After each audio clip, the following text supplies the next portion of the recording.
Kori, from what I've seen, has some crazy conversions. So even if Zato can maybe control the neutral a little bit better, if Kori finds that one big hit, two big hits, it's going to take one or two touches.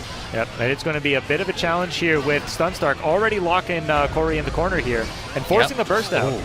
Yeah, burst gone from both players. Oh, great oppose to stop the Dolphin and keep Kori in the corner here, but Kori just firing off these Dolphins out of the corner and managing to get out. Spends the meter. This is exactly these conversions you're talking about. Gets big damage here. Yep, opting for the Oki there, not getting the wall break, and one more. Oh, that's going to be it. And there's one big read after another. All Kori needs to take down Stunstark here. Yep. A great use of Eddie there, trying to lock it down, but Stunstark. Well, a little bit of an awkward hit on the frog there, and that's going to be a big hit from Kori to take Stunstark all the way to the corner. Stunstark able to get out though. Refresh that Eddie gauge, keep Kori in the corner. Oh, but the YRC, get off me. Big 6B there. Stunstark has got to keep Kori locked down here. Kori's getting way too many of these stray hits to be able to turn it around. Yeah, Stunstark was doing a very good job there of not really letting Kori get started. And that's kind of the thing you have to do as Zato versus Mei. Zato with any matchup, really. Like, Zato has a really big problem with getting the momentum back in their favor, but has such good ways to keep the favor. That should be death.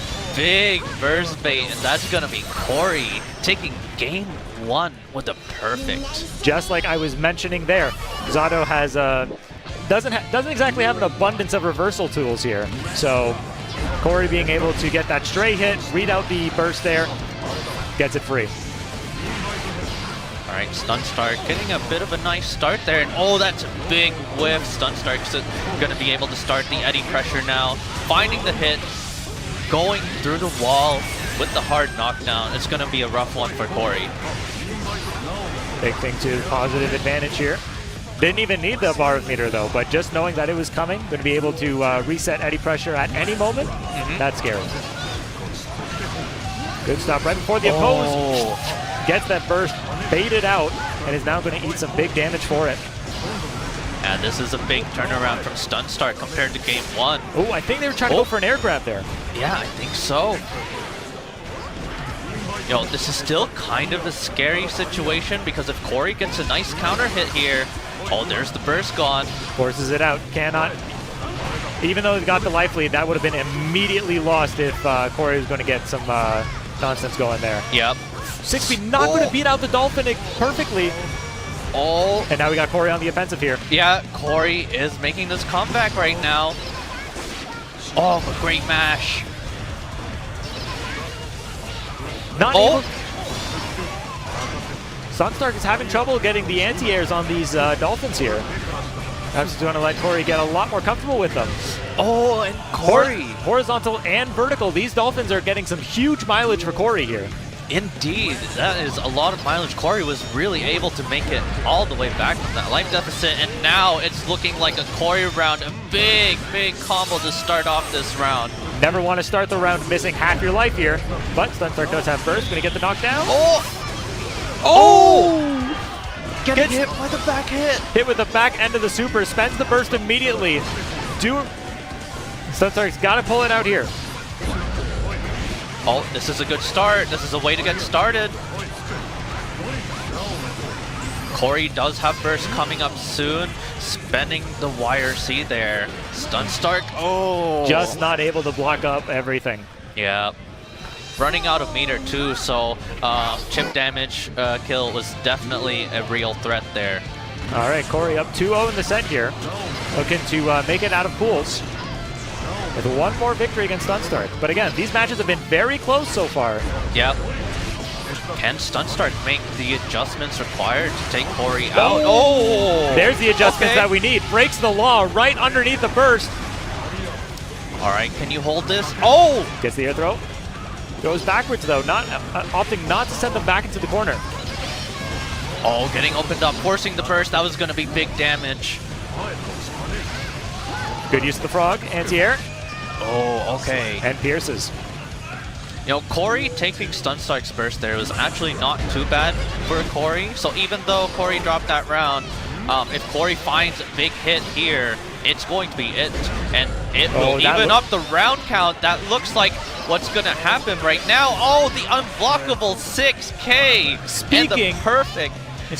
Again, speaking of finding those big damage opportunities, just like you mentioned, Corey is perfectly able to execute on these just these stray counter hits here and gets big damage, especially against Zato too.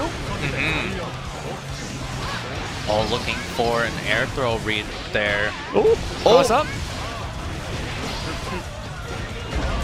Oh, tries to mash through the 6-beat. Oh, the whip punish. Stunstark has burst here though. Spends the burst, but it gets baited. Corey not able to finish it off though.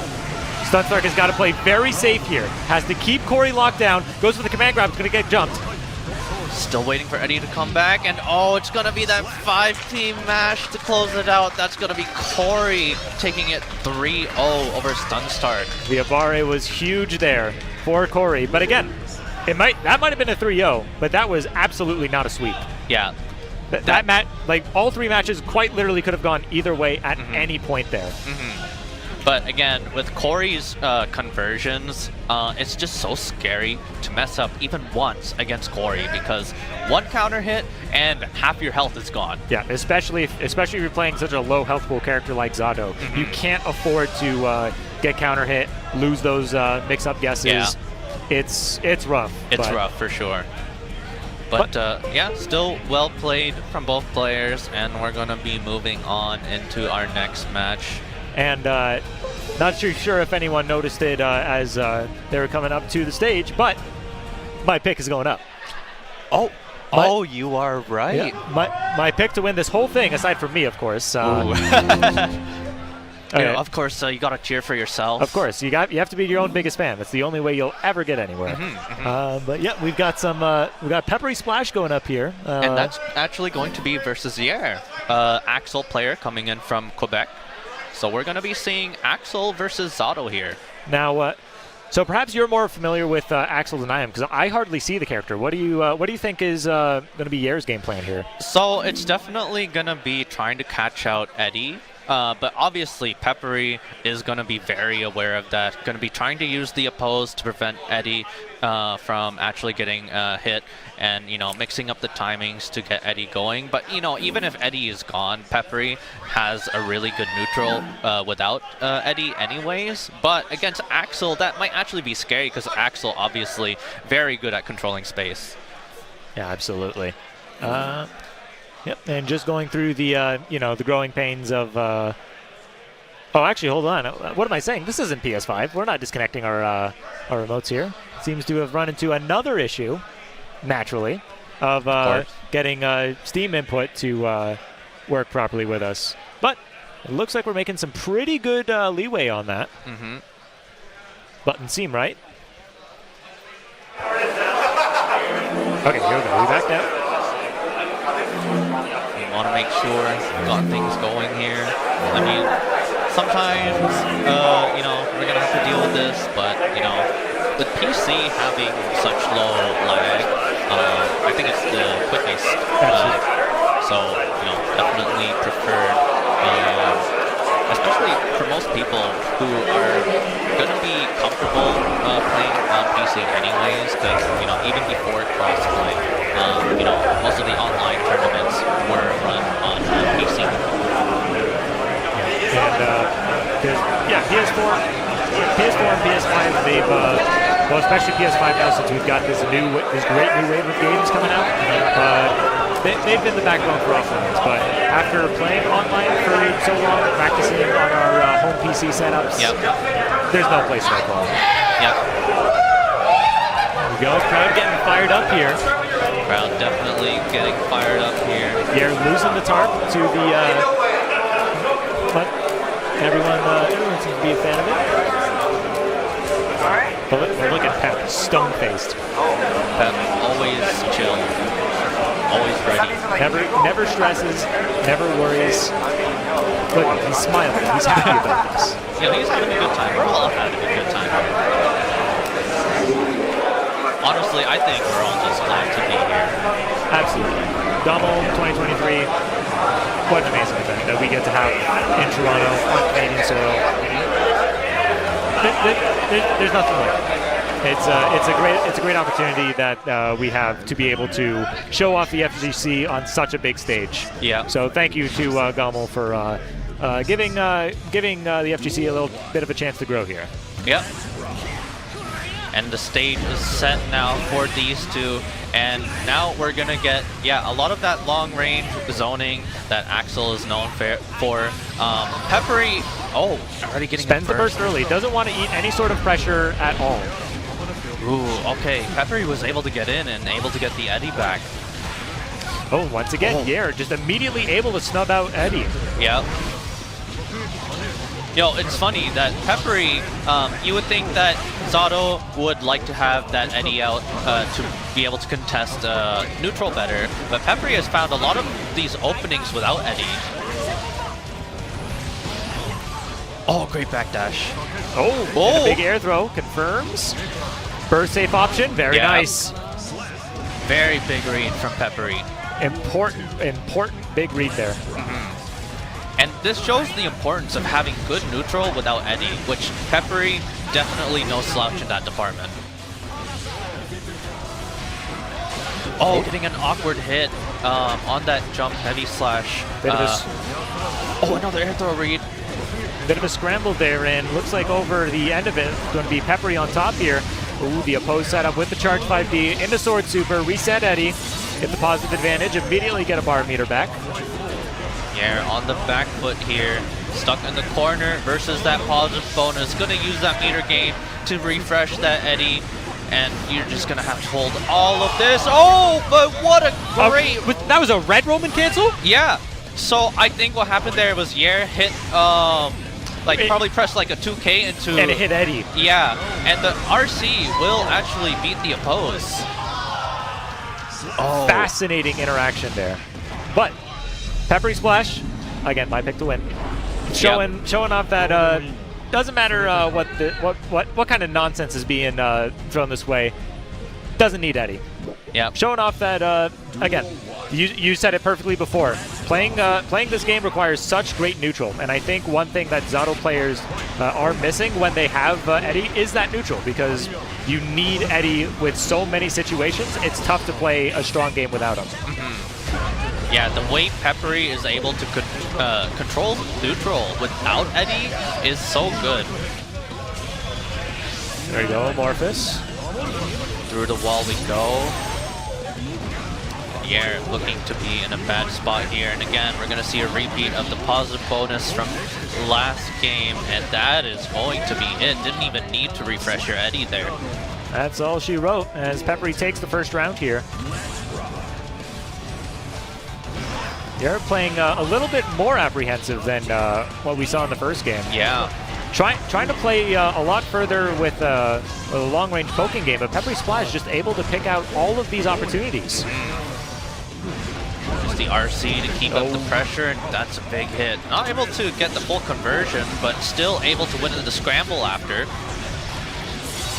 6H to break the wall. One interaction here from Peppery should take the game. Oh! All right, offensive burst from Peppery, pushing forward, getting another air throw. Yeah, doesn't want to eat any sort of pressure at all, and just immediately trying as hard as they can to secure that round. If you know you can win it right there, you might as well go for it. Yep, especially if you're PepperySplash. All right, Peppery already starting off huge here, forcing the burst out of Yaer. Caught with a raw 5D, not behind any oppose or drill setups there. Oh, great oppose. Use of oppose there to stop Eddie from getting hit, and able to use that to get in and get this wall break. Yaer playing perhaps a bit too defensively here. Yeah, Yaer hasn't really been able to do much of anything. It feels like Peppery really just has a read on everything Yaer wants to do. Absolutely. Oh, good tech. Ooh, massive anti-air. It's going to be Yaer's opportunity. Big damage here. Opts for a barre. Oh, okay. Oh, Okay, still keeping Peppery in the corner, but we got that classic 5P Abare. Now, I did say Abare. I meant Oki. My bad. My bad. Still stuck in the corner here. Really bad spot for Yaer. Amorphous, is that? Will it kill chat? Not quite. Not quite. Still, we do have that burst, another, but it's... another raw charge 5B catches Yaer sleeping. And PepperySplash making some pretty short work of that. Yeah.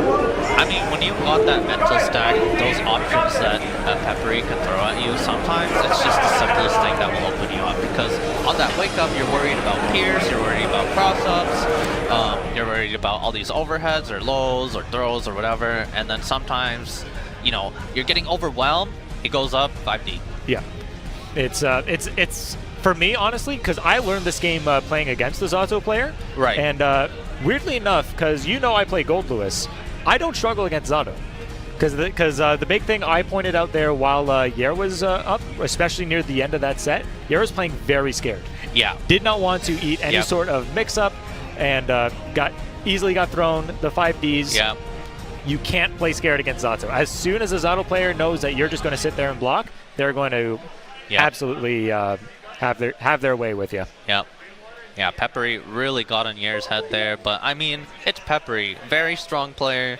You know, Yaer did his best, and you know that's all we could ask for sometimes. Absolutely, and hey, that's winner's side.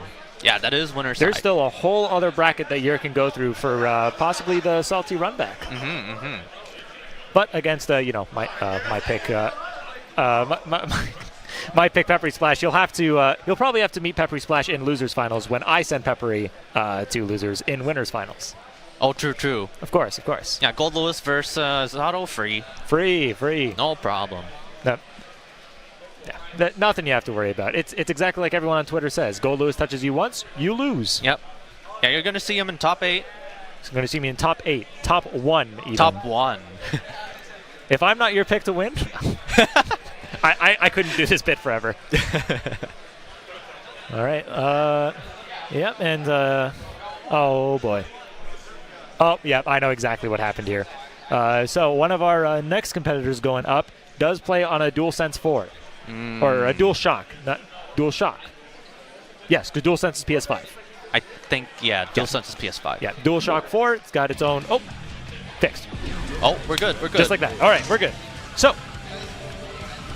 And we got the perpetrator up there. None other than Ontario's best Baiken player, Lebryant, going up. Yep. But I'm I feel really bad because I feel like I've seen his opponent before. The name just isn't coming to me. Yeah. It's escaping my brain here. Yeah. We apologize for the crazy unprofessionalism that we've got here. We promise we'll do better. But no, looks like let's just be crazy, biased, and cheer for our favorites. Of course.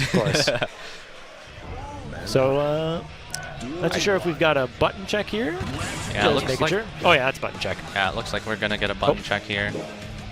Okay, never mind. It was just the Happy Chaos needed to have a backdash button check. Oh, that's Smitty. 9 Moon's own Smitty. Oh. Well. Yeah. That's why we saw the Happy Chaos. Yeah. I feel terrible, and I apologize. To be fair, I've only seen Smitty's name show up in brackets, but I've never actually seen Smitty. Because, yeah, you mentioned that he traveled here. Yes, he traveled here from West Coast, I believe. But yeah, very strong Happy Chaos player. If you watch the online brackets, if you're in the online scene, you probably know his name. Absolutely, yeah. But yeah, we've got some, again, another interesting one for me. Baiken going into Happy Chaos. Both characters definitely able to keep the pressure on you up close, but I do feel that Baiken is really lacking as soon as you get to the mid-range, even with that godlike JS and the 2S. Yep. And even the parry can be tricky to use against Happy Chaos because, you can parry like the low and dust mix-ups, but there's always the threat of that throw, the cross-up, and whatever. You know, even the cross-up might mess with your input. Absolutely, and most importantly, the one thing that simply cannot be parried. No chance. And because yeah, the big thing too, that's one of the tools that Chaos needs to keep the pressure going. Yep. So one, you can't parry the gun. Two, you have to find an opportunity where the gun isn't going to mess up your parry attempt either. Yep. You have to find the perfect window for it to work. Yep. But again, Lebryant, best bike in Ontario. Far in between.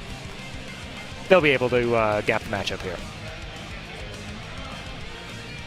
We're going to be getting into it very soon. Just getting ourselves ready.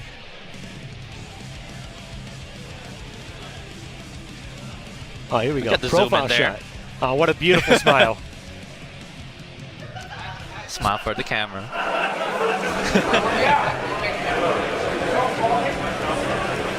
I said earlier, I mean, we're all just having a good time. Oh, great. Time for pools in the Guilty Gear tournament. And especially even through all the technical woes, we have to do our best here. Yeah. Make the most of what we can, and I'm glad that we seem to be able to do that. Yeah. Oh, I'm also seeing that clean Happy Chaos hitbox. Oh, yeah. Smitty. Truly dedicated to the gun. Man, I'm kind of tempted to quickly run and grab my do some show and tell for us here. But looks like we're not going to have time for that, as we are going to be getting into the game now. Yep. Smitty on the Happy Chaos, Lebryant on the Baiken. You know, we don't skip intros here. Letting it rock. Ooh, let it rock. And a lore matchup, no less. The calm before the storm, before the hail of bullets.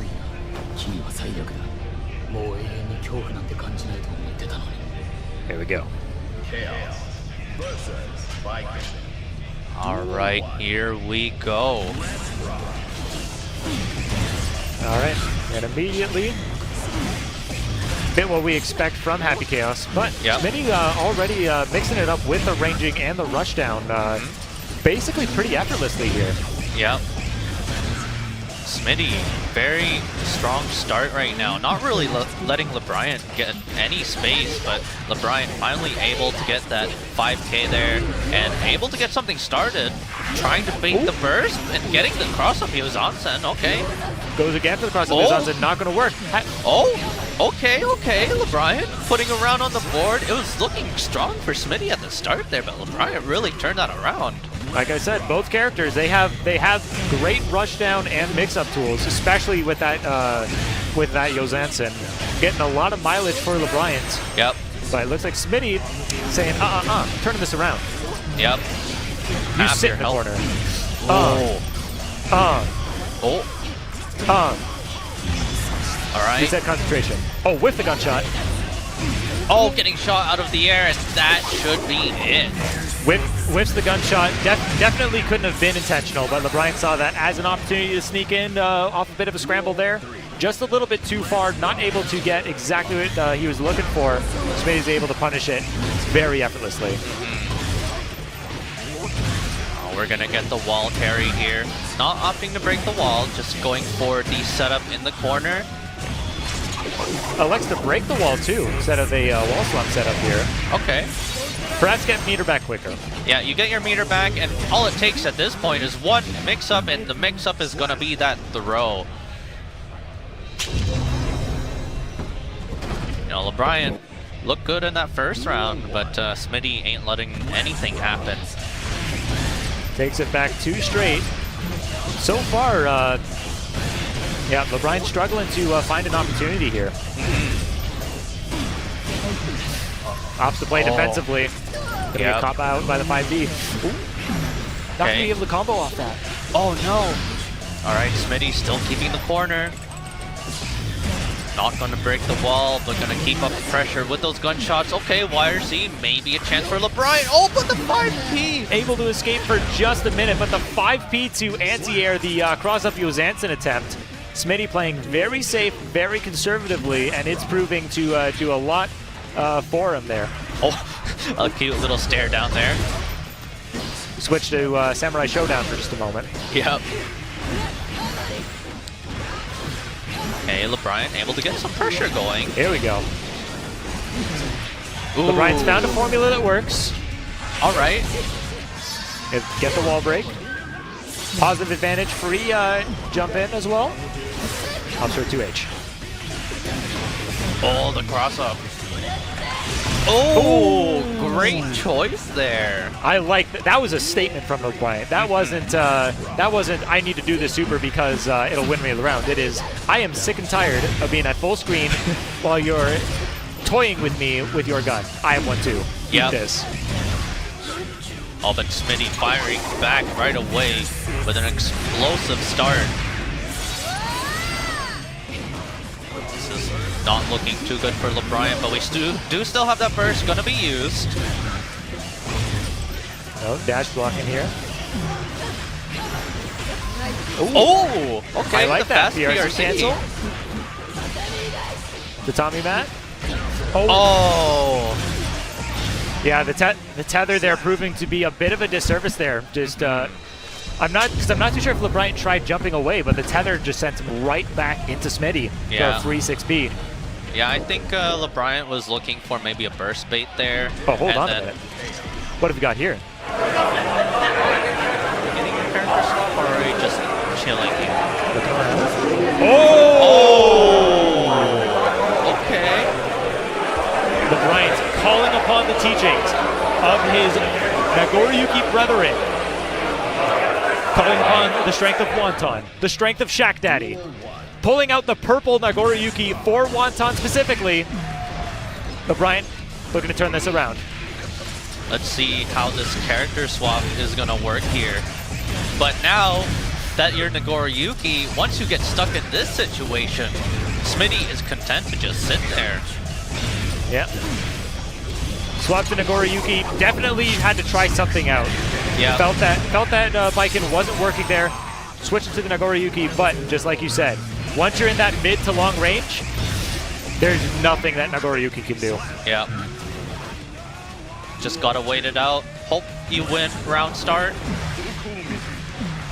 And this is a chance maybe for Lebryant, but Massive whiff punish. Oh. Yeah, Lebryant, I feel, is being a little bit slow on these clone Fukios, but wait a second, that's going to be a big chance. Not able to keep Smitty locked in the corner, though, Oh! and is going to pop blood. And that is going to be Smitty. That is all Moving she on. wrote. You know, Lebryant put up a good fight, but Smitty, very, very strong player. You know, it'll take a round off of Smitty as Baiken in that first round, so, you know, still gotta pat yourself on the back with that one, but, you know, sometimes you just gotta accept that, gotta move on. Yeah, and absolutely valiant attempt there. I do like how Lebryant basically realized right as soon as that second game ended, Baiken just isn't going to cut it. I respect the attempt with the Nagoriyuki switch, but again, perhaps just heat of the moment decision there. It might not have been the best choice overall, especially once Smitty got that full range lockdown had. Definitely a struggle for Nago in that situation. All right, getting our next game set up. Oh, here we go. One of my fellow members of the totally official esports league here, Shadow Wizard Money Gang, the leader of Shadow Wizard Money Gang, Hachiman, coming up to the stage now. Definitely going to be seeing some Bridget. Yep. Yeah, Hachiman has been on that come up with the Bridget. Pretty strong Bridget player, very solid. We'll see how Hachiman does against the guide here. The guide, SSBU. Not really SSBU. So, quick question for you. Again, it's eluding me. Who does the guide play here? I should remember. I remember running, well, not running into the guide at the last tournament I went to. So I kind of forgot.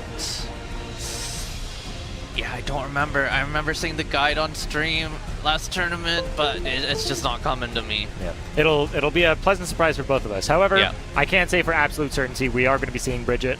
I've seen Hachiman in the past make an emergency switch over to Kai, but I think now they've dropped the character, sticking with Bridget full time at this point. Yeah, I've seen a lot more Bridget out of Hachiman. Oh, here she comes. Hachi's got the Bridget plushie. Oh, she's not going to be visible on stream. That's too bad. That's too bad. Now maybe when the camera switch over, but either way, you know, still getting set up here with the, you know, getting a control set up.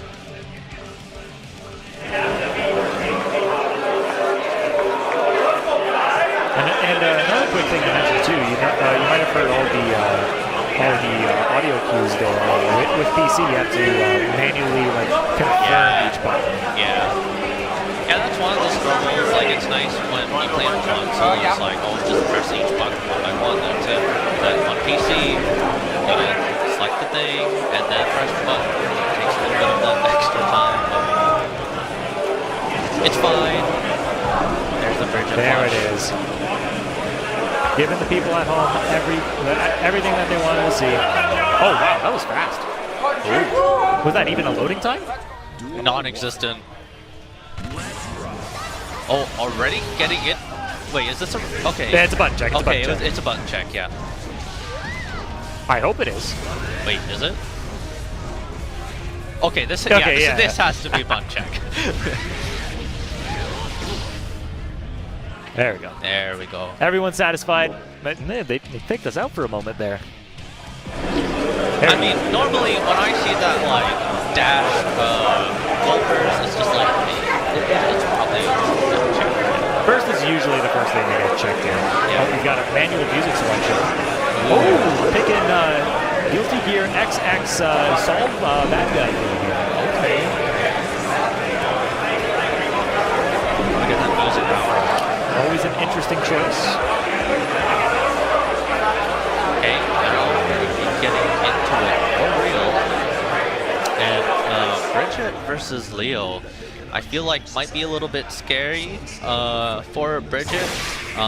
You know, once Leo gets those mix-ups started, but we'll see how Hachiman deals with the guide here. I was speaking with Hachiman earlier, and he did mention that Leo is a bit of a struggle character for him. So they did run some sets with some Leo players, so we'll see if Hachi's going to be able to make these proper adjustments here in bracket.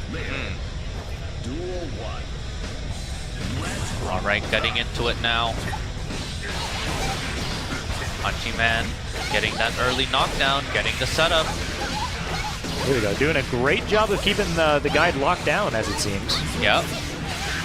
But all it takes is one knockdown in return from Leo to get things started. Already forcing the burst out of Hachiman. Oh, Good great tech. throw tech. Oh, great IB, but not able to get a anything really off of it. And the guide is still keeping things going. Oh, good dash away from the cross-up attempt there. Yeah. Hachi's got full meter to work with. Hachiman definitely wants to find an opportunity to spend this meter, and there it is. Gonna force the burst out of the guide as well. Oh. But there it is. All right. Oh, it's gonna be that cross-up to take it. And the invincible flash kick from Leo Whitefang is always such a scary thing to go up against. Oh, the IV. Okay. Hachiman able to get the pressure started, pushing the guide all the way to the corner. Guide tries switching around, but it goes back to about mid-screen. Going to get a big punish here. Keeps the Yoki going. Another whiff on the flash kick. There you go, that's big damage. All right, Hachiman doing a really good job this time around to snuff out those flash kicks. Sends in Roger to break the wall. Still has a bar of meter and one more on the way.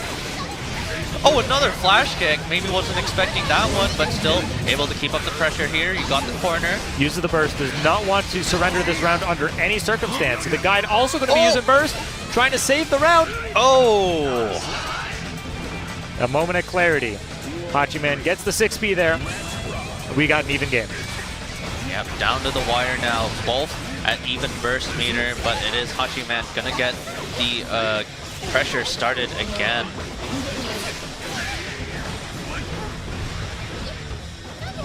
Oh! Great pressure from the guide coming out. Very scary situation, and we're gonna cash out on that meter. Forcing a lot of mix-ups there. Got in Hachi's head.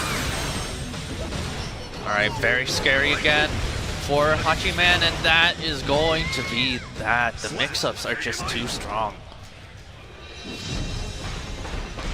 The guide being able to just switch up the sides with that Leo Whitefang on the ground cross up. Again, it's like we had seen earlier with the oh,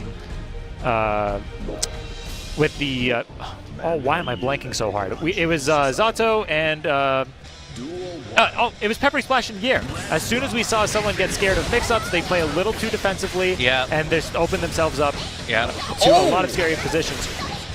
What a crazy hit on that 2K, the back hit of that actually catching the guide on the cross-up. Yeah, Hachiman, like you said, is starting to get a little bit scared, definitely changing up now. You definitely want to just control the pace of neutral as Bridget, having the bigger buttons, having the longer range, having the yo-yo. Oh, great setup. Great, that was a great sequence of wall slumps. Yeah, that was such a great sequence there. And Hachiman definitely wants to do more of that if you want to take over the guide here. Like I mentioned at the beginning of the set, big thing for Hachiman here, needs to keep Leo Whitefang locked down. Yeah. Yeah, keep Leo locked out, keep Leo away with the bigger buttons, but because, yeah, when we see the guide get in like this, it's just so hard to defend. Not gonna be enough yet, but oh, great throw. This is a chance for Hachiman.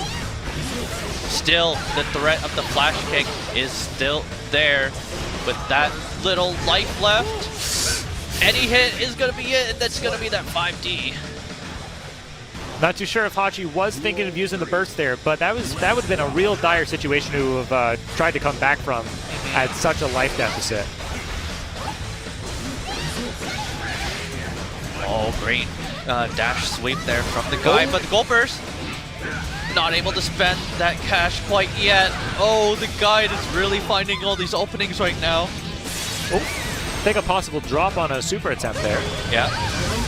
Okay, like that choice from Hachiman, opting for the projectile super. Yeah.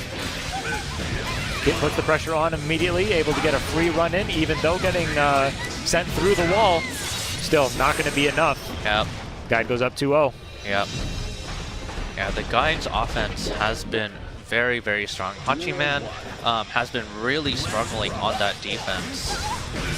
But again, Bridget is going to want to really take control of the neutral and prevent, the guide from really doing anything. But it's just so hard when the guide is able to find these right openings. All right, both players now with no burst. Oh, we got a knockdown. Gets a counter hit there. Gonna be massive for Hachi. Ball break, bar meter to work with. Oh, again, that trusty dash sweep coming out from the guide. 2Ds are getting some great mileage here. Oh, we got 100 meter though from Hachiman. How is this going to be spent here? Keeps it going. Yep, there it is. Guide not able to hold on the defense there. Very hard situation to defend there. Hachiman making very good use of the resources. Right, Hachiman forcing the burst. Oh, this time blocking the sweep. Oh, and the safe jump. Hachiman getting a couple of good reads here. But it is the guide pushing forward through it. Guide sends Hachiman all the way to the other side. Gets the wall break and he gets some good Okizeme. Yeah, it's going to be a very big chunk of damage. And any opening here? Oh, great IV. Good block on the mix. Oh. Commentator's Curse. Oh, there's the first DP we saw out of Hachiman, and that's going to work out real well. Oh, the defense. Hachiman able to hold on. Oh, finds an opportunity. Oh, not yet. The gold burst from the guide. Oh, that's going to be the guide. Wait, using the burst? Saves burst perfectly. One hit scenario for both players here. Oh, the flash kick not going to get punished. Oh, but still getting the yo-yo, the scramble at the end. Hachiman is able to come out on top. Hachiman, with that yo-yo throw right at the very end, sneaks away that game and gets on the board. What a round there. Can Hachiman keep this up, or is the guy going to shut this down? Both players with some pretty immediate bursts here. Not too sure how I feel about the early usage. Now, both players really, neither of them wants to let each other get started, because as we're seeing right now, Hachiman on the offense can really get going, finding those splash kicked baits and getting the big punishes, but on the other side as well, you know, you don't want to let Leo get started, so there's the early burst as well from Hachiman. But and some fast RC tech didn't quite go Hachi's way there. Yeah. Still has a pretty good life lead to work with. Hopefully that's not another case of Commentator's Curse as the guide gets the wall splat and breaks the wall. But Hachi's still got full meter to work with here. Yeah, full meter and not much life left for the guide. Oh, great delay. Gets a counter hit off the flash kick. Not going to get a punish on it though. Another flash kick. Cross up. Cross up. Cross another up. cross up. That's going to be that.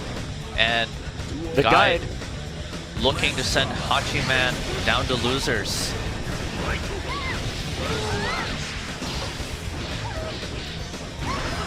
Good tech.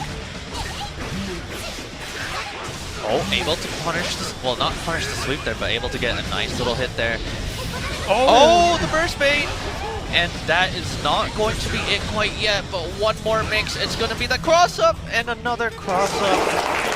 Hachiman be knocked down into the loser side. Shaking it off. The Leo matchup definitely looking rough there. You know, it's like you said, a struggle matchup for Bridget, for Hachiman specifically, right? But, you know, gotta do what you can, move on, shake it off, go through that loser's run. Yep, still having a possibly incredible loser's run to make up for that here, but again, like we were saying with Leo this whole time, as soon as there was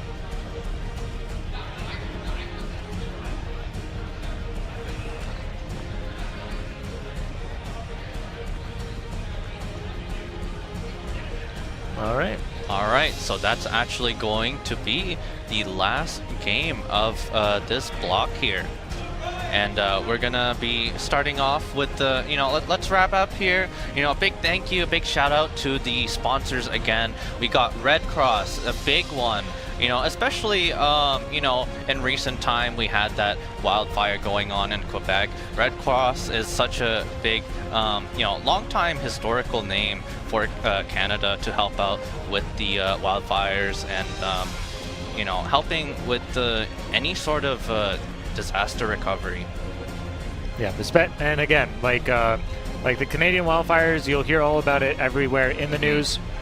Especially here, it's hitting so close to home, especially when it affects our air quality. It's going south of the border. It's happening everywhere. So any donations and any sort of helps can be any sort of donation that you can make. You can put in the chat now, !, Red Cross in the chat in order to help out with it.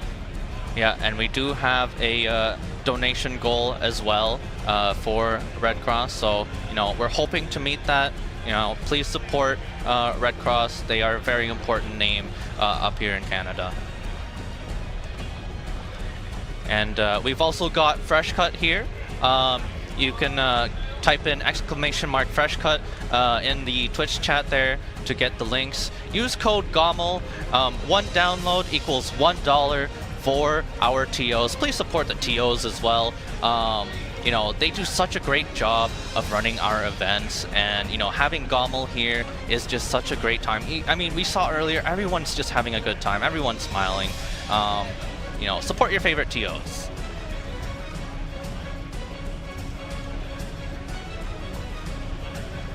All right, and we've got a big event coming up south of the border here, live from the Newport Beachside Hotel and Resort in Miami. Let's Make Moves Miami, happening this October 27th to 29th this year. You can find all the information on start.gg/LMMM. You can use code YERR at checkout to get $5 off your registration. And check out that GOML merch there, looking clean. Type in !merch for the link to the store. You know, you got the hoodies, you got the hats, you got the posters. Take a look. I mean, all of that looking clean. I mean, I saw Lebryant earlier had that one hoodie there, the finger gun. It's very nice.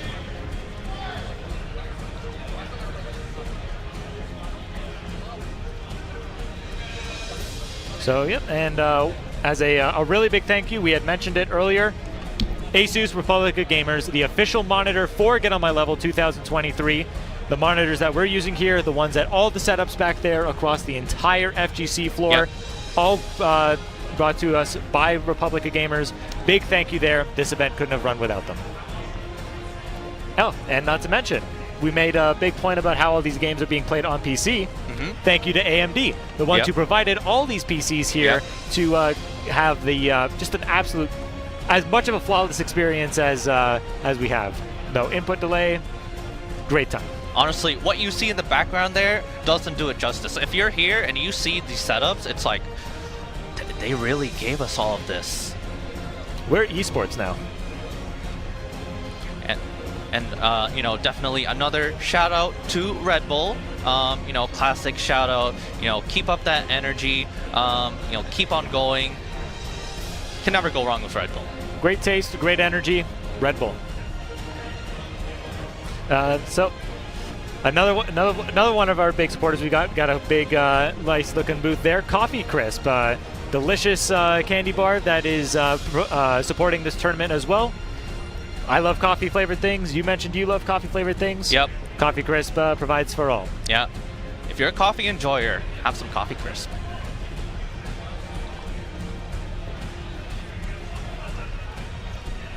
Oh, and so we also have Super Slab sponsoring some of our controllers. I think on some of the screens there that we've got going on between the streams I saw some like really nice controllers that they're providing. They look really clean. You know, big shout out to them for you know, supporting Get On My Level here. And I think their controllers are for the Smash side, right? And you know, I think Smash is also going that leverless route, and you know, looking real clean.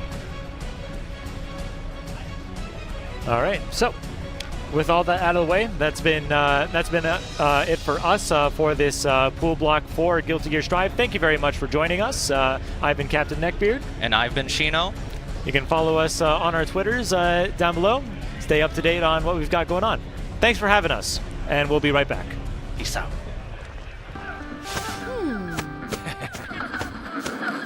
Red Bull gives you wings.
The Canadian Red Cross helps people and communities in Canada and around the world in times of need and supports them in strengthening their resilience.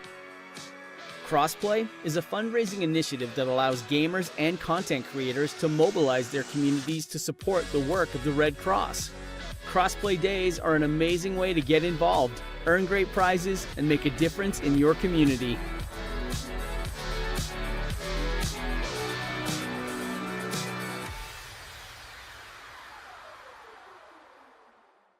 Gotta go. Hey guy, looking for gaming clips? Of course you are. But first, check this out. Brand new TikTok challenges that all the kids in middle school are doing around the clock. Wow! What's this one? Oh, that's just the Fresh Cut app. Gamers join their favorite communities to post and watch content. Hey, check out this gruesome fighting video you wish you never saw. Wow, these clips are awesome, and the built-in tipping feature is sweet. No, over here, Subway Surfer. I like Fresh Cut, and it's focused on gaming community. But kid, this app here. I'll definitely take the Fresh Cut app. I knew that. Find all the best gaming moments in one place on the Fresh Cut app. Pick your favorite communities for a curated experience. You can complete quests for awesome rewards and use those rewards to tip your favorite creators. Bruh. Fresh Cut, the Smash community, all in one place.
Catching this ID. Oh my god! Is that a death? 100%, 0 to 100. Oh my god! Oh, another there! Double tipping there.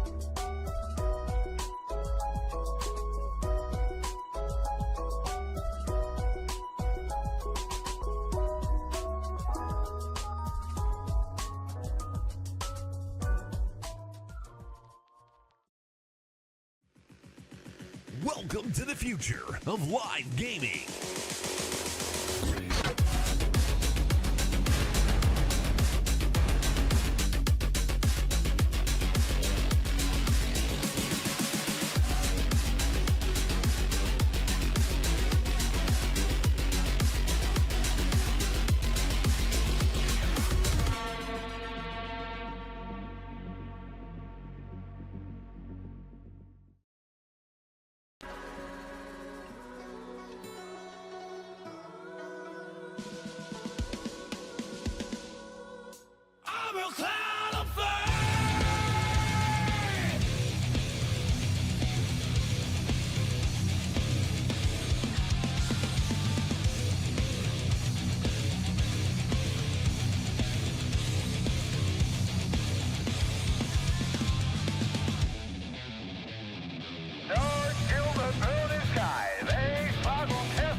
Take the role of a silly clown, but I won't turn my back on life.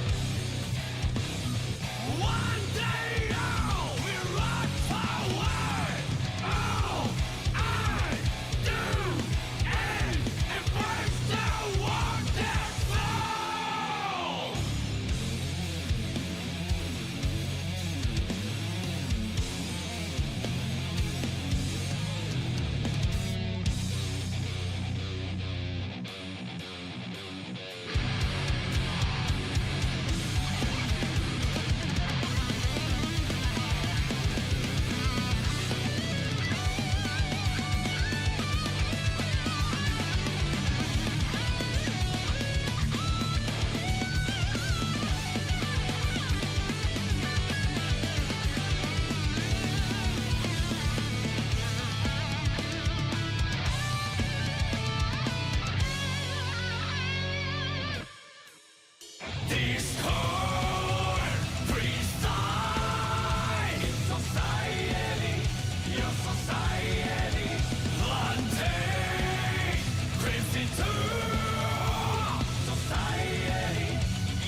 Take the role of a silly clown, but I won't turn my back on life. I'm a fool, maybe worthless, but it's the word created my friend. So all I do is take a whirl and pray.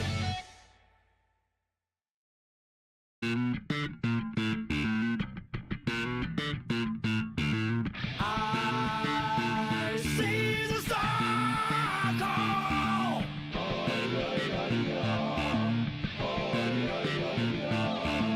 I see the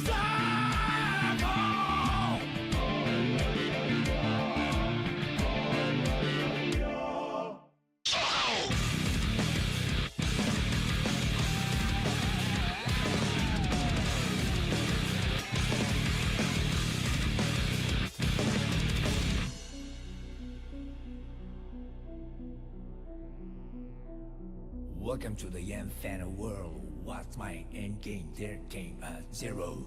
Send here, there is a silence everywhere. No peace either. Where there is no beginning and no end. Real life be like that. And yet the words that won't go with the room my head. Do you see the radio light? Do you hear the beautiful chant? Do you feel the tender warmth? Nothing here. Pitch black, pure white, all the same. Endless, finite. Copy that. Comes to be 10 billion years in and and they'll come to you without a second thought. I'm here, on the border of the circle.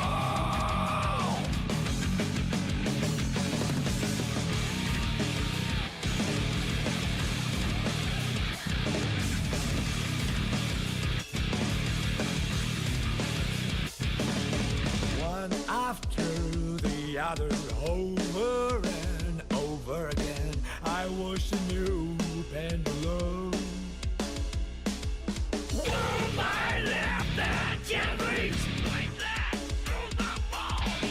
But I can't find you with access to the back of my eyelids.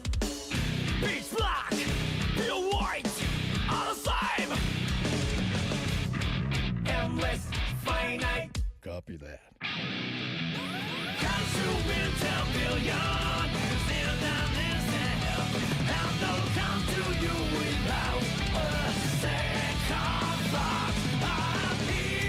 I'm here, on the border of the circle.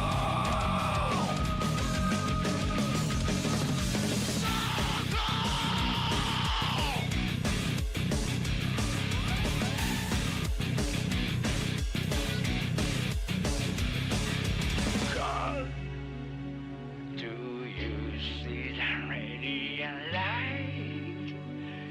Do you hear the beautiful chant? Do you feel a tender warmth? Nothing here but gold. You can't see the radiant light. You can't hear the beautiful chant. You can't feel the tender warmth. If you can give someone something.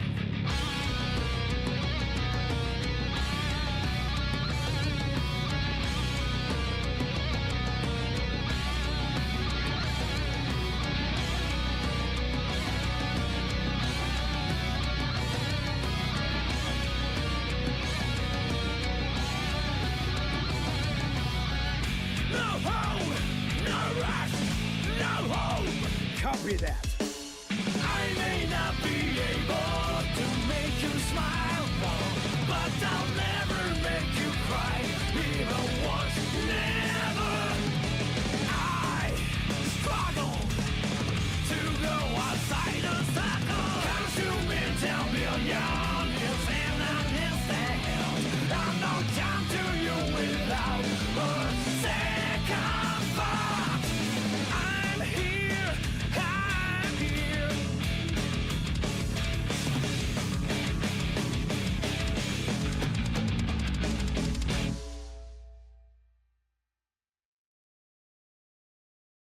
Hearts popping like popcorn. Can you hear the bells ding dong? This is it. This is it.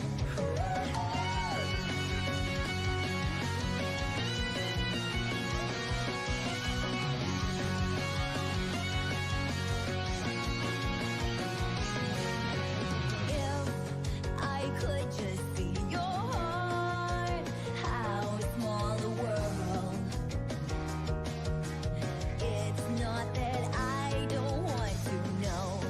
Walking and stopping hell for me, and I guess so.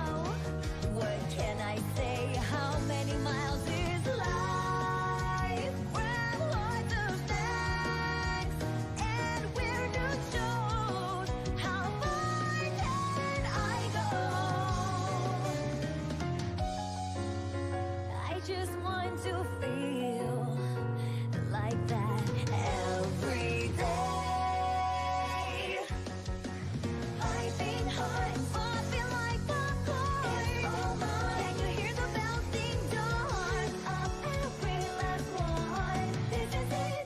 This is it. Oh, let's not pretend I don't hear me. Try to move on without looking back. 'Cause I realize it.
just want to feel like that every day.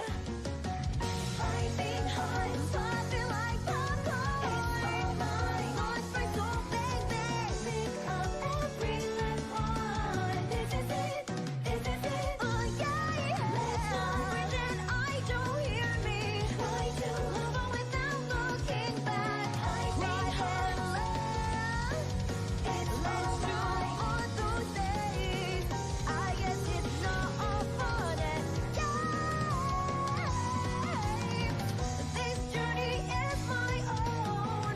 I'm sorry if I bothered you, 'cause I realize perfection can't please me.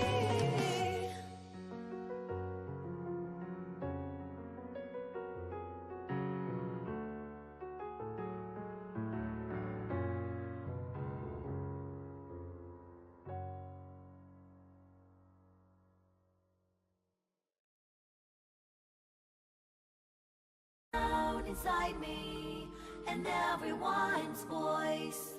Only I'm not there, just watching from afar. I can't go home because I'm afraid something will change. Me without me, I'm the one to blame.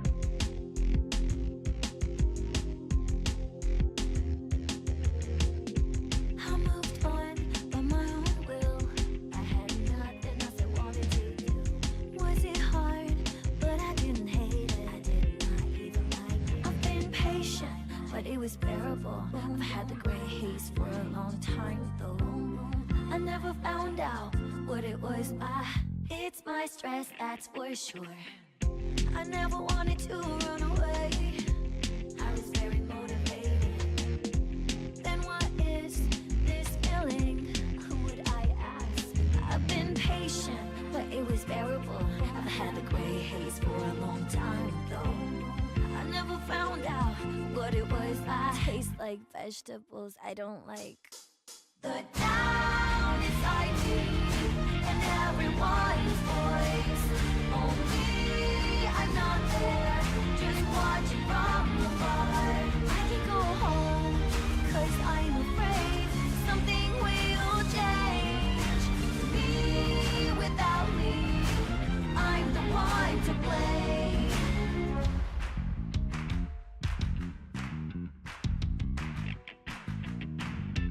I'm not waiting for Santa Claus. I already have the gifts, just can't open the box. I know all about it, no one can solve it unless I decide to do something about it. It's not even a case. I've been patient, but it was bearable. I've had the gray haze for a long time though. I never found out what it was. I hate the alarm clock I chose. The town inside me and everyone's voice. Only I'm not there, just watching from afar. I can go home because I'm afraid something will change. Me without me, I'm the one to blame.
All right, welcome back to GOML 2023. We're here with some more Guilty Gear Strive Wave B action here. It's been nothing but a spectacular event so far. Many upsets, many hearts broken as well, but you know, we continue on through this bracket.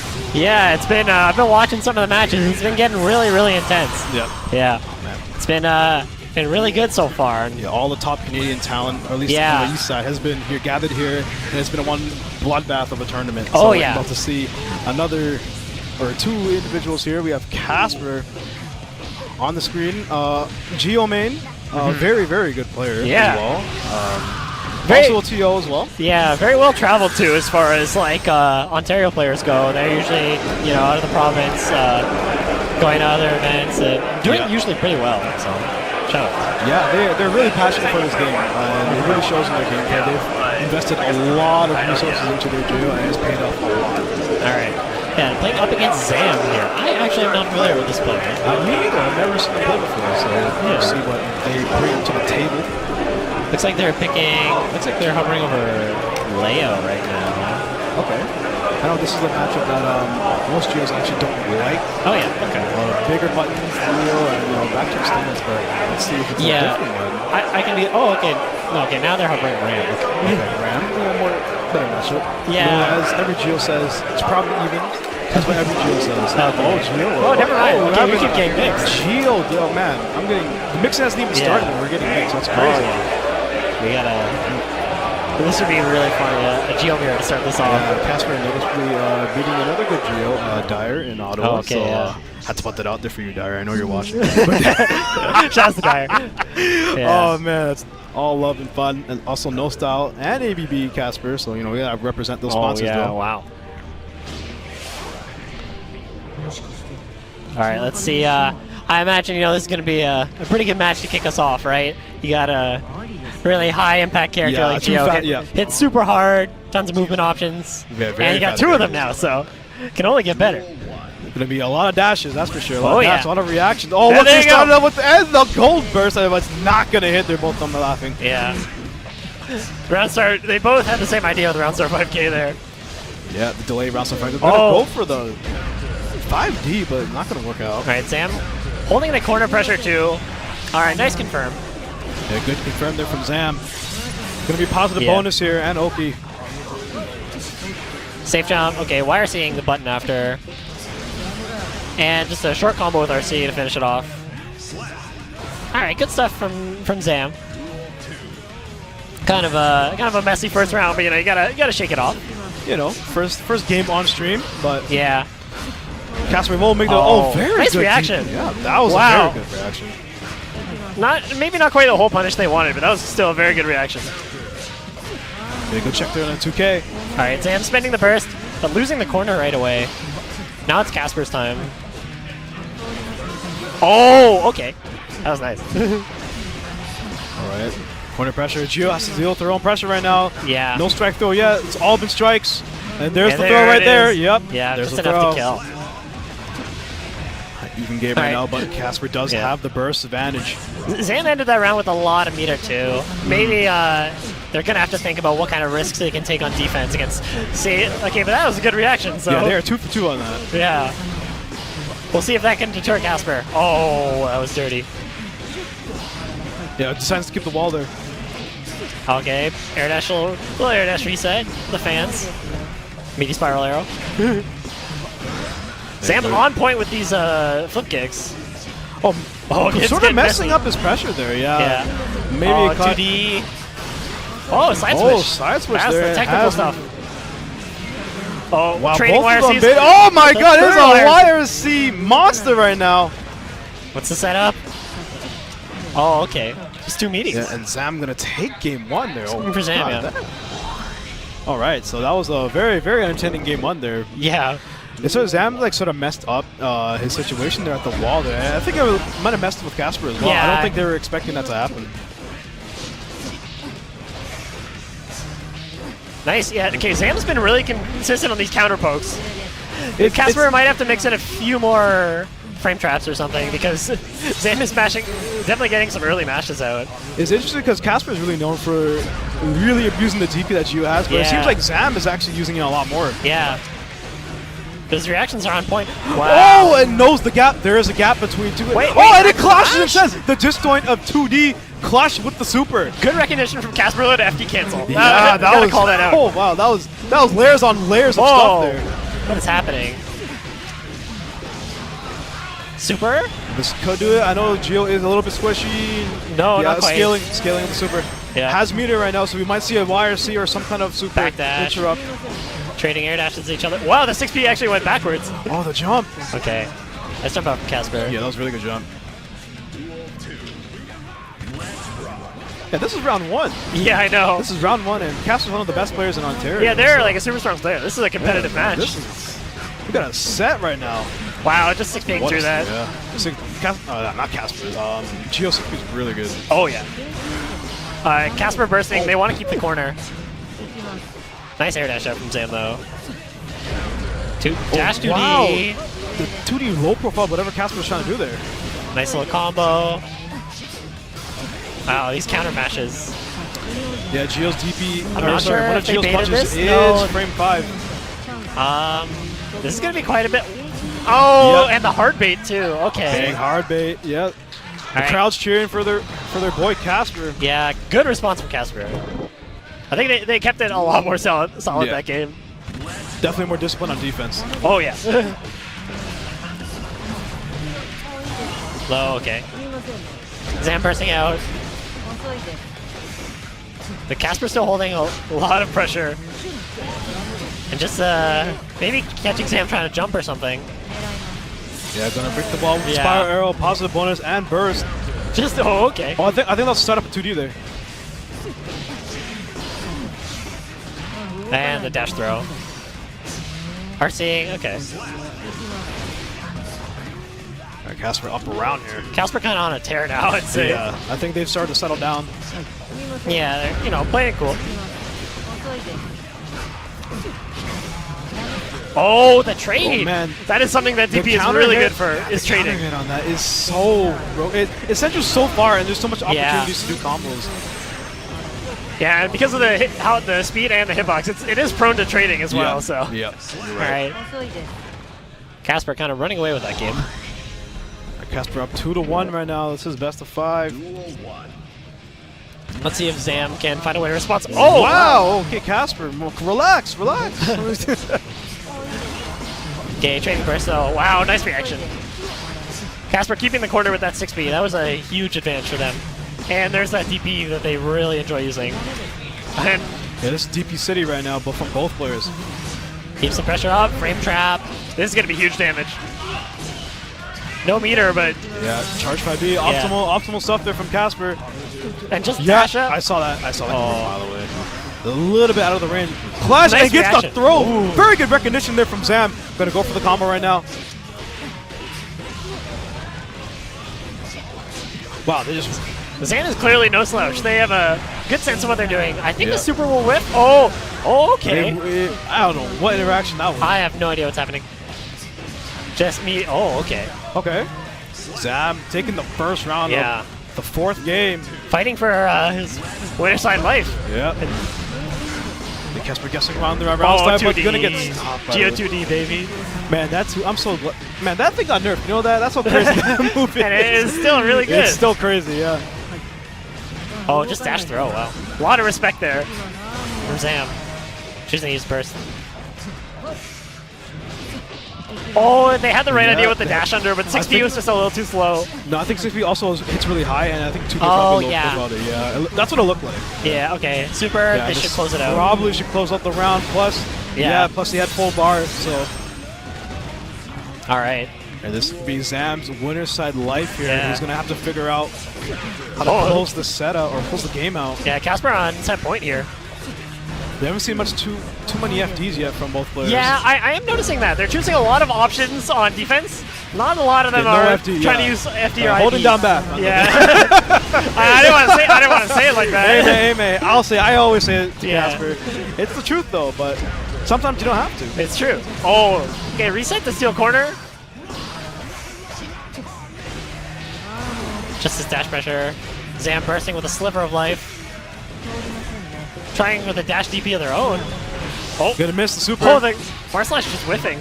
Not gonna fair. Oh, there's no spaghetti. There's no spaghetti there. Oh, the Casper. Oh, wait. This could be big. No, this game ain't over yet. Oh, this game ain't over yet. That's a throw. Oh, trying to go for the flip kick. Not gonna get it. Both players are looking. No, misses the charge D.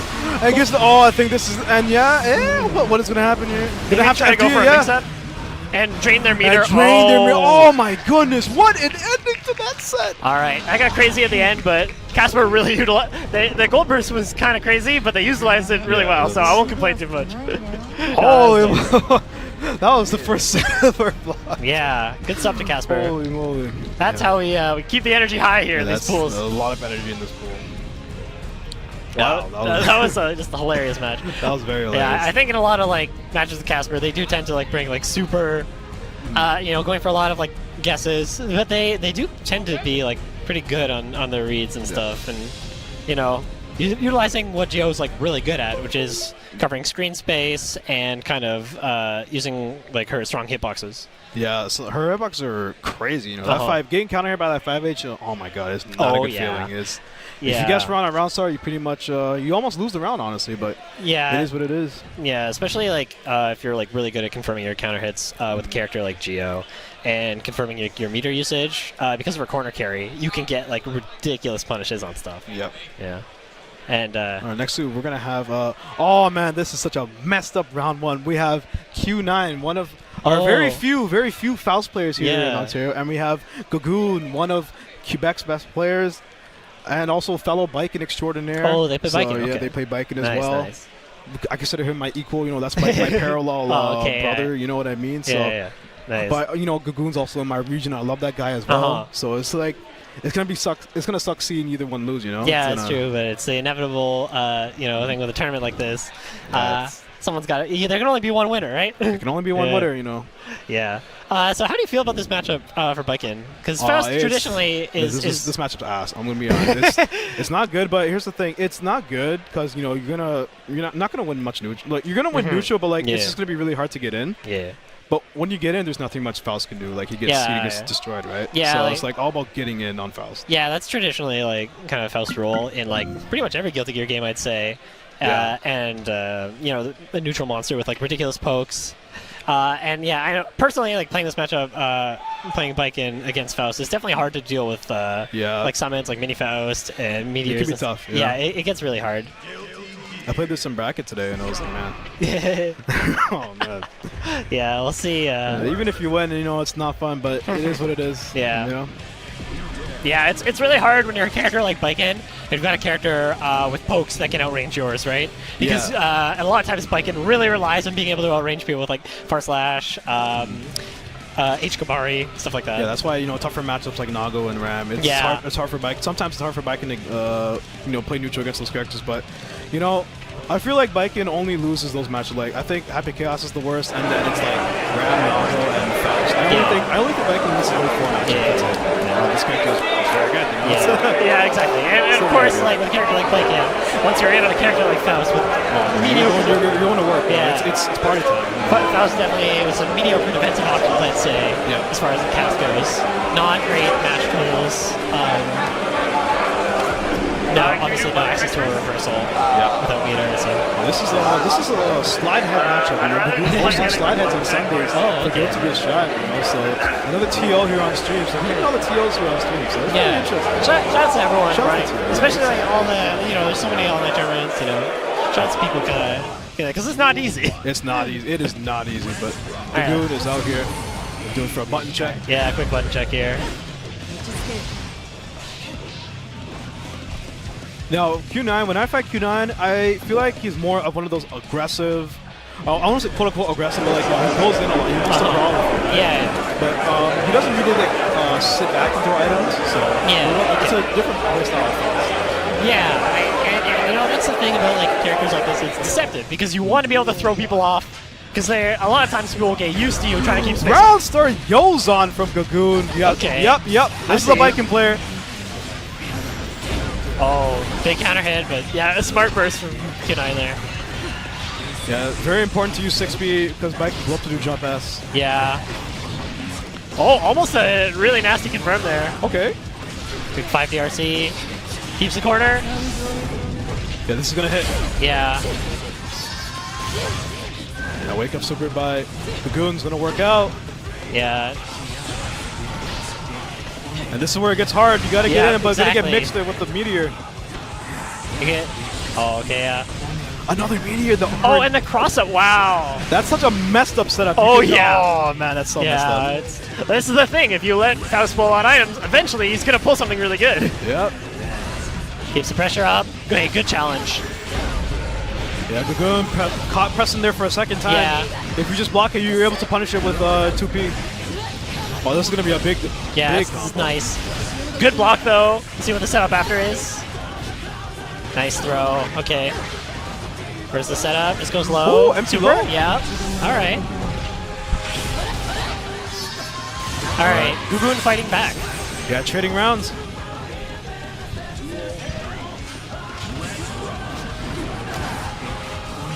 All right. Yeah. Okay. I like this from Gougoune. Kind of just like the air dash FD checking. Man, what this Q9 is like the looking for. 4th meteor Oh, wow. that Q9 has got. The RNG is on Q9's side. Yeah. Right now. And, Q9 is sitting back and throwing items. He's starting to learn the matchup more. There's nothing much Baiken can do about this. Baiken just has to hold it. Force to block it out. Great gameplay. Oh, Perry. Perry's really hard to use in a matchup with throwing so many projectiles, right? 100%. I want to say command grab, no. No, Q9 keeping it pretty safe with this pressure. Content to just throw out button after button. Yeah, of course, Faust can stall his own... This caught low? Yeah, those minions. I don't know what it's called. Okay, I think Q9 needs to just sit back and relax and not trying to overextend his pressure. He has to remember, and YRC is going to get baited. This could be the game, and it is going to be the game. Nice combo. Wow, okay. Yeah, I knew it. I knew that Q9 might have been a little bit antsy to finish off the round because Baiken had low health. Caught pressing there and cost him the game. Yeah, Gougoune though, keeping it optimal too in a time where it really mattered. Wow, nice anti-air. That was 2S, right? That was 2S, yeah. Yeah, that's crazy. Yeah, another meteor. Wow. Nice caught low. I think I might have to check the code after this one. A little bit too many meteors for my liking. Okay, but this is a big opportunity, especially with the trumpet picked up by Gagoon. YRC, yeah. There's the setup. Oh, okay, there's command grab. Command grab.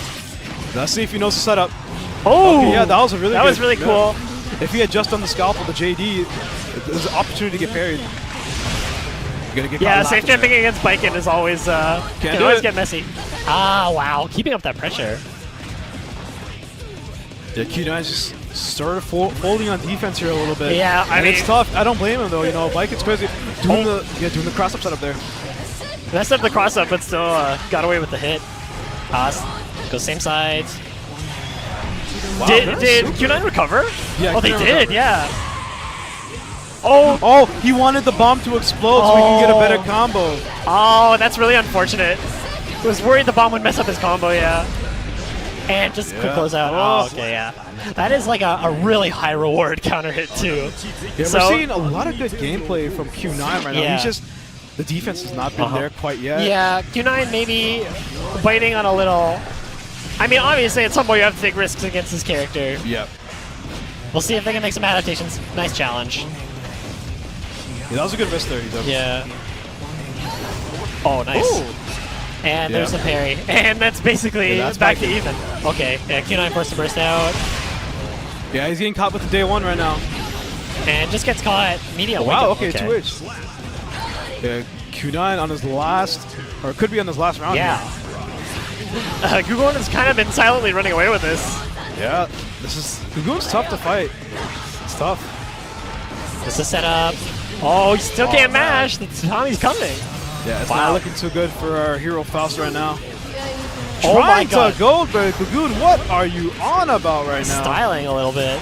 And wake up super. The wake up super. What a madman. What a madman. Oh, the hammer actually stopped it. Oh, wow. Yeah, the hammer interrupted the super. Oh, wow. Oh, we got a lot of spaghetti right now. We get a little sloppy. That was actually really unfortunate. Q9 got hit by that. Okay, Q9 is starting to cook him right now. Okay. Not afraid to do these command grabs. RC, yeah. Oh, the combo, the optimalness. Yeah, the Oh, scaling he wanted though. that to kill. He wanted that to Yeah, kill, the but it scaling did with not. RC. Gunshot again. Just 6B, do it. 6B? No.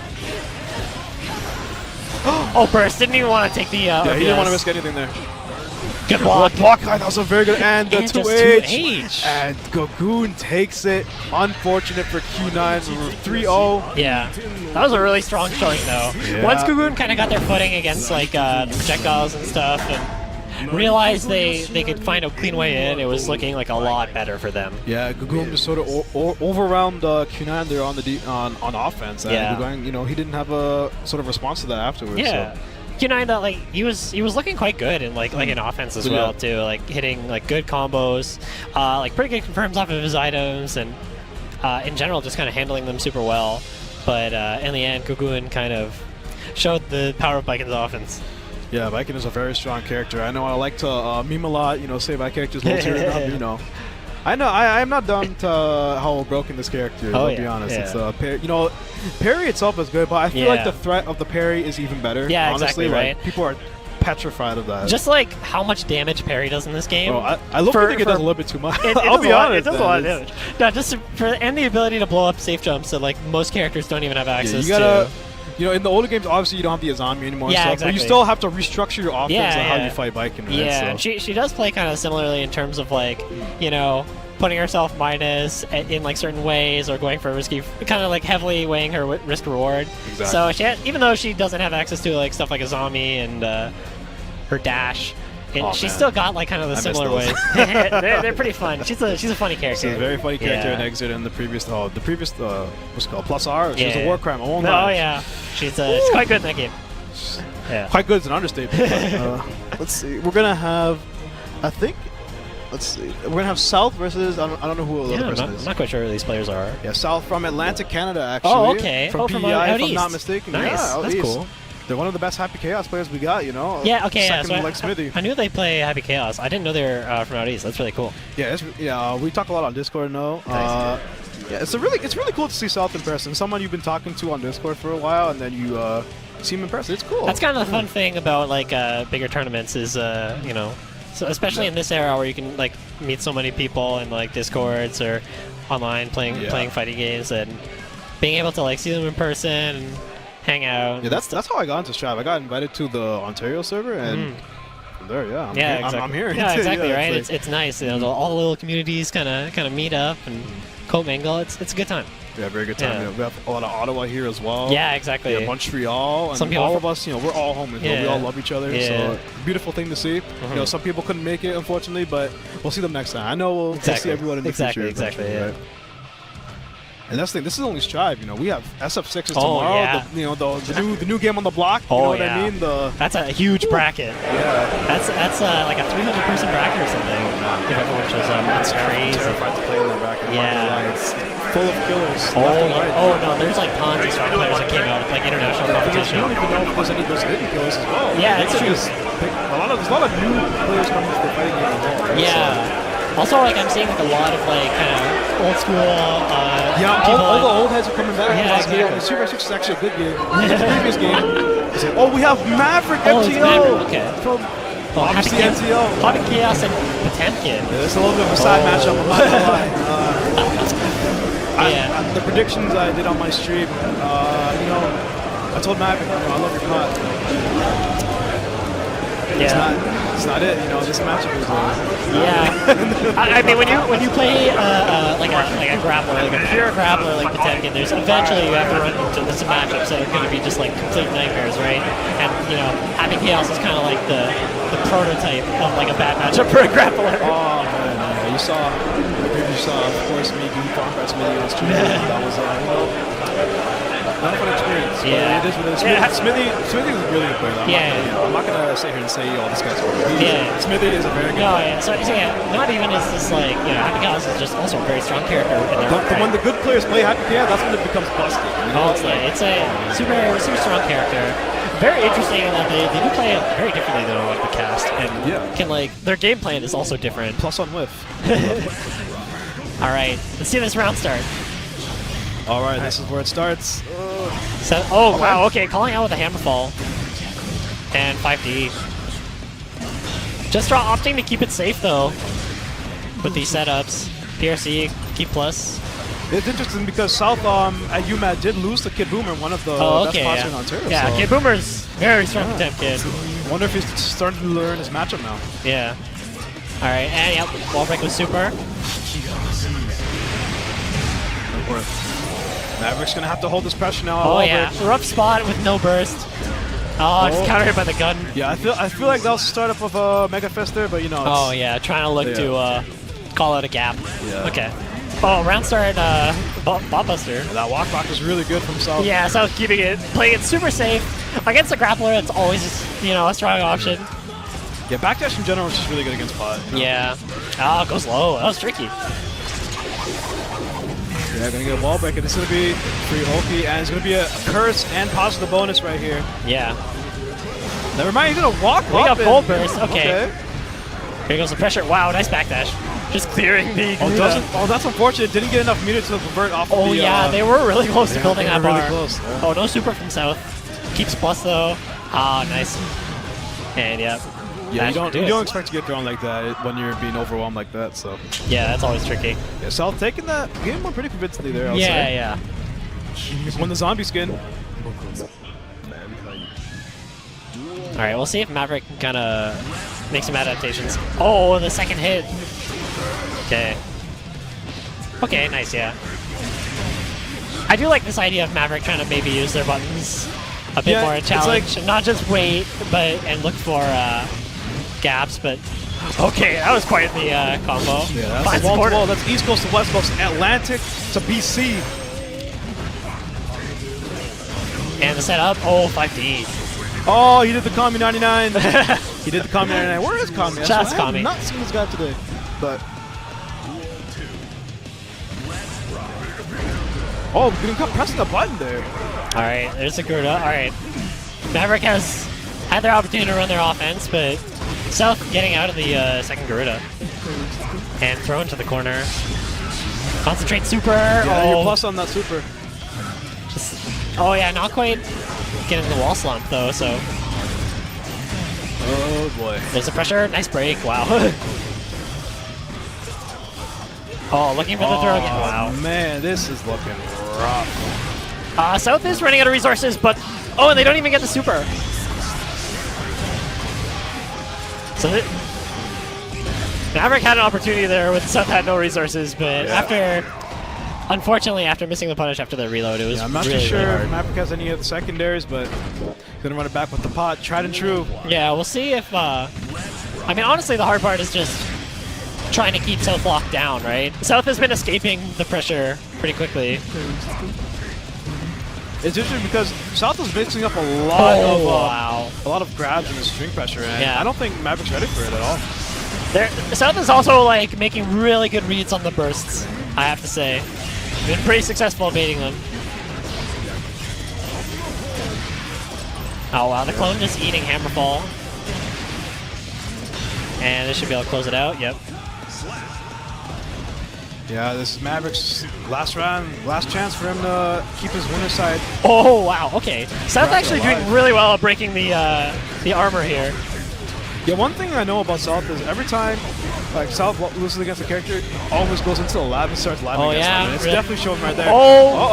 Wait a minute. No, there's life for Maverick right now. There's life. And gets the call out. Yep, South nodded his head. Yeah, South nodded his head in approval of the call out. You know, even if Maverick loses this, he won the hearts of the crowd. Yeah.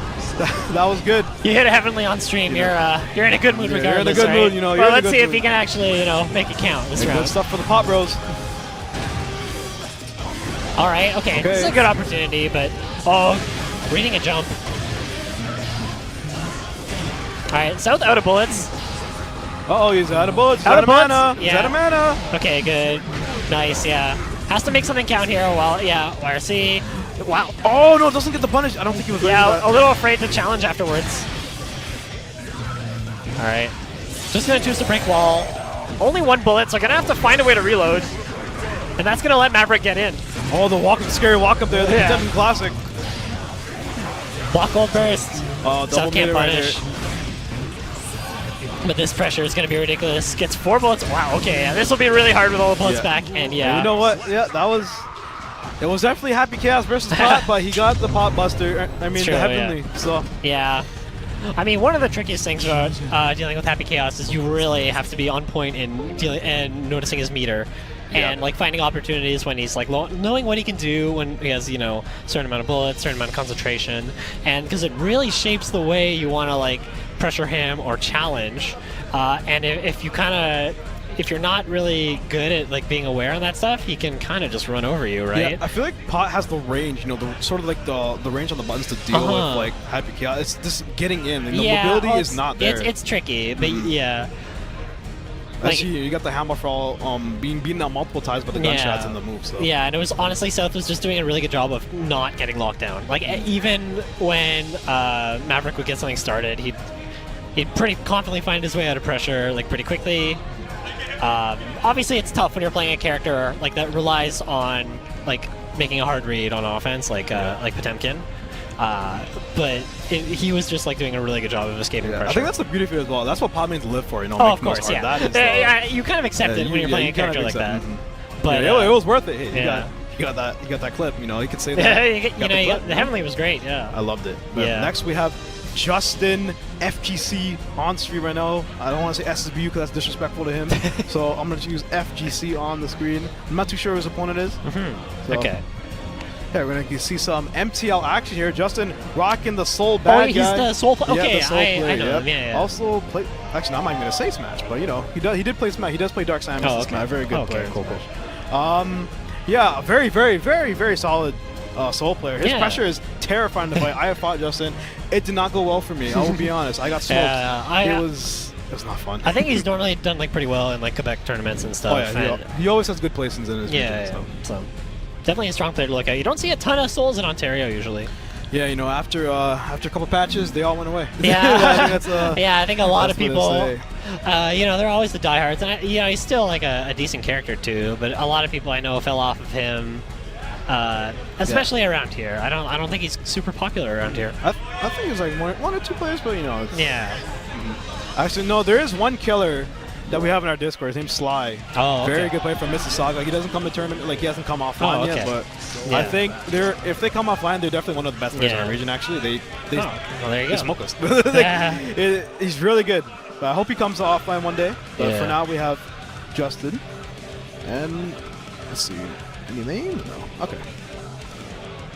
Yeah. Oh, I know. This is a Soul Ditto. This is a Soul Ditto. This is moonguy. Yeah, moonguy. Also, I completely forgot about moonguy. He's also making this. Oh, okay. Is he from around here? Or? I guess I don't know where he lives, but yeah, he is. Oh, okay, cool. Toronto, so interesting. Nice. So we are going to see a Soul Ditto on stream. This should be a lot of fun. Yeah, this would be exciting.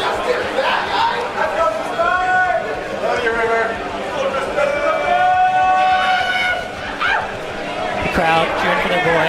MTL's here in full force. Yeah. About the squadron. My boys, yeah. Montreal, they always. That's one thing I remember, even from like Smash events too. Montreal will always cheer for the guy.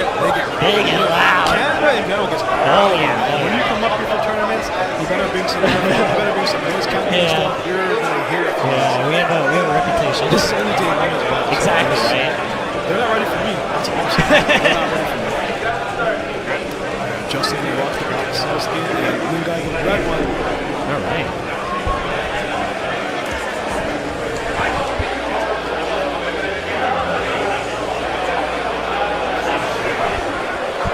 I'm looking forward to this. You don't get to watch Soul every day. Yeah, you don't get to see these two quote-unquote low tiers here on screen, man. You know. Okay. Going for some strike throw. Oh, nice jump out from moonguy. Good jump. Man, that was a Season 1 combo right there. Let's just see it, man. We're getting a lot of memories right now. Good backdash. They're going to get into the car. Oh, yeah, I love this combo. Good. That was a good place to burst. Yeah. It was guaranteed, like, bursting at a point where you've already taken a lot of damage, but it's still guaranteed, you know. Oh! Okay, a little bit of a shimming there from moonguy. Wow. Okay, that is knowledge of your character right there. Knowing where the gaps are. Yep. Oh, backdashing, wild throw. Oh, no, these guys do not want to block on No RC, though. All right, yeah. FDing out, but nice. Man, that was Wow. Good check from Justin. Very good gameplay right now. Oh, okay. 5K, okay, 5K actually seems quite good against Bandit Revolver. Yeah. That does seem like a I feel like if you really were strong to, tool. you have to fully commit to the Bandit Revolver if you want to get past that counter hit, right? Yeah, that time he did it. Yeah, he's looking for it. And just a strike throw. This is where Soul gets really scary in the strike throw. RC, nice reaction. And I'll close it out. Justin takes game 1 here. Yeah, kind of just on point with his offense. I can see what you mean. His pressure, he was hitting exactly where he needed to, basically. Yeah, Justin just guessing a little bit right there on defense, you know? Sometimes the mirrors is just a guessing game. Another dash up throw. Okay. Yeah, okay, now we're trying to look for Moonguy's like fuzzy jump. Yeah, good way to get out of the corner. He finds it, but Moonguy still gets out of the corner. Nice. Yeah, wake up 5K. Wake up heavy volcanic. Man, you know, I'm all for it. I'm all for the no defense. I love it. Oh, nice. Wow, that was a nice whiff punish. It's up to Moonguy. Nice punish. Oh, catches the back dash. Oh, misses the... That's a really unfortunate drop. Nice throw. Oh, wow, I'm surprised that reached. I think he stuck a button out into it. Okay. Oh, wow, gonna use the 5... Stanky leg. Stanky leg right there. Alright, Justin's still finding that round to the end of all things said and done. Alright, Justin choosing to spend his burst. Alright, getting out of the corner there. Honestly, like, I like how, like... Oh, there's the 5K they're playing Soul, but there haven't been, like, nice two bait. gorilla mode, right? Like, they have to, like, match far slash match everything. Like, it's just solid neutral being played out. Yeah. Oh, that's dirty. That's filthy. Oh, nice fuzzy jump. Smitty far slash. Okay, Moonguy finding his way out of the corner pretty consistently. Oh, wow. Yeah, that sweet spot DP is still going to hurt. Yeah, Justin kind of sniffing out the burst there. And he will find it. Up a quick 2 games. Yeah, I think Justin's just been guessing right more, you know? I feel like Moonguy, he has a couple drops there from Moonguy in his combos, but like he still has everything right. Wow. Yeah, I think Justin's doing a really good job of whiff punishing, mainly. Nice. And obviously his offense has been like really strong. Oh, I'm not sure what's going on here. I don't know what is going on But right Justin now. still has the corner. Good challenger with the 2K2D, but it's going to cost him the round. Yeah, Fafnir going to break the Fafnir wall. kills it. All right. Here, Justin on set point now. Showing a lot of confidence on offense. Moonguy just kind of getting walked down to the corner by close slash. This is kind of This is going to hurt. 2-5-H into the 2K to the Yeah, Justin was kind of just cranking his wrist that whole time. This is going to be it. The super will kill here. Wow. What a round. Yeah. Ends it with a perfect in style. Man, that was a fun vanilla gameplay coming on. You know what I mean? Yeah, I think Justin, once he realized how confident he could get in with like close slash and start to really crank Moonguy's wrist, he was just kind of running like a really aggressive offense game.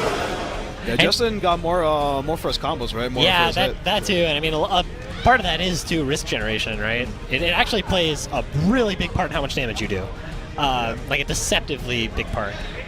And even when Moonguy would find their way out of pressure, Justin wouldn't sweat. He wouldn't take any. He wouldn't overextend. He didn't care. He was like, all right. Yeah, you know, go back to neutral. And I think that's what the confidence helps as well. exactly. Right? Yeah. So. Like that round where Moonguy just got walked down with close slashes. You know, Justin was just like feeling It's totally in terrifying, control. Yeah. You got a pretty good grab and you get counter hits. Like, Oh, exactly right. Yeah. See you next round.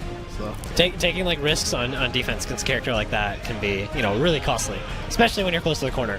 Yep. And we have another MTL player on screen. We have Somnium, you know, one of the best Ramlethals, in my opinion, in North America. Yeah, no, they're really strong with Ram. She's very good. Yeah. I can't beat Somnium. Every time I fire her, I just get smoked. No, I can't beat her. Like, I can't beat her. I don't know. Yeah. I don't know what to do. So, a very solid Ram. I feel like the way Somnium plays, I feel like she takes a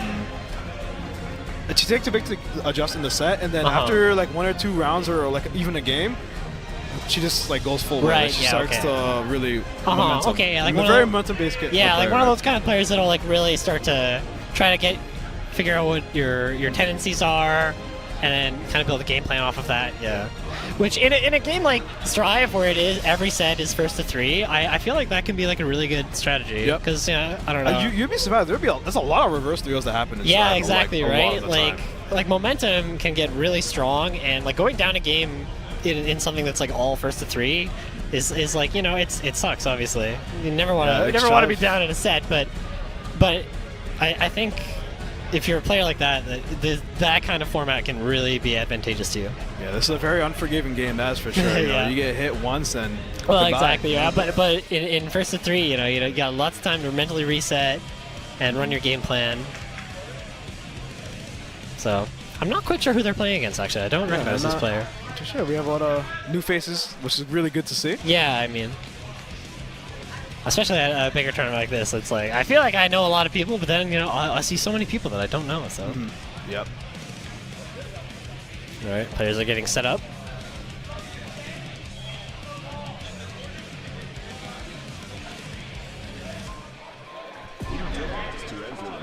I think we're running through this bracket at a pretty good pace. Shout out to the TOs, by the way. The bracket runners, they've been doing a really good job. Even through the whole staff's yeah, been exactly. amazing. Yeah, we got a nice little corner. We got a nice little corner here this time with a nice stage. I really like we have the bigger side of the venue. Oh, this is KW. Okay. KW. Yeah, I've never heard of this player. Let's see what character they play. Ramlethal. Yeah, they both seem to be hovering Ram, so. Should get a Ram. Wow, it's our second mirror today. Or our third, actually, yeah, because we had the Geo mirror. Oh, we did have a Geo mirror. Yeah. Damn, all mirrors. Alright, quick button check.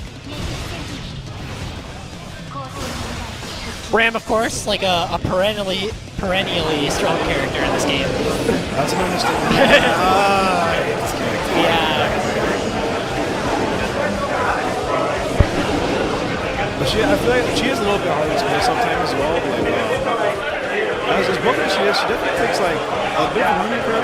Yeah. I think too, especially with the way she's changed, she's a lot different from yeah, and also just even throughout the lifespan of this game, she's setups about to advance. Yeah, I mean, obviously like, her routing is super cool now with the Rekkas and stuff.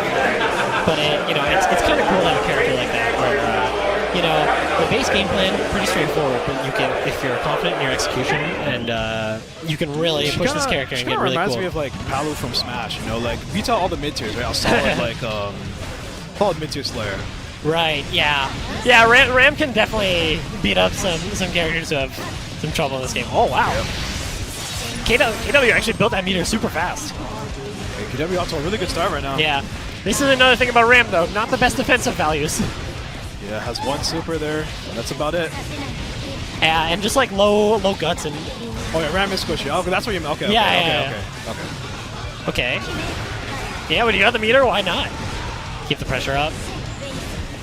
Somnium now holding the corner, and also still has burst. Actually, a pretty good position for them. All right, good break. I really like Somnium, but she's still comfortable with having only one sword, and that's really good as a Ram player to have.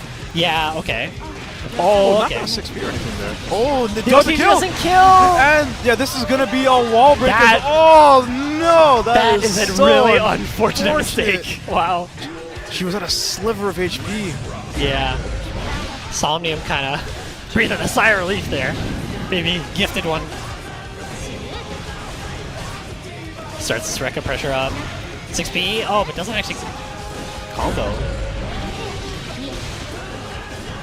Alright, here. Oh, a bit of a myth. Yeah. I think she meant to use the sword toss, but not super instant. Like an unfortunate buffer. Yeah. That's like a Street Fighter 6 moment. Yeah, oh my god, don't get me started on that. But yeah, we're predicting a throw on wake up. Okay. Oh yeah, very lucky. Yeah, that air tool, the fact that hard knockdowns too is like super strong for Ram. She did not need it, I know that, but. Okay.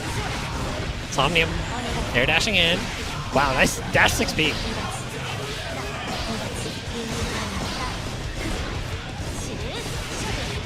Alright, big 6B from KW though. Oh, the sword explosion. Oh, messed up a bit. Yeah. Alright, KW still has burst, but not a lot of health to play with. Okay, instant burst. The clash. Yeah. Alright. Oh, Nice. that's the Somni classic. Yep. Oh, yeah. The buffer suit. That's the classic. Alright, good stuff to Somnium there. Yeah, it's very good knowledge of knowing your own character. Oh, yeah, exactly. Yeah, Ram can tend to leave a lot of gaps. Normally, like, you're too far to punish, but with something like a super, yeah. Yeah, with that super, Yeah. you're cooking. You're cooking. You're trying to match Alright, the... yeah. Somnium choosing to burst out there. Taking a little too much damage in the corner. Wow, okay, nice jump peek. Wow, huge 6B. Yeah, Now I think Somnium has Somnium's- the corner. yeah, she's doing really good at just finding the gaps Yeah. in KW's combos. I would not count KW out, though. He's looking quite strong as well. Finding a lot of air-to-airs. Oh, big gold burst. Party wow, time. wake up 6. That was so smart. Yeah, has the meter to keep himself safe. Okay. Oh, big frame trap with 6H. Alright. KW on the board this game.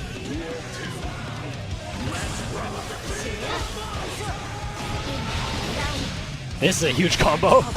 Oh, yeah, a little bit optimal, you know? A little bit too optimal there. Yeah. With the Either way, though, she gets the setup, so it's not the end of the Yeah. world. Yeah, yeah, she's still in the corner. Okay, just dashing back in. Not going to spend super quite yet. Keeping KW wow. locked Okay. down. Oh! Instant burst. The good covers here with the sword toss. Yeah, okay. Uh-oh. Just this a quick isn't good. knockdown. Ooh, cheeky! That is filthy stuff. Oh, gonna drop the combo. Oh, back throw incident? The back throw incident. Oh, okay, don't let it be you, KW. Alright, they're not flinching though. And there's a jump P. Oh, an ID back jump S is covering so much ground. Jumping out. Oh my god. Yes, And once again, jump S. That was a very clutch round for Somnium to win there. Yeah, once again, KW showing not being able to close it up the round. Oh, big frame trap. Oh, that's wow, that burst actually safe? baited burst. Oh, what? This character. Oh, KW steals corner there. Wow. Uh-oh. That's what a really good turn- for them. Yeah, what a turn of events. Yeah, okay, smart burst. You really don't want to get wall broken Oh, no. in you a do situation not like want this. positive bonus. This character can be a real menace with positive bonus. Oh yeah, just are seeing a block. Oh, Hot backdashing. Oh, I like that. That was a nice combo. Alright.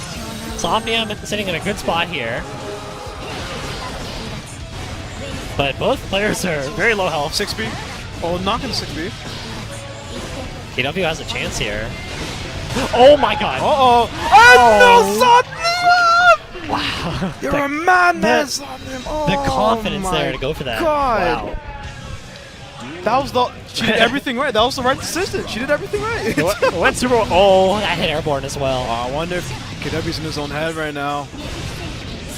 Oh, man. I cannot believe that happened last round. Wow, okay.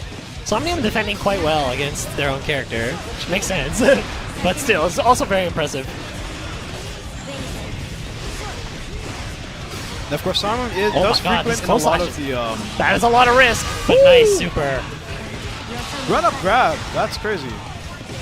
With this risk, I think they'll be able to... Oh, never mind. Yeah, just I spoke too missed the wall soon. there. Yeah. And super again, this time Oh baited, my God. but has the burst, is All going right, to... Somni. Oh. Yeah, just RC to finish that off.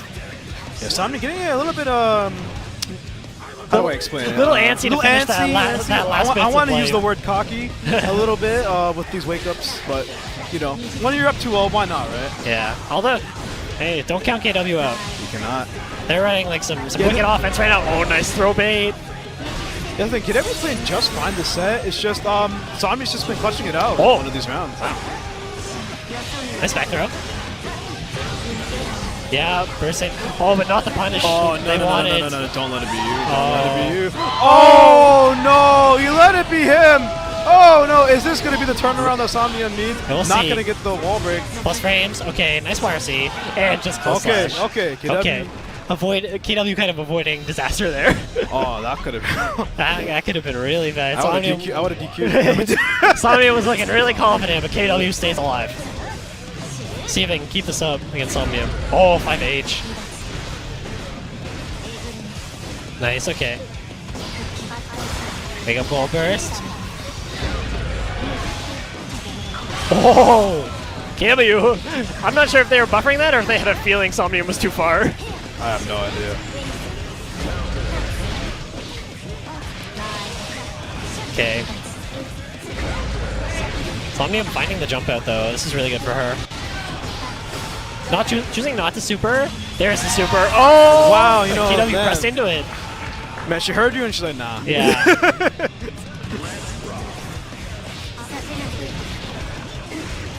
Oh, huge counter hit. You got counter hit by 2H. This is going to be a lot of damage. And Ramlethal does take a lot of damage, like you said before. Oh yeah. It's going to be a positive bonus. Oh yeah. That was the very good wall. Yeah, that was a very good wall break. Getting hit by the extra overhead. And another frame trap. Looking for burst. Oh, okay. Man, Somnium with the stylish way to end this. Yeah. Good stuff to them. There was still KW showed a lot of fight in that set. Yeah. Like, it was pretty competitive. Oh yeah, definitely. But you know, Somnium, I'm gonna say that she was playing more like a crackhead. I'll be quite honest with you guys. She picked the right options at the right time, and she got rewarded for it. No, yeah, her offense was definitely on point, and KW really couldn't adapt to it. Do we have Kiri on stream? Huh? I think it does. I don't know. You have anything to say for the stream? Do you have anything to say for the stream, Kiri? I'm carried? Okay. Yeah, that's Kiri, you know, from Brampton, Ontario. No, I'm joking. He's Ottawa and Brampton. Go to school in Ottawa. Yeah, against, I'm not too sure his opponent. Kiri does play Millia. Oh, okay. Yeah. Millia player. Cool. He's so annoying to fight. Holy crap. That can always one be of the most annoying players to fight in Ontario. That can always be a frustrating character. God, man. His controller has DC'd in the past before, so I wonder if he's fixed this problem. Is he on Snackbox or what? No, he's on pad. Oh, okay. On pad, yeah. So.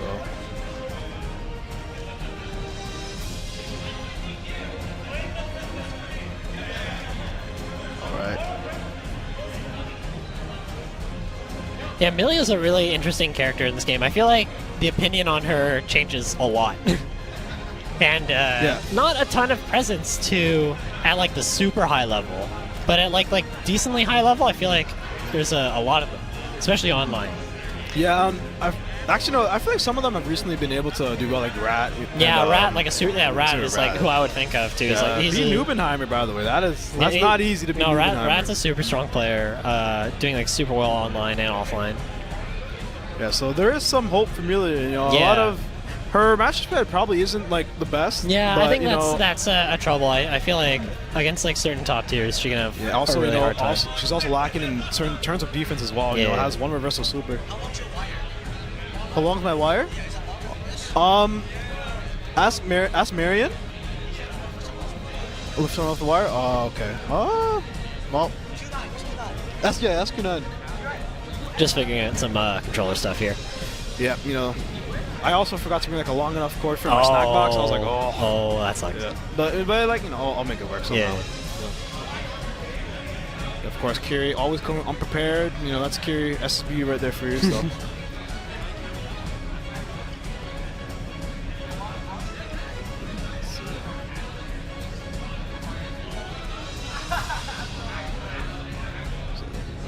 Oh, it's going to be Kiri versus Tonsqi. Tonsqi's from Northern Ontario, Sudbury. Oh, from Sudbury. Yeah, shouts to Sudbury. Yeah, okay. so we're having all the regions come right into the thing.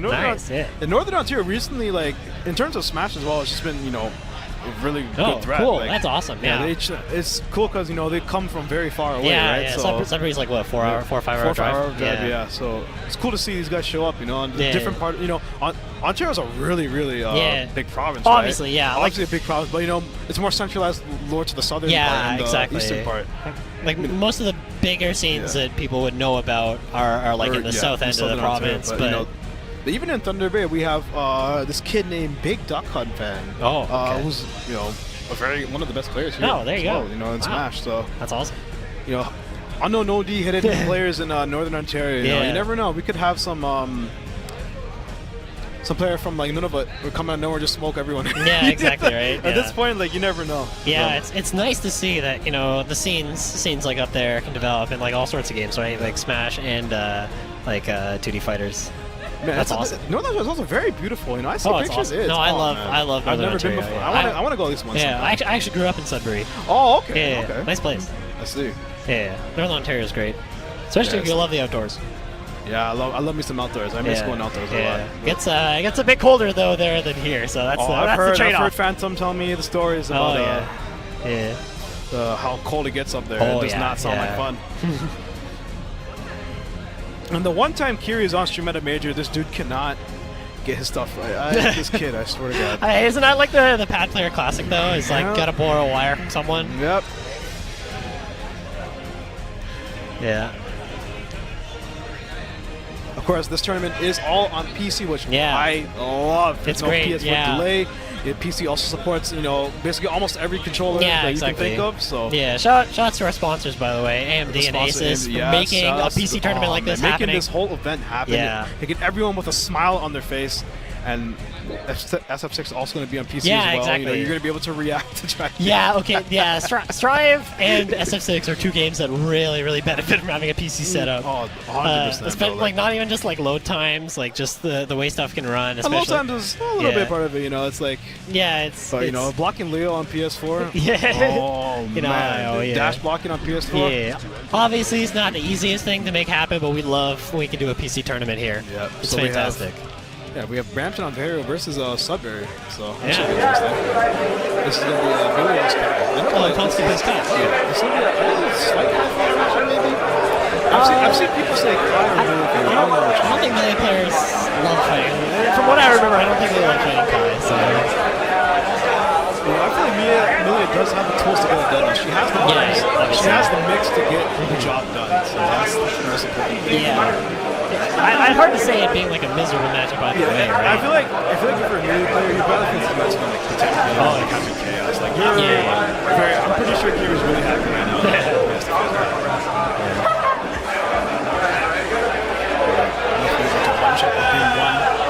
We'll see.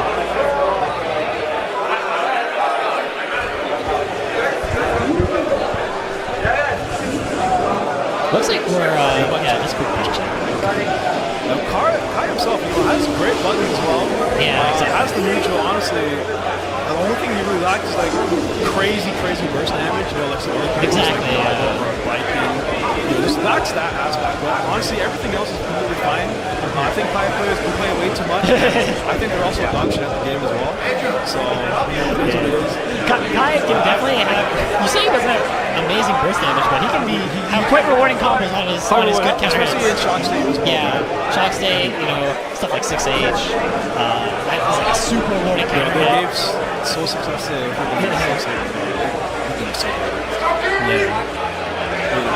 Kaiki's, I think he can get the job done. Of course. Both these characters are like a little bit under the radar. Yeah, I'd say so. That has the higher tools. level. Yeah.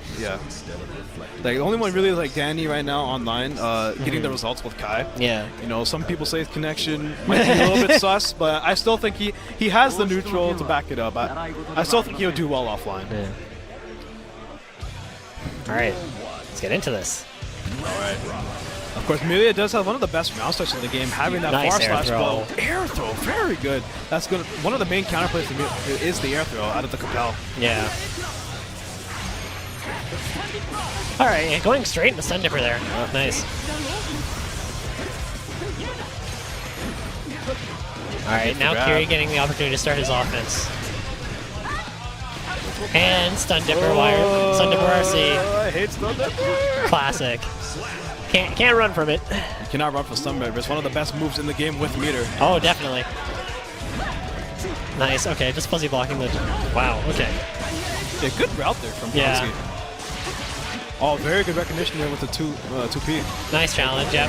Oh, that was a really nice burst, but winger right away. Oh, yeah. No, he got it. Yo, Kiri's surprised. He get hit with the Vapor Thrust. Oh, it's right into Dragon Install. Dragon Install. I've never seen a guy go to the Dragon Install that fast. Wow. You know, Dragon Install has its perks, you know. Oh, yeah. I think Kiri is going to want to play more airbase right now because of the meter. Yeah, looking for the Sun-Upper YRC. Oh, big though. That was a really big jump K. Not going to kill. Kiri Not wanted quite, to kill really yeah. badly. He's going to have to block Kiri. Oh, no. Oh, yeah, Tonsqi. I respect that. I respect that. Tonsqi went for it all. Didn't really hard call out. It's interesting because if he did Stun-Dipper at wall break, he would have hit because he backdash, and he does catch backdash. All right. Tonsqi going for kind of like, you know. The Hail Mary there. Oh, a little bit, yeah. But Kiri, sometimes you gotta do it. Kiri playing pretty solid so far, I'd say. Yeah. Oh, nice jump S. Guys, air buttons do cover a lot of space. I think that is one of the hard things for Millia to deal with. Ooh, and Baits the out. first big Kiri SSB gonna take game 1. All right. Good stuff. That was very good bait if you're the boys cheering him on. Yeah. It's got to feel bad to pop Dragon Install and still lose, right? Oh, man. That's a clown install is what they say now. Clown install. Goes low. More set play. Ah, that cross up. Oh, looking for a burst Yeah. bait. Uh-oh, man. Kiri is mixing right now. Yeah, just hitting cash out was super.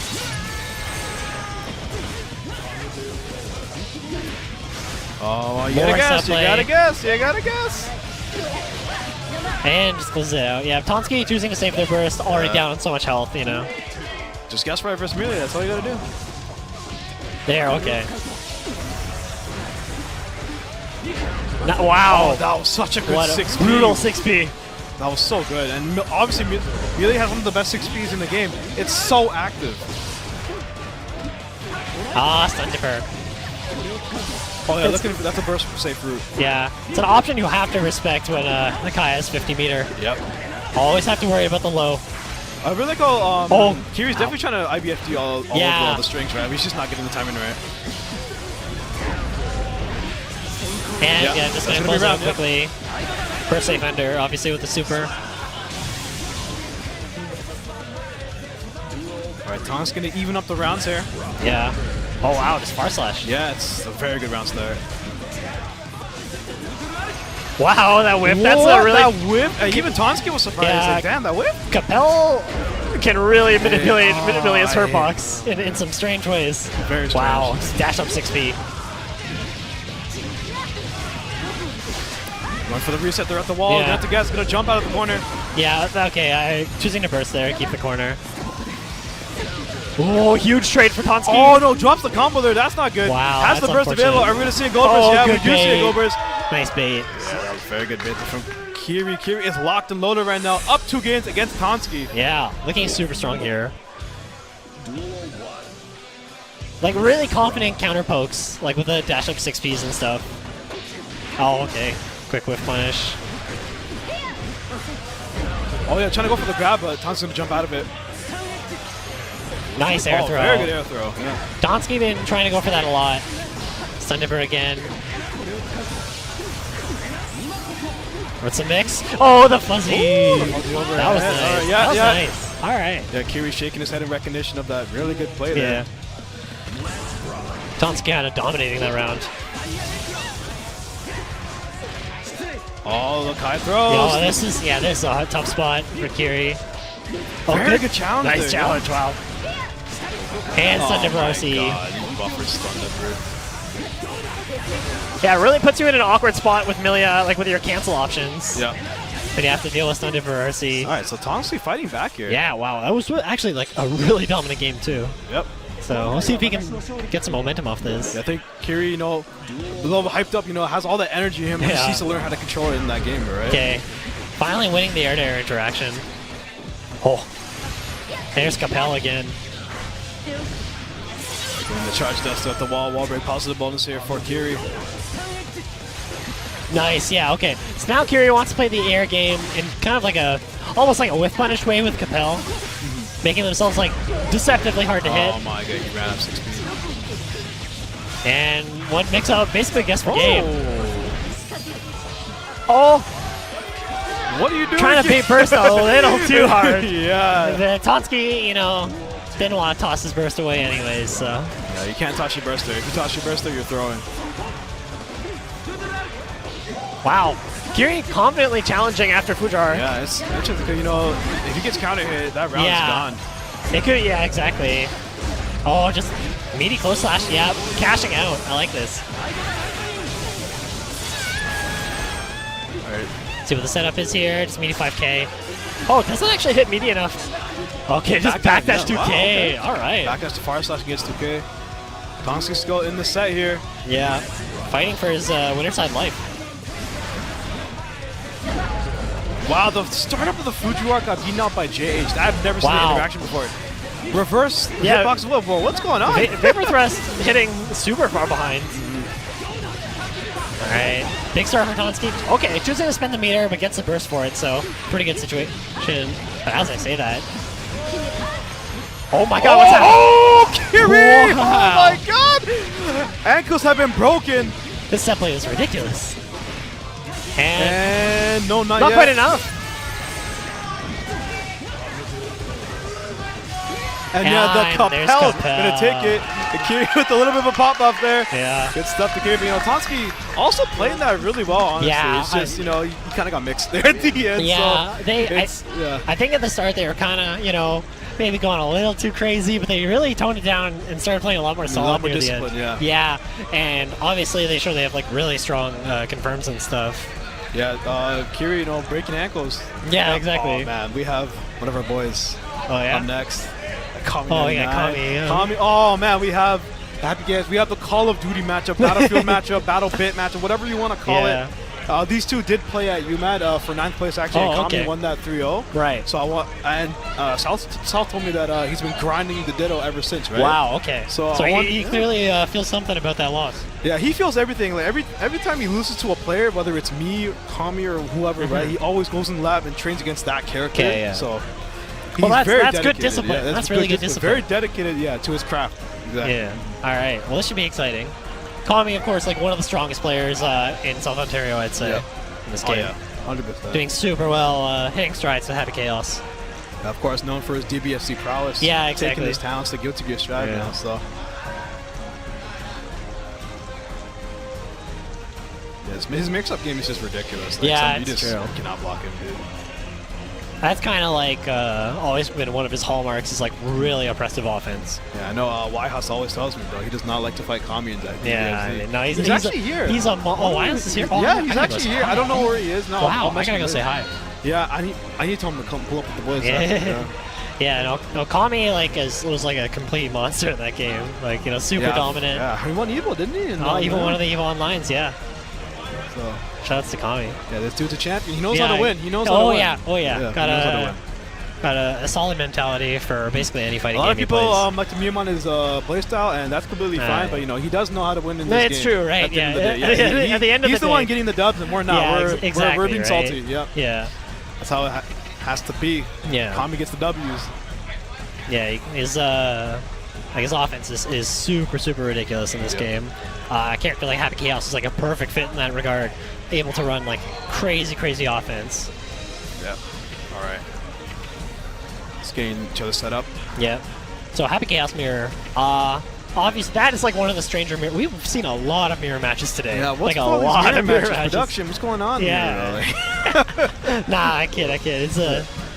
This is I can imagine it would be quite the funny mirror match though, because the Chaos mirror is very funny. Yeah. It is very funny. Yeah. I won't lie. Let's take a look at the bracket here. See if there's any major upsets.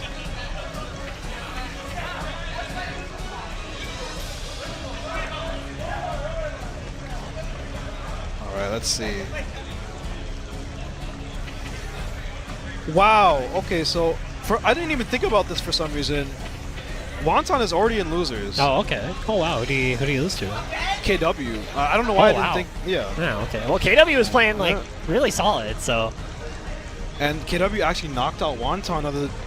Wonton is already out of the tournament, ladies and gentlemen. 33rd and in the seeded. Yeah. This is a really stacked bracket. These things can definitely happen. Especially if people go to losers early, right? Your path gets exponentially harder. But wow, I'm genuinely shocked right now. We're just troubleshooting some controller issues here. I can't believe I can't believe this. Wonton is out of the tournament, dude. Wow. Should be up and running. At these other brackets. Should be up and running shortly. Also, Kiri beat Casper. Oh wow! Wow, that's actually really impressive. Okay, I think we got our controller issues sorted out. Yeah, I'm just shocked. This is full of upsets, dude. That's a tough bracket. Say hi to the boys there. Especially like when pools cut to, depending what pools cut to, you can be getting some really, really hard matches super early. And I'd say like this tournament is like really deep in terms of talent. It's not just like this is Canada's best. Yeah, there's strong players at the top, but this is like a really deep tournament all the way down. We are missing a couple of West Coast players, mainly Zimpri and Memocarp. Memocarp, that's my senpai. I've learned a lot. I've learned a lot from Memocarp, honestly, and he's helped me out this tournament. So shout out to Memocarp. If you're watching this, you're the GOAT. I wish you could have come today, but it is what it is. Yeah. All right. Looks like we are getting into it. Damn, Kami's hitbox is quite nice. Oh yeah, both their hitboxes are really good. Yeah, those are nice buttons. All right, straight into it. No button checks here.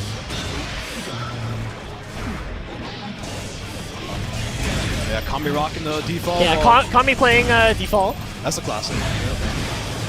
Okay.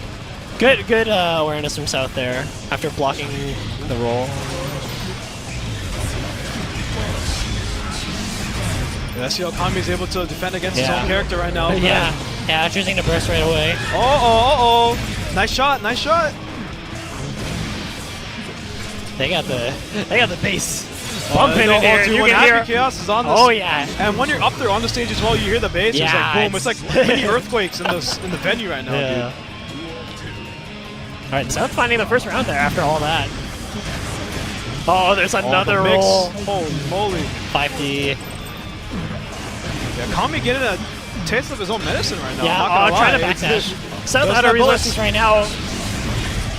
Yeah. Had a very small window to try to challenge here, but that concentration super made it even harder. Yeah, that's really tricky. Nice challenge, though. And this is Kami's opportunity. Started his offense. Yeah, it's going to be wall break here. This is going to be bullets reloaded and a free curse here if Kami wants to. I imagine he might, try to approach. Oh, yeah, he had the curse from before. Yeah, and concentration super again. With full bullets. Okay, smart wire save from South, though. Just another 2K. Wow, that actually covered the backdash. Here's some mix-up. Good blocks. Oh, that's unfortunate. 2K actually got whiffed there, yeah. I know, Kami just spaced outside of it. And training curse. Oh man, what an amazing round start from both players. That was a good burst there. Yeah. Alright. Kami just choosing to reload. I like that. Keeping the bullet advantage in a matchup like this seems like it could be very valuable. I imagine you have to play a little bit of a war of attrition. Yeah, this is... Oh, yeah. Kami always quick on that reload, too. And you can show how powerful it is. He's basically always got bullets. Yeah, I think South was getting a little bit too antsy there at the end. They're trying to dash block there, but didn't get caught up instead, and he recognized that. So Kami going to take game 1 here.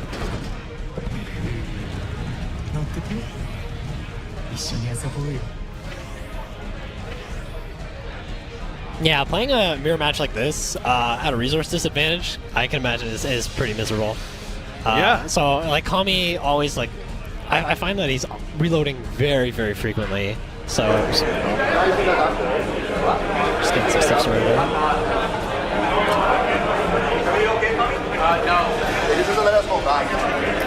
Some technical difficulties right now. Yeah, should be back shortly.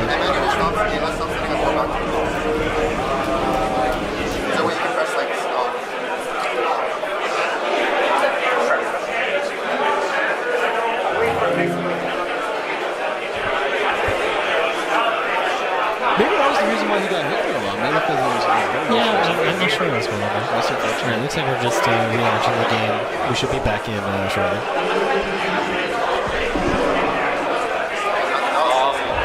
And again, on PC, we load super fast. We need Tonsqi. Was it okay in the actual? Yeah. It just happened when you guys went. Yeah, I'll give you guys a button check then. The players are just setting their buttons again.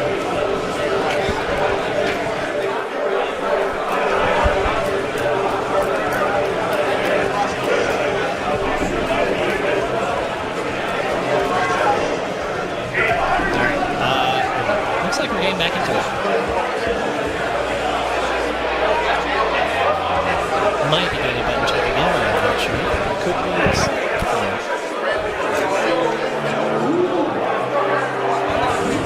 Yeah, it's button checking again.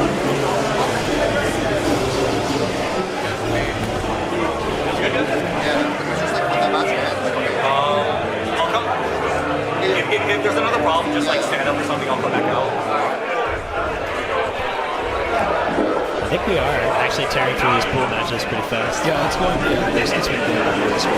Yeah. Guys, okay? The expert stuff.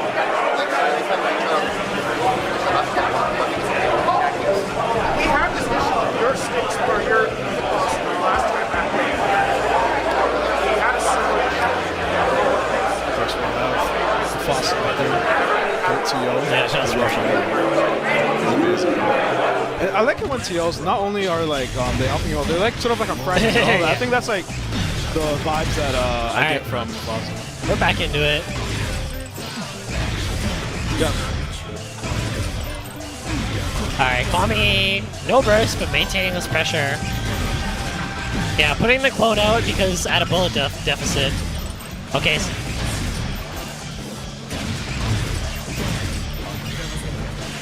Alright, now South has an opportunity here. Kami with no burst. Choosing to reload. Yep. Oh, the backdash from Kami, super smart. Yeah, okay, Kami is one of those players who, he's always aggravating, man. Yeah, he's really good at choosing the right option on defense. Might not always be block, but he's really good at choosing the right option. Oh, you said it better. You said it the best, man. Yeah. Very good grab there. Yeah. Nice. Keeps this pressure up. Kami just trying to FD out. Nice FD, yeah. And here comes the pressure. Gets a full reload off that. Goes low. Oh, big counter hit. Yeah, I think he was trying to predict a grab there or something. Oh, and a reload big combo. That was kind of swaggy. That was pretty swaggy. I will give him that. That was pretty swaggy. And here's the mix-up. Goes low. Wow, okay. Really good defense from South in that sequence, though. Just a grab. Trying to FD out and mash out, but South is ready for it. Oh! Hero burst from Kami. Can he make it count? One more mix-up. And 5D. Yeah, raw 5D, yeah. It's kind of interesting because in Street Fighter also, it's harder to react to raw drive impact sometimes, and I feel like it might be the same thing in this game, you know, just like raw 5D. It can be really difficult. I mean, obviously there's like a mental stack at play. Hey, we're getting a character swap. Okay. Okay. Man, Kami does not like fighting Leo, and he has voiced that. He calls everyone trolling because we're not playing Leo Whitefang. I don't blame him. I'm surprised. This character is super strong. Maybe there is some sort of like a player matchup thing at play for South playing this character. Obviously, I don't know. Oh. We have Yaer being one of the prominent Leo players, but doesn't play this game as much anymore, so there's not really a dominant Leo to take over, except for the guide, but he's in Ottawa, so. He is here today, though. Yeah, he is. That's my boy. All right. Oh. There's the roll. Right into super. Kami might opt to curse here. Oh, no, going to approach. Yeah, good. And just two throws. Yeah, all right, Kami on set point here. So. South gonna have to try to make this Leo pick count. Oh, good. Good backdash from Kami.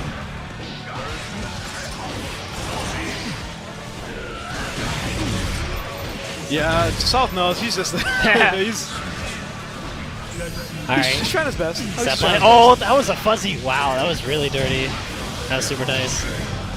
right? I think one thing that made Kami elevate his gameplay, as he does the super, is that he used to clone a lot more now in his neutral. Yeah. I mean, clone is like a really strong option for Happy Chaos now. Yeah, I think it's one of the best specials in the game, to be honest. It's It is good. a cheater move. It is a very cheater move. It's quite good. But all right, good stuff to Kami though, taking that set pretty confidently, I'd say. yeah, very confident. Yeah. I think, is that the last one, or are we getting more?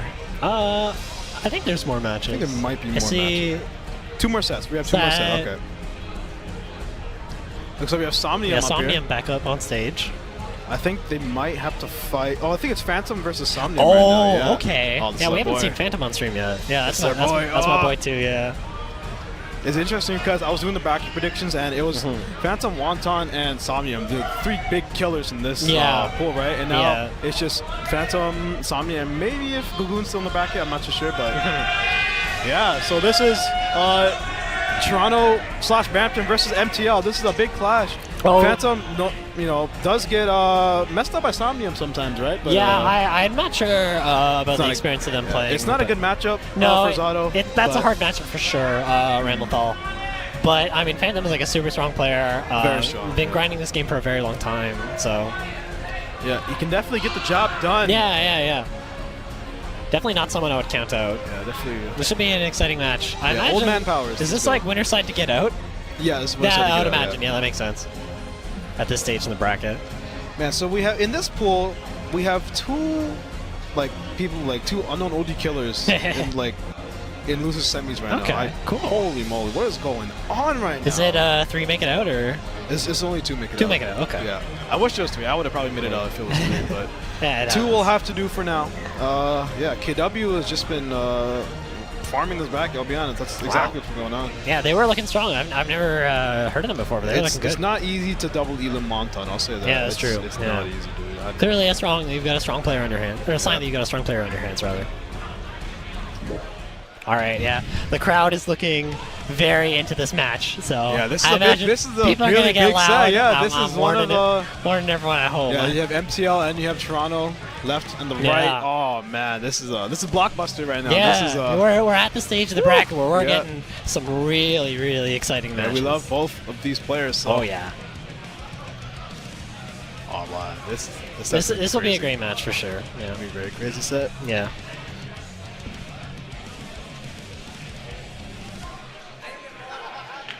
Yeah. Players are just setting up, making sure they're on the right side. Just chilling. Shout out to production, holding it down. Yeah, everyone's still having a great time playing casuals as well. There's a ton of casuals. We have a ton of setups again. We have like double the amount from last year. Shoutouts to our sponsors because we've got quite the setup over here. It's fantastic. Could not do it without you guys.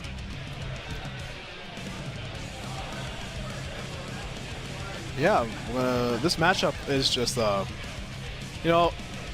it could be worse, but it's still if Zato gets put in the corner versus Ram, there's nothing much he can really do. Yeah, both of these characters do not have like the best defensive options, I would say. And I imagine Ram has not a hard time dealing with Eddie. I imagine it's pretty easy for her to kill Eddie from a very, very safe distance. So I imagine that is probably one of the pain points for Zato in this matchup. Yeah. But these are both like offensive masters, so once one of them gets in, anything could happen, right? Dude, when Zato gets 2K2D, they start coming. Yeah, exactly. You gotta be really selective of when you use the pose in this matchup as well. Uh-huh. So. Oh, yeah? Yeah. Okay. Figuring out some technical difficulties. Looks like we're getting back into the game. Yep. Obviously, PC is more of a newer concept for the tournaments. Yeah, here exactly. So right. there's just going to be a little bit of hiccups here and there, but yeah. it'll all get down ironed out eventually, right? So.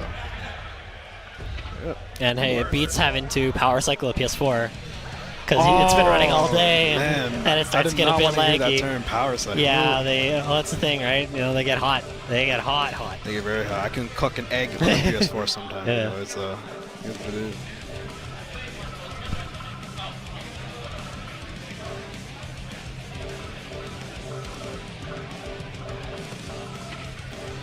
Yeah, I'm just looking at chat here, and shout outs to chat as well. Yeah, shout outs to you guys at home. MFCR, big Somnium fan.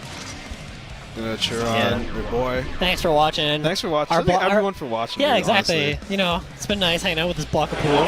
We got more action after this too. I'm pretty sure. I'm pretty sure there's more. Top 16.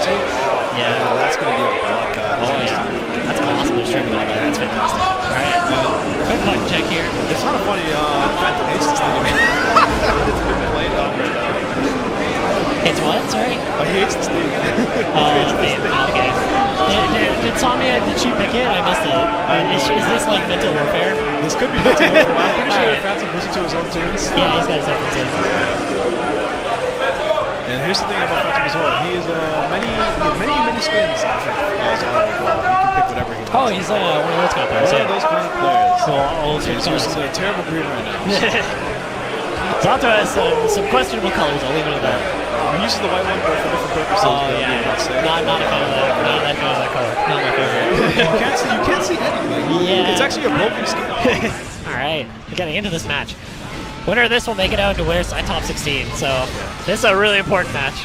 Yeah, a little bit of a lazy summon there. Gonna get away with it this time. Yeah, down his burst, but doing fine. Oh, nice frog. Trying to bait Somnium and killing Eddie. Meaty drill. Oh man, I can already tell that Phantom is just cooking right now. He's in his bag. Oh, I forgot what my bad, bro. I should not have said anything. Yeah. My bad. Somnia, now it's her chance to run her offense. Oh, try to YRC, yeah. Yeah, but got BRC. And actually gets a nice pickup off of it. Oh, yeah. Yeah, the Somni Classic. Super out. Nice confirm. What a confirm coming out from Somni. That was really nice. Confirming that air hit close slash. Wow, round start summon, you have a lot of balls for doing that, I'm not gonna lie. More pressure. Nice jump out though. Wow, this is huge damage. And there's gonna be a lot of meter as well being built because of the Rekka. Wow, okay. I'm not sure if they were trying to interrupt or was trying to punish that. Going for the side swap. Little side swap here. Yeah, seeing Amorphous here. Yeah, on something into the Amorphous. He's going to have Eddie on the wall break, and Somnium's going to have to hold this Piercer. Yeah, basically guess for game at this point. Of course, you can interrupt Pierce, but as you can see, Phantom used the 2S so he can cover the gap between the Pierce. Yep. Kind of get when you have the positive bonus and the setup like that. Wow, what a round You can get in some pretty good guaranteed setups. Nice 6P though. That was a very good 6P. All right, Phantom finding their way out.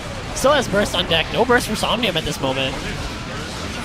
Okay, just got it back and he used it right away. Does not want to let Phantom run away with this. Good block. Oh, wow. Pressing the button. Just do it. Ooh. Very good burst there. New one to burst. Yeah. And just a frame trap. This isn't going to be enough to kill, but... Yeah, the Sun Void is going to... It's a very good situation for Phantom. Very good. Yeah, just do the guaranteed stuff. Push in the corner. 50-50 command grab. It's so hard. You got to remember that Zato has a command grab, and Somnium did not guess that, and Phantom takes game 1. Really solid stuff from Phantom, I'd say. I'm already predicting a game 5 set. You think it'll be a close? I mean, yeah, these are it's always game 5. Two strong players. Wow, run up close slash. Somnium not afraid to do that around start. I've noticed because the threat of Ram's buttons can definitely make it a bit easier. I mean, nice. When the risk reward is in your favor, it's like why not do it, right? All right, yeah, Phantom stalling out, trying to get Eddie back. Somnium has the corner now, though. Cranking this risk, too. One more hit could spell a lot of damage. Oh, trying to mash out, but was a little too far, yeah. This is huge This is going to kill, this is going to kill. I think it'll be... Oh, wow. Yeah, I should have listened. Zato, yeah, she's smiling. Yeah, she's smiling. Zato Guts plus Ram Super, they buffed that. Exactly, so yeah, that Super doing a lot of damage on wall break. Nice mash. Phantom with no Eddie, but just going to challenge. Wow, the challenge. Trying to backdash, but the Rekka whiff cancel. It's going to cover Somnium. Nice, okay. Phantom actually doing a good job of protecting his Eddie with his cancels. Yeah. And it's paying off here. Yeah, I think what separates like those Zatos from the great ones. Yes, exactly. It's a very, very important part of him playing him at a high level. Like not only Zato moves, but Eddie movement specifically. Like if you watch PepperySplash, he breaks people's ankles just from Eddie. Yeah, exactly. Which is so cool to see. Yeah. Like, you're commanding it's a puppet character. You're commanding two things. Yeah. I think that's the fun that players have in Zato. Yeah, exactly, It's yeah. pretty difficult to pilot, but once you master Zato, oh man, it feels Nice. hard. Okay. Little tick grab here. Gonna have to be worried about Somnium's burst. Yeah. Ah, the classic. Just gonna keep this pressure up because Somnium has no burst. Good FD out though. But of course, Frog covering the command grab. Making the whip thing safe. Wow. Somnium blocking all that mix. And now she has her opportunity in the corner. MTL's getting rowdy for their girl. Oh yeah. Oh, the counter hit.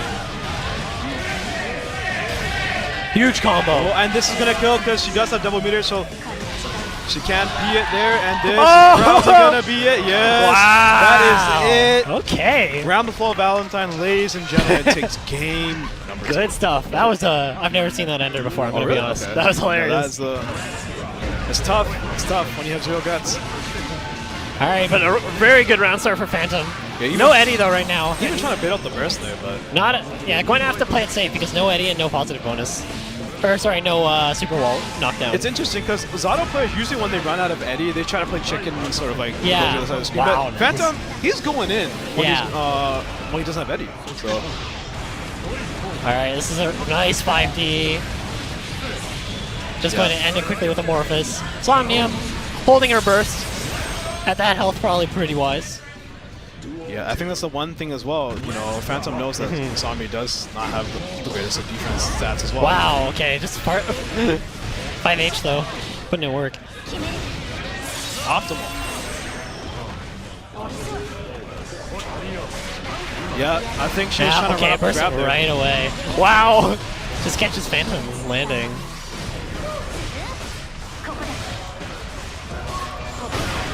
Oh, that was really smart. That trade actually working out. Oh, 5D. That was so smart. Trying to reflect the sword toss with the trade Junker Shade. Trade actually worked out well for him, but Somnium still had a lot of meter, unfortunately for him.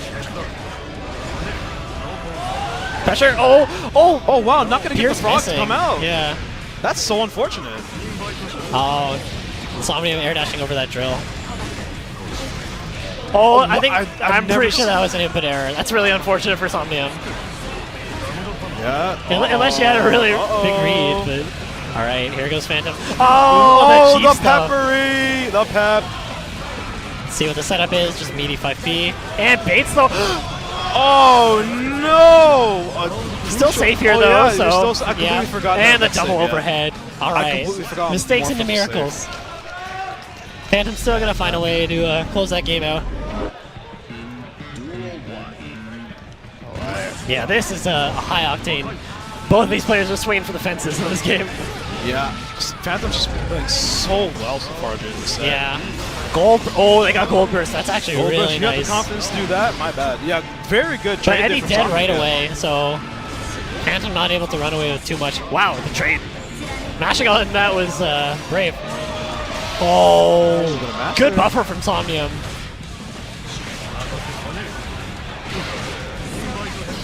Yeah, Phantom, no Eddie, so just kind of forced to play around with drills and buttons. Somnium bursting right away. Yeah, doesn't want any of that mix. Yeah, killing Eddie too, so. Oh, but Phantom starting this again. Command grab. Uh-oh. That should be enough, yeah. I was going to say. I didn't want to jinx it. I personally don't think that command grab should do that much damage, but you know, we take those. Well, it's also Ram health as well, making it look kind of bad. All right. Phantom on set point here, though. Oh, this is huge damage. No knockdown and no Eddie, though. Oh, good okay. 6B there. 6B actually very crucial. It could have been in a bad spot. All right, Somnium now. She has a chance. 2S. It's 5B RC. Oh, my goodness! Phantom. Oh, 5K anti-air. Wait a minute. 5K. Yeah, bursting. Can you jump cancel Ram's 5K? On hit. I don't think on block. On block? No, okay, no, okay. I'm not sure though, actually. I feel like, because if so, I feel like Phantom's been making it a little bit obvious when he's been bursting there, right? So. Oh, and the Snake's covering him at the end. All right, this is really hard for Somnium with no burst. Gonna have to find a way out. Fuzzy jumping well though.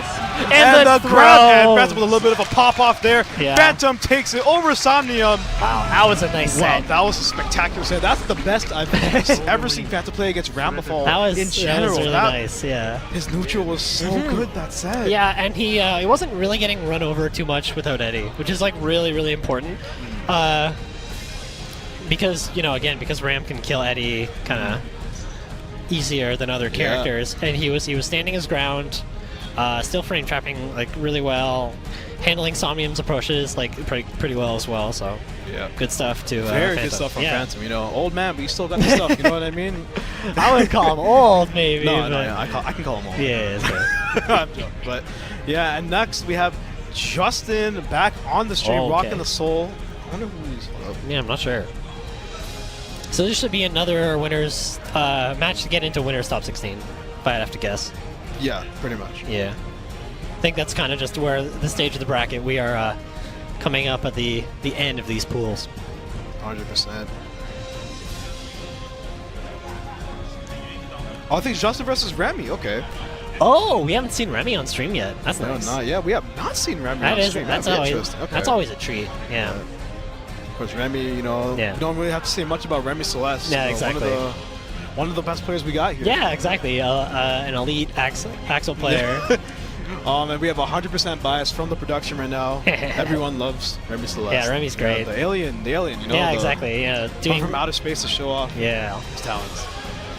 Obviously, streaming this game super often, streaming SF6 super often too. Yeah, streaming the game, you know, it's a little bit hard right now because yeah, I mean, you know, that play, but you know, everyone's got their qualms, but you know, he's still a strong player, right? Oh, yeah. No doubt, it's very strong. It's definitely does very consistent. Yeah, well in very, Wi-Fi very tourneys, consistent. so. Yeah.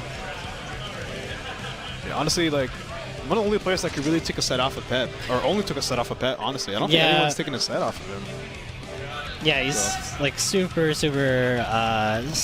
Been playing fighting games for a while, so. Yeah, this is gonna be Soul versus Axel. Yeah, I am.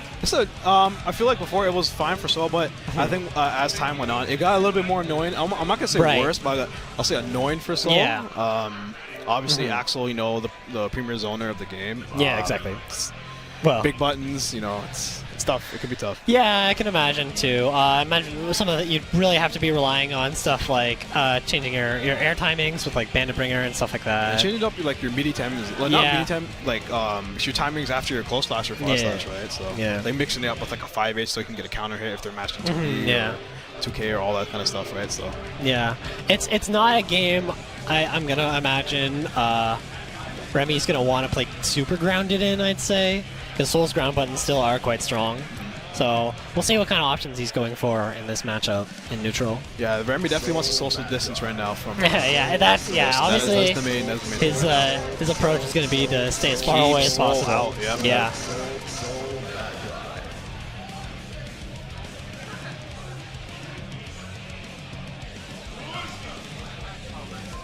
All right, I think this is gonna be our last set of our block. Yeah, as well, so I think so. Yeah. This is hope this goes out with a bang. Again, winner of this is going into winner side top 16, which is being played right after this block. So don't go anywhere. But yeah, don't close that browser. We have the fun hasn't even begun yet. It's true, right? This is just the beginning of like the stream right now. This is only the appetizer, the little bits. There's much more to come. Yeah. And this is again we're starting to weed out and get to the really strong players fighting each other here as we get into this stage of the bracket. So everyone's favorite alien, Remy Celeste versus Justin. MTL's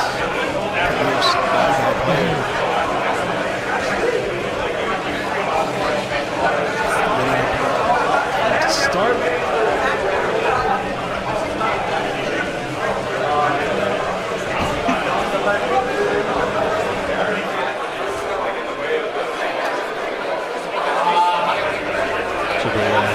Started just shortly for you guys.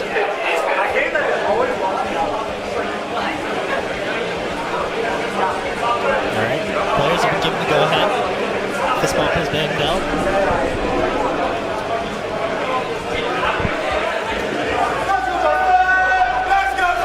Montreal, of course, getting loud for the guy, as they always do. Jesus Christ. Oh man, yeah, this is another one. This is like the previous set before. We have Toronto's favorite versus MTL's favorite right now. Oh man.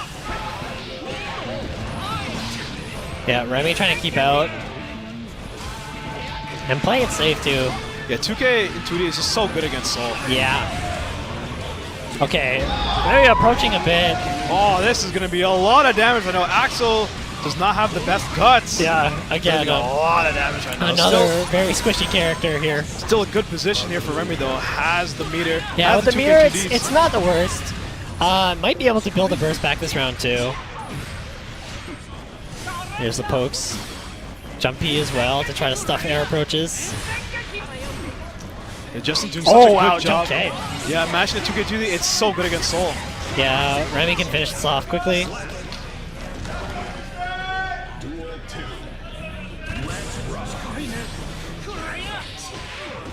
2K2D again, misses the OTG. Yeah, Remy actually playing this pretty grounded, it looks like. You can't be bursting that. Doesn't get the sweet spot, gets the grab. Still a good spot for Justin here, yeah. Should able to close it out. Justin very near to a perfect. Oh man, you don't want to get the MTL crowd rowdy. It's not going to go in your favor right now. Oh yeah. Oh, it's going to run over the 5P. Huge damage off that wild throw too. I wonder if DP would have been better. Yeah, I think it's probably what they wanted, but they might have just missed input.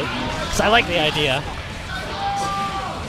It's good recognition that Remy knows that he wants to go for a dash after the what's that? There's the bandit bringer too to change up that air approach and another good one. trade for Justin taking game one over Remy. Oh, I can feel it brewing right now. I can feel it brewing. I can feel it. Yeah, the energy, of course. Oh man. Montreal getting loud. Oh wow, what a whiff punish by the way. That was nice. Of course, Justin does have Yaer in his region as well. Also a very that good is Axel. true, yeah. Has Yaer. So would have this isn't a Axel matchup practice. that he's unfamiliar with. And strike throw right now, gonna match throw Remy Celeste. Did not want to take the throw any longer. 6P. Oh, not even 6P, just close slash. All right, Justin finding that round pretty quickly as well. Let's see if Remy can make some adaptations. Good punish on that bringer. 5K. Good conversion there with the Axel. Yeah. The snail. Nice, the frame trap. Kind of an Axel classic. Especially when Axel has meter. Ochi's gonna take that round there. Yeah. Left that burst. That was a really fast round for Remy too. 2S, wow. Putting in work. Auto time meaty there. Oh, dash throw. Justin really on point with his throws, I'd say. Nice reaction. All right, we got those. We got reactions. Oh, we have all the reactions. We have the damage. Nice punish Okay, from no, Remy. you can't sleep right now. The miss is the OTG though. It's really important.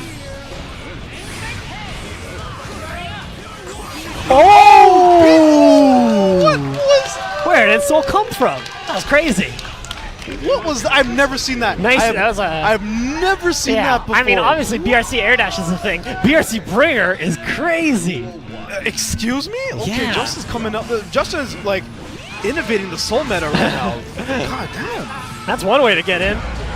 Oh, that counter hit is really big for Justin. And the side swap? Wow. That almost can't go better for Justin. Oh, gonna miss the combo there. Well, just getting whip punished. Remy doing a good job FDing Justin out, but wants to keep still Remy in has the corner, burst. going for the run-up grab. See what the setup is. Good break.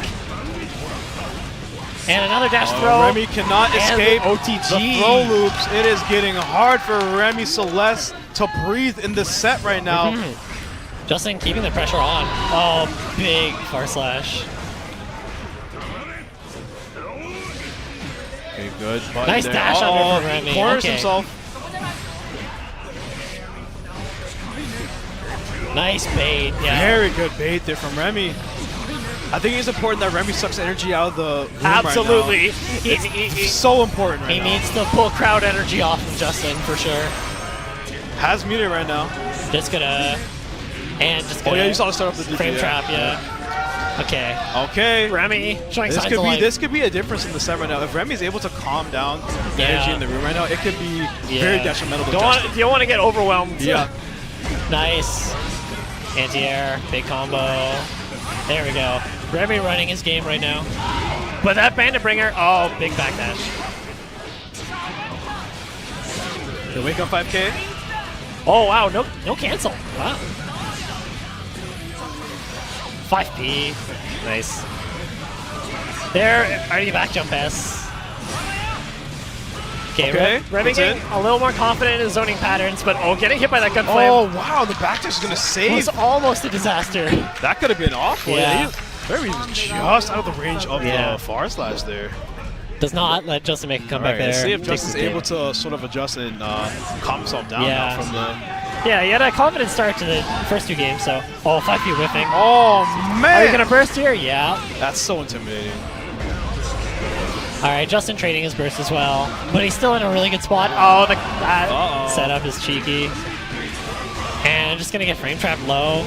And Volcanic will take sweet that. spot, Volcanic Viper. Remy Celeste is on his winner's side round right now. Is Justin going to be able to close it out and make the upset for the people? Oh, what? Wild now, throw. there's no way he meant to do that, right? There's no way. I'm not sure. That was kind of... It almost worked too well. Yeah, that's it. Okay. Oh, 6S. 6S being used in full force Wow. right now. Oh, that's good. No, drops the combo. Still gets a meaty. Wow, nice 6P. Oh. Remy gets his burst back, though. Uh-oh. Only one. And yes, and Justin takes it over Remy. MTL is so excited for the boy. Justin taking it over Remy Celeste. Gonna make it out winner's side. Yeah. Good stuff to Justin. Wow, that was really strong. Holy moly, dude. Yeah. Holy moly, dude. Super confident showing from him, I would say. What an ending. What an ending. Yeah. Like, Remy was starting to get a little more comfortable, but I think Justin caught on to his zoning patterns quite well. Yeah, it's in his pressure, man. It's just so hard. You saw even Remy, like Remy has really good defense to play. And exactly. Even he folded to the Justin pressure, right? So. Yeah, it's tough with a character like Soul with so many plus frame options when you're playing Axel, obviously, but yeah, I mean the big difference though is just him being able to get, obviously in a matchup like that, he got in. Yeah. All right, yeah, it's a pleasure. Thanks Thanks so much for commentating with me. All right. Yeah. Okay.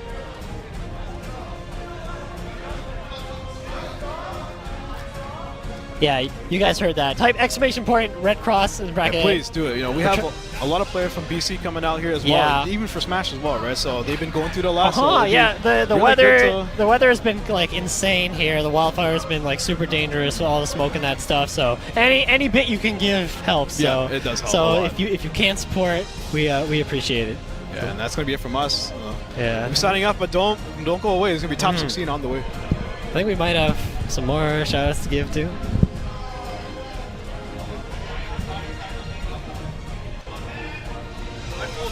Yeah, we're still going. You're good. Yo, I'm sorry, MCC, bro. I folded, bro. We're good. We're good? No, I think we get. Alright. Okay. Yeah. So, obviously an event like this can't happen without our sponsors. Shout out to our sponsors. Gonna shout a few out for you guys. Up. Bear with us, folks. Yeah, we're almost at the finish line. Yeah. Okay, so yeah, of course, we talked about it earlier. Shout outs to our setup sponsors here, Asus for providing Asus and AMD for combining our computers and our monitors. The monitors have been great. I've been playing casuals over there. They've been fantastic. Computers have been running awesome. Again, PC events, we love them, and they can't happen without sponsors like Asus and AMD. So thank you guys so much for sponsoring this event. Yeah, we really appreciate it from the bottom of our hearts. Yeah. Oh yes, Red Bull. And of course, shout out to Red Bull. I mean, You know, I've been in, like, you see these guys putting in so much effort here. Like, in every scene, but, like, in Toronto especially, like, these guys really love helping out with tournaments here. They always love esports. They're really passionate about it in like, every facet. So, shouts to Red Bull, guys. Oh, yeah, and of course, a big sponsor of this event, Coffee Crisp, yeah. That was a surprise. Yeah, no, it's awesome.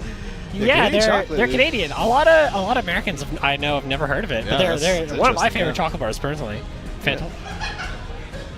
Yeah, so shout out to our sponsors, Hitbox, providing a custom controller for the winner of this tournament. Dude. It's awesome. It's a GOML themed controller, and the winner of it will get to take it home. So and also the Super Slab.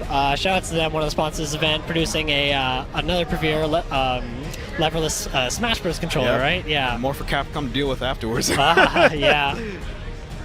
Yeah, perfect. All right, so here we go. So one of the sponsors of this event, Fresh Cut, they're helping us out. If you use code GOML and you download, you get, we get $1 to the TOs here. So, you know, go scan that QR code, show some love. Shout out to Fresh we Cut. know who scans it, so you can't hide from us. You know. Yeah, exactly. You better scan that. Yeah. You know? And of course, you know, check out the merch shop for GOML. GOML always has the best this merch. year's merch is so fire, even fire. Like every year. It's Every year they have like fantastic merch. I love GOML branding. Obviously, you know the Randall. I have to say I love the Randall Dad hat. The in the blue, it's fantastic. And the Fox Shine one is amazing. And obviously we have Let's Make Big Moves Miami. Of course, you know the sister tournament to Let's Make Big Moves in New York. So. If you're in the Florida area, you know, pull up to this. You know, EMG event is very, very well ran, and I recommend you go to it. You know? Shout outs to EMG. They do so much for us here in Toronto, Ontario. They work hard and have dedicated staff and members to give us high quality, good events. Yeah, they've been holding it down for a minute, and they always come through. All right, I'm Lebryant. You can follow me at Lebryant01. You can follow Dutch. I'm Dutch. Follow me at barely_Dutch. Thanks so much for having us, guys. Thank Enjoy you, guys. more Guilty Gear after this break.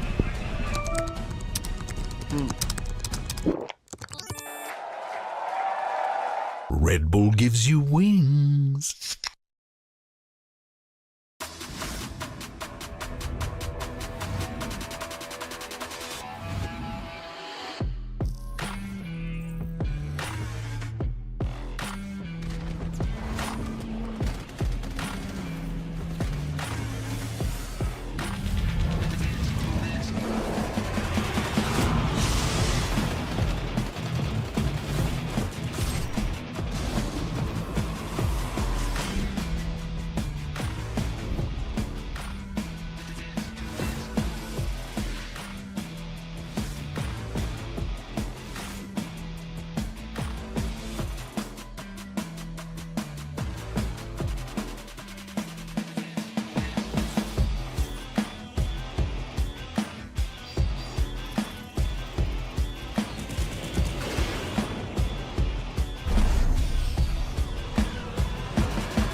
The Canadian Red Cross helps people and communities in Canada and around the world in times of need and supports them in strengthening their resilience.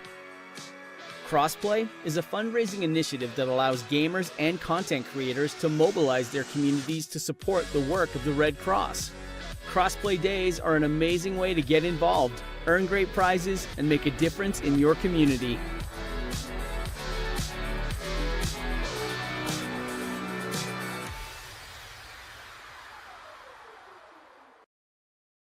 Hey, you still don't have a Fresh Cut app?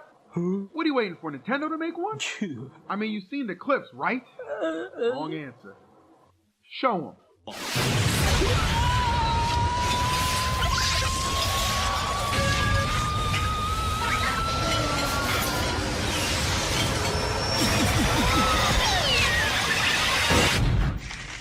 You want to see more?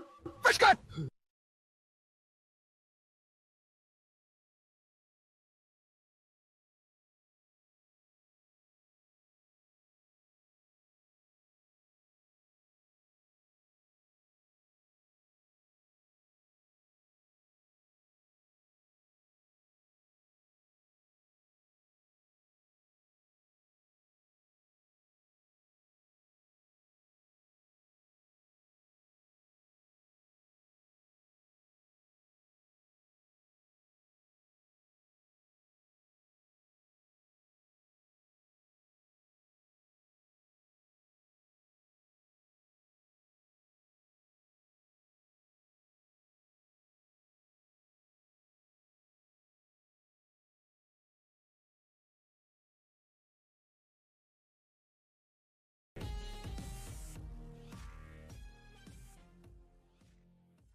see this ID. Oh my god, is that a death? 100%, 0 to 100.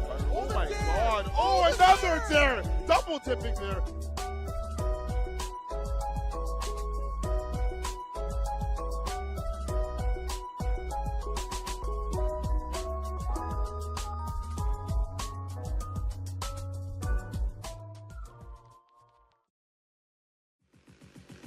Welcome to the future of live gaming.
Welcome to the infinite world. What's my end game? There came a zero. Send here, there is a silence everywhere. No peace either. Where there is no beginning and no end. Real life be like that. And yet the words that won't go with the room my head. Do you see the radio light? Do you hear the beautiful chant? Do you feel a tender warmth? Nothing here. Pitch black, pure white, all the same. Endless, finite. Copy that. Consuming 10 billion using amnesia, and don't come to you without a second thought. I'm here, on the border of the circle.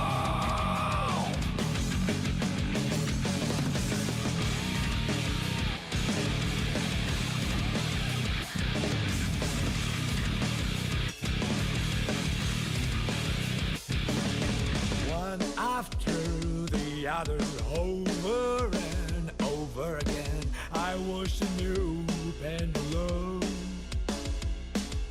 World my left and jangles like that through the ball. But I can't find you with access to the back of my eyelids. Pitch black, pure white, all the same.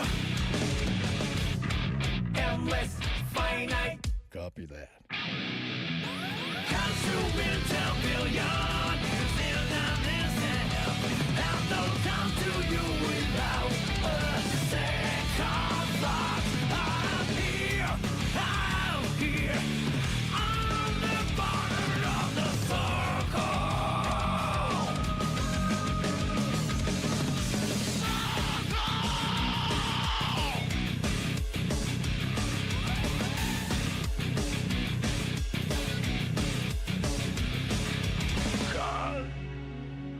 Do you see the radiant light? Do you hear the beautiful chant? Do you feel a tender warmth? Nothing here but gold. You can see the radiant light. You can hear the beautiful chant. You can feel the tender warmth. If you can give someone something.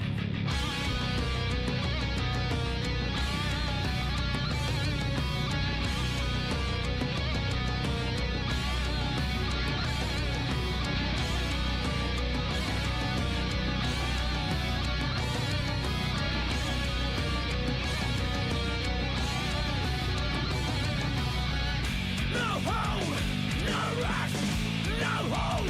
Copy that. I may not be able to make you smile, no, but I'll never make you cry, even once, never.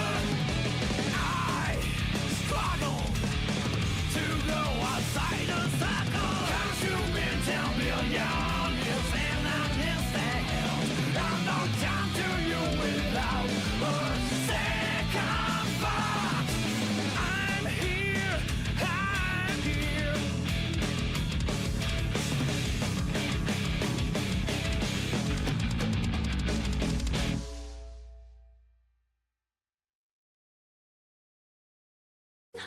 Popping like popcorn. Can you hear the bells ding dong? This is it. This is it.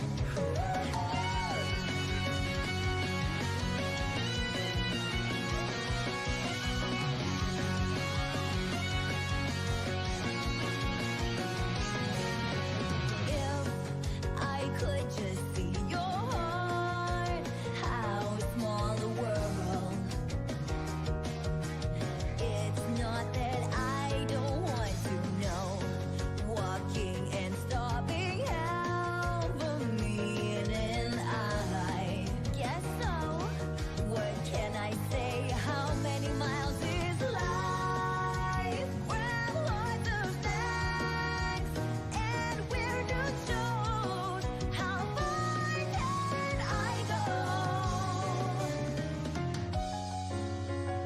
just want to feel like that every day.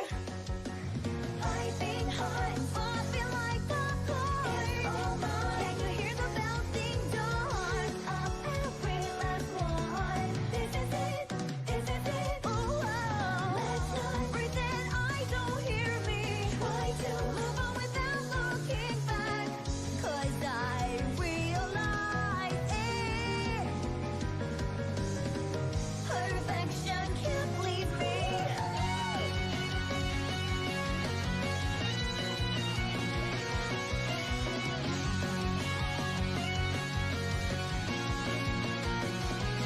I didn't know that I could see the sky with my eyes closed, and the moon to talk to the world will spread everywhere if I wanted to.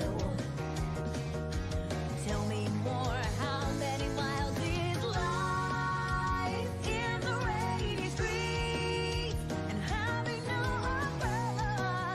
A time to be joyful. I just want to feel like that every day. Piping hot and popping like popcorn. Watch my soul bang bang, pick up every last one. This is it, this is it. Oh, let's not pretend I don't hear me. Try to move on without looking back, 'cause I realize it. Perfection can't please me.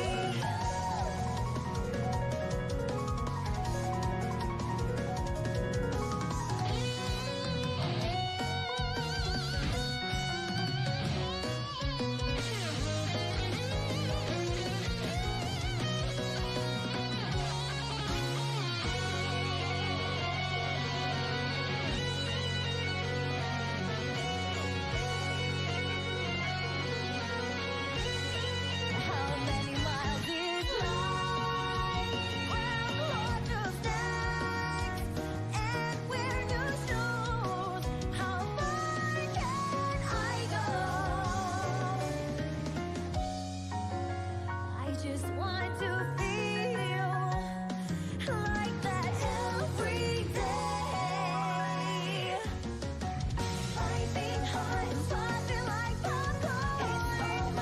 Watch my soul bang bang, pick up every last one. This is it, this is it. Oh yeah. Let's not pretend I don't hear me. Try to move on without looking back. Cry and laugh. It's less true on those days. I guess it's not all fun and games. This journey is my own. I'm sorry if I bothered you, 'cause I realize it. Perfection can't please me.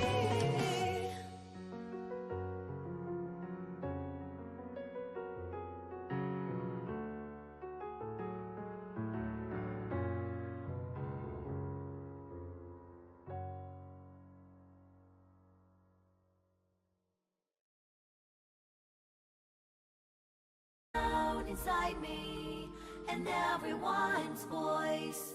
Only I'm not there, just watching from afar. I can't go home because I'm afraid something will change. Me without me, I'm the one to blame.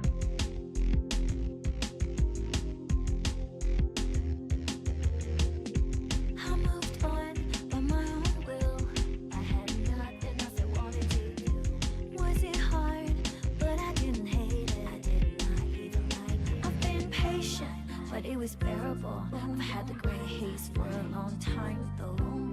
I never found out what it was. It's my stress, that's for sure. I never wanted to run away. I was very motivated. Then what is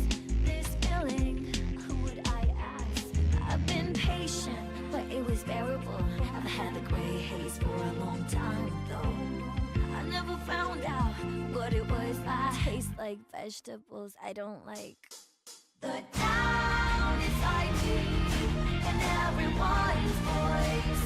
Only I'm not there, just watching from afar. I can go home, 'cause I'm afraid something will change. Me without me, I'm the one to blame.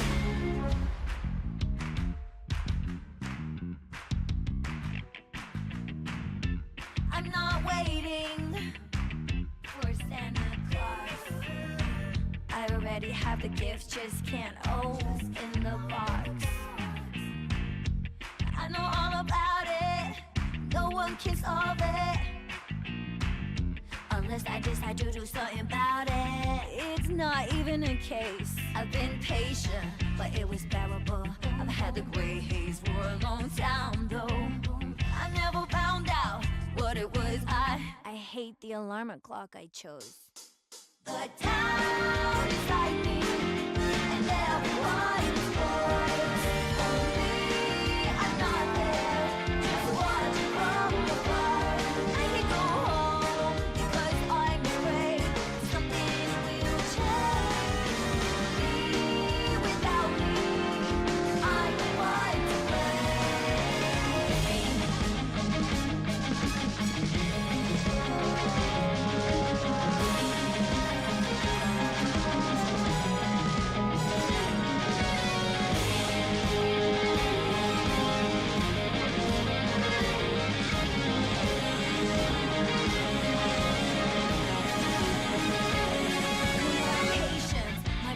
is light. Let's paint the gray haze into sky blue.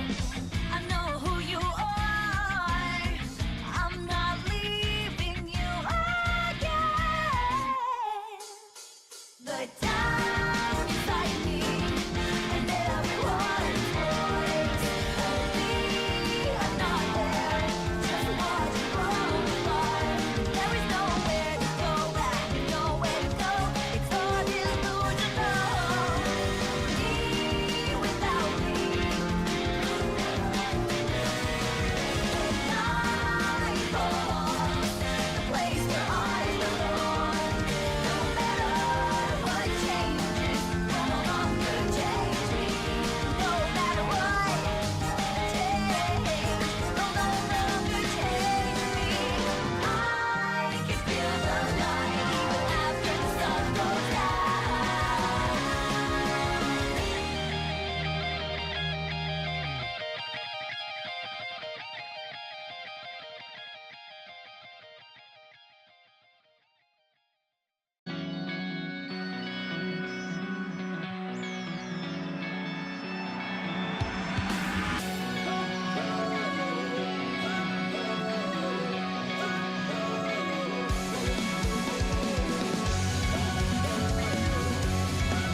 Same day has come, a different day from everyone.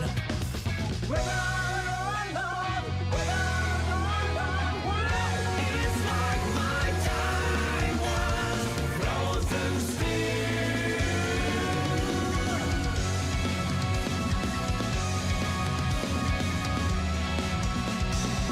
I grew past my atoms, back well, the smell from that cafe makes me hungry. I knew all about it. It's like my time was frozen still. Not much, no problem, even if the world doesn't change. I'm a clown that don't have shades. My password is out of them.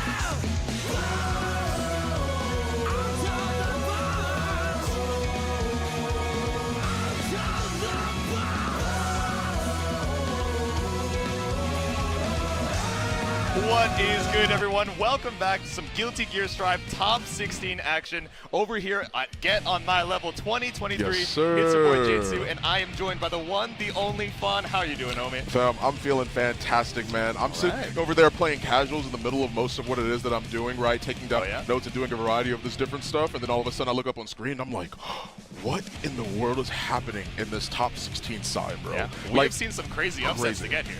Yeah, insane amount of upsets just overall, right? I think it's super crazy to be able to see a lot of these different players come in, a few upsets, a couple of expecteds, right? I mean, like, that's just how it goes in some cases. But they're not knocked out of the tournament because we got winners and losers bracket. We got a very exciting loser side for you, but first off, we're going to be seeing JTG's Corey versus the guys. So we're going to be seeing a little bit of May versus Leo action coming up on the set. Absolutely, yeah. And me and Corey have played in the past. Corey is a very consistent player. Going to Digital Havoc, at the very start of the tournament, he had a bye in the first round. He was a very prominent seed. He plays a very solid May, right? And of course, has one of the 4 buttons of the Apocalypse, which is of course her 5H. I mean, come on. I mean, we're talking about her cooking. It's a free tour to SeaWorld. Yeah. Absolutely. You got all the aquatic mammals at your disposal, but of course, Leo Whitefang, the king out here on these streets. As soon as you get hit by that cross-up, that back turn stance is absolutely lethal. But yeah, we got a lot of gamers waiting for you guys. Perfect. So the loser side of Losers Top 16 just played out. Stunstark taking it over Kid Boomer, Somnium moving on over Zion, Tonsqi moving on over Serp, and Remy Celeste bringing up the last of our Losers Top 12 over South. You mentioned Remy Celeste and losers? That's exactly, yeah. So if you guys weren't here, 20-30 minutes ago for quite the upset, we saw Justin taking it over Remy Celeste, but I don't know, sometimes a set like that can really light that fire in you, right? You get that loser's momentum, you're like, I want that run back ASAP Rocky, so maybe we'll be seeing it later on. Yeah, hopefully so, right? I mean, I'm sure that, Remy plays a very solid Axel. I mean, even, of course, known in Strive, but delved a little bit into Street Fighter 6, and it's so funny because if you ever watch any of his streams, you realize that he plays Dalsum the exact same way as Axel. Or he's jumping back, throwing fireballs, throwing out fireballs, or somebody moves, he's hitting a button. I'm like, fam, this is not, you can't be doing Guilty Gear stuff, man. And then when he gets drive rush, he's like, what? I'm like, yeah. you can't just sit there and do that, man. But of course, the expected, we have Remy, we've got Somnium, Tonsqi, Kiri, Fantome, Zion, the guy, Kid Boom, Smitty, Stunstark, Serp, Peppery, of course the PepperySplash, South, and Pop. It has been, and of course, Corey up there too. And it's been a absolutely wonderful time to be able to see a lot of these players come out, participate in GOML in the way that we've all been loving to see it. Right? There's been a lot of energy, a lot of high energy in the room, a lot of great opportunities that have been produced around these players. So, yeah, exactly. We got some awesome Guilty Gear Strive action. Like you were saying, energy. We have coffee, crisp, and Red Bull around the venue. Of course, providing a little bit of caffeine, a little bit of sugar and energy to these players as we head into our first match of Winner Side Top 16. Corey versus the Guide. Okay, already starting things off with a 5K. Good option right there. Manages to get the OD situation, tries to escape, but you're not going anywhere. We're mashing on our wake up though. Corey now having the corner position and forces out a burst. Yep, a little air dash back, jump in the air, try and bait out an anti-air from the Guide, but Corey struggling to find a way in as the Dolphin lands. There we go. Yeah. All right. Absolutely. Oh yeah, it's free tours everywhere, fam. 6H to break the wall too. He has the tension gauge, so he does have YRC available. He used purple RC instead to try and catch him on backdash, but clashes? What did I tell you? 4 buttons of the Apocalypse, bro. It's the 5H. It's the 5H. It's the silly, funny anchor. All right, you got invul frames on your DP, but if I'm able to put out my disjoint, I am big chillin'. I'll catch you on the way down, catch you with that back throw, reverse that situation here in the corner. Okay, keeping good positioning, but does mash out. Yeah, pops the aggressive burst there, tries to maintain corner positioning, but God is doing a great way of fighting his way out of the corner. Let me guide you to the other side of the screen real quick. Great mix up, tries to see if they can get the low or the overhead, doesn't find it, but a throw does set up for a lot. Yeah, maybe just a little bit too early on that meaty. Corey actually able to get another huge back throw, and Goshi Gowara is pulling up Yamada-san. There we go. Absolutely. Okay, we're okay. What is he cooking right now? Let's find out. A backdash is all he's cooking so far. He's just at least trying to see if he can maintain a little bit of the corner positioning. But once again, what did I tell you? It's free tickets to SeaWorld. Manages to get the burst from Totsuga. Yeah, the burst bait not working out, but Guy's still using it to try and get out of the corner here, right? Not a lot of health, and you're going to have 0 after this combo. Corey taking game number 1. What a great start to the set, honestly, here in winner's quarters. Corey doing a great job of not only fishing a lot with those 5H, no pun intended, and of course using a lot of the Totsugekis, a lot of what you would typically see from May. While they are both minus, meaning they can't press a button after it, the spacing is what allows him to be able to continue his pressure. The spacing is what people are scared of from Totsugeki. Or if they're in the corner and they can't go anywhere, they backdash to try and avoid any sort of punishment. Yeah, the Totsugeki RPS already pretty strong from the drop of the game, but of course that buff in a recent patch, right, making it even a little bit less minus, so definitely pretty scary. Scary for Corey here now that the guide is warmed up, but of course that 5P, if no one's got me, 5P got me. There we go, bait another DP. Corey catching out on huge damage, already evening out the life total. Oh, how meaty was that? My goodness, thought we were in the pusher shot for a second. Jump back. Jump back, JH manages to actually stop the super clashes again! What is this? Oh, but the guide was ready for it. There we go, gonna break the glass here. So we've been seeing so many HDB clashes with the 5H, right? But now the guide with that 50 meter behind it is able to BRC, maybe not even on reaction, knows that situation's gonna come back up and 5K. Gonna force out the burst. Oh yeah, once again. We see all the tickets, pops the immediate burst. Yeah, doesn't want to deal with any of the incoming damage from Corey. 6H, great flash kick on the Totsugeki. Now this is Oki for guide. Yeah, we haven't seen an HTP actually land in a while, but now it's coming up huge, right? Corey is going to have so much tension penalty after using that YRC, and you also have the life disadvantage right now. Oh, yeah. Okay, so far, just a lot of buttons from Corey. And it's hard for Leo to advance. You saw Guy pretty much holding block right there, not really wanting to put himself in a precarious position, but the command grab is going to spell curtains for him. 6H is leaving him alive? Yeah, I think Corey miscalculated the wall health just a little bit, thought you had one more hit before it broke, but it's all good. Back throw saves the day once again to tie up the round count. Absolutely, and this is a best of 5, folks, so even if Corey does end up winning, this is not over. He's still got another match to win. It's a first to 3 for those of you that are curious what a best of 5 might be. Great flash kick from the guide and sets up for Oki once again. 5P mashing, good throw tech. Yeah, there we go. Berserker slash letting you keep that corner situation until Corey fights his way break back the out wall. into the Goshigawara. It breaks the wall from there too. A nice little corner carry to get you that hard knockdown. Positive bonus as well. Yeah, we love it. Great air. Another one of the 4 buttons of the apocalypse. That's number 2 right there. 2D from Leo. Really, really hard to deal with. It's hitting you from full screen. Great mix-up, and great YRC. Hands off me, please. We're social distancing around here. Yep, goes for the overhead, right? So the airborne block in the YRC actually leaves you a little bit less minus, so the guy able to fight back and force out that burst. Okay. Oh, nice. Great 5P. What an interrupt. He's not dead, though. Makes for game. Good block. He gets a throw.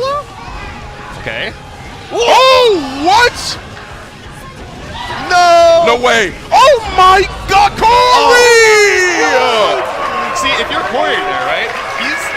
Yes, he took the game. Yes, he took the round, but he's a little upset about that, right? Once you have that burst made, once you have that baited DP, May has a lot of access to these burst safe routes. So dropping it in that crucial moment, even if you're able to seal it out after, you're like, okay, let me shake on my hands, let me breathe a little bit before I go into game. Because I'm going to be honest, it wasn't a lot of crazy confirm. You have a situation where somebody's running up, hitting close S, trying to see if they can fish for a burst, but when they get the hit, Corey wasn't ready to actually capitalize. That's why they're both taking a breather. Look at it. Exactly. Look at it right there. Oh, they're right. Jeez, man. We're only in the first set, the first couple games of Winner's Side Top 16, and already they're like, all right, the mental is draining on me. We saw that panic burst at the end of the round as well, so great choice to go for the deep breaths as we head into game number 3. Oh, nice. Great 5P match. We love it. Yep. Good stuff. Way Anchor. Anchor Ho. He's keeping you grounded for the time being. Managing to keep him in the corner, too. Totsugeki. It's SeaWorld. What did I tell you? It's free tickets out here. Yeah, the mammals are out, Great the dolphins are out, and reaction. as are the back throws, bringing us back out of the mid-screen. Oh, no. Throw, no. J2H. Oh, get your hands off me. Step back for a second. Manages to use the RC. P2 still has burst on the side of Corey, gets the overhead. Not going to burn it too early. He's going to be able to not get hit by it. Instead, because he went for the back turn 5K, which is a low, meaning he has to crouch block, but he just DP'd right through it. Exactly. If you got that info reversal on you, you got to show it. Haven't used it in quite a while, so I'm sure it's not what Guide is looking for. Just looking for that mix. And now we're on set point for Corey here, trying to make it on the winner's side top 8. Yeah, trying to find their way back in. Totsugeki once again. Here's 1 dolphin, 2 dolphin. How many can you count? There's a 3rd. Gets the overhead 2 off of the fast RC cancel. Breaks the wall. Still has tension. His side Corey with a positive bonus. Great throw. Didn't even need the OTG. Corey takes it 3-0. So a lot of that was a lot of fast-paced gameplay. play. The thing it is that I love about how Corey played that was a lot of it was a lot of patience, a lot of waiting. It looked aggressive, but here's the thing about rushdown characters, right? It's always 2 words. Yep. Controlled chaos. Yes. It's never about running in and hitting as many buttons as you possibly feel like. It's not about making sure that you have all the best Oki setups. It's not about any of that. It's about instead making sure that your pressure is solid. Yes. Making sure that your options still outweigh your opponents, even if they do block this. Okay, he's blocking Tonsqi, but what do we see Guy doing? Majority of the time, he's blocking. He's too afraid to try and see if he can push back 5K, 5H, even in some situations close S or even 6H to keep him in the corner or keep him from up backing, because if he tries to up back in that situation or jump, his jump frames can get caught. He can end up getting combo. Exactly. I think towards the end of that set, we were kind of seeing the guide going for more preemptive counter pokes. We saw a 2D to try and catch out, Tonsqi or kind of some of these 2Ss. But I think afterwards, Corey was just so ahead. He felt so mentally ready to adapt that any decision the guide was making was immediately, getting adapted on, getting that counterplay. So it makes it really hard to feel confident in your decision making. And against May, if you're not making the call, she is striking you, cranking that risk to bring you over into the next round with all that damage. Yeah, absolutely. Smitty versus Fantome. We are talking Happy Chaos, Mr. Blickmaster himself, versus Zato, the premier public character, right? I mean, Zato's crazy.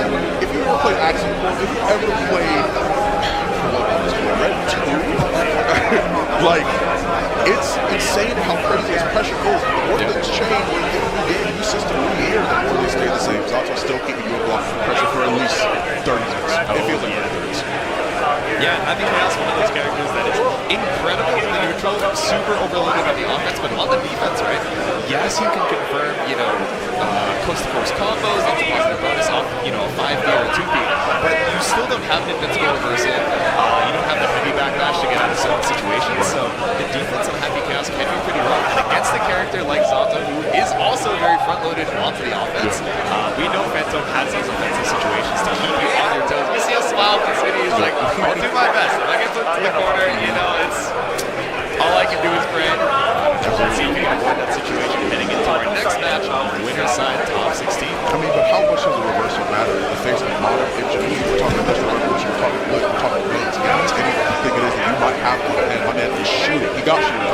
He's letting everybody know that that's the case. And that's what Happy Chaos is. He is one of the top characters in this game. And something I genuinely believe is still one of the best. You may learn the matchup a lot more, but the thing is that his zoning is unlike anything else that I've seen in this game so far. He plays an entirely different game than the majority of the opponents.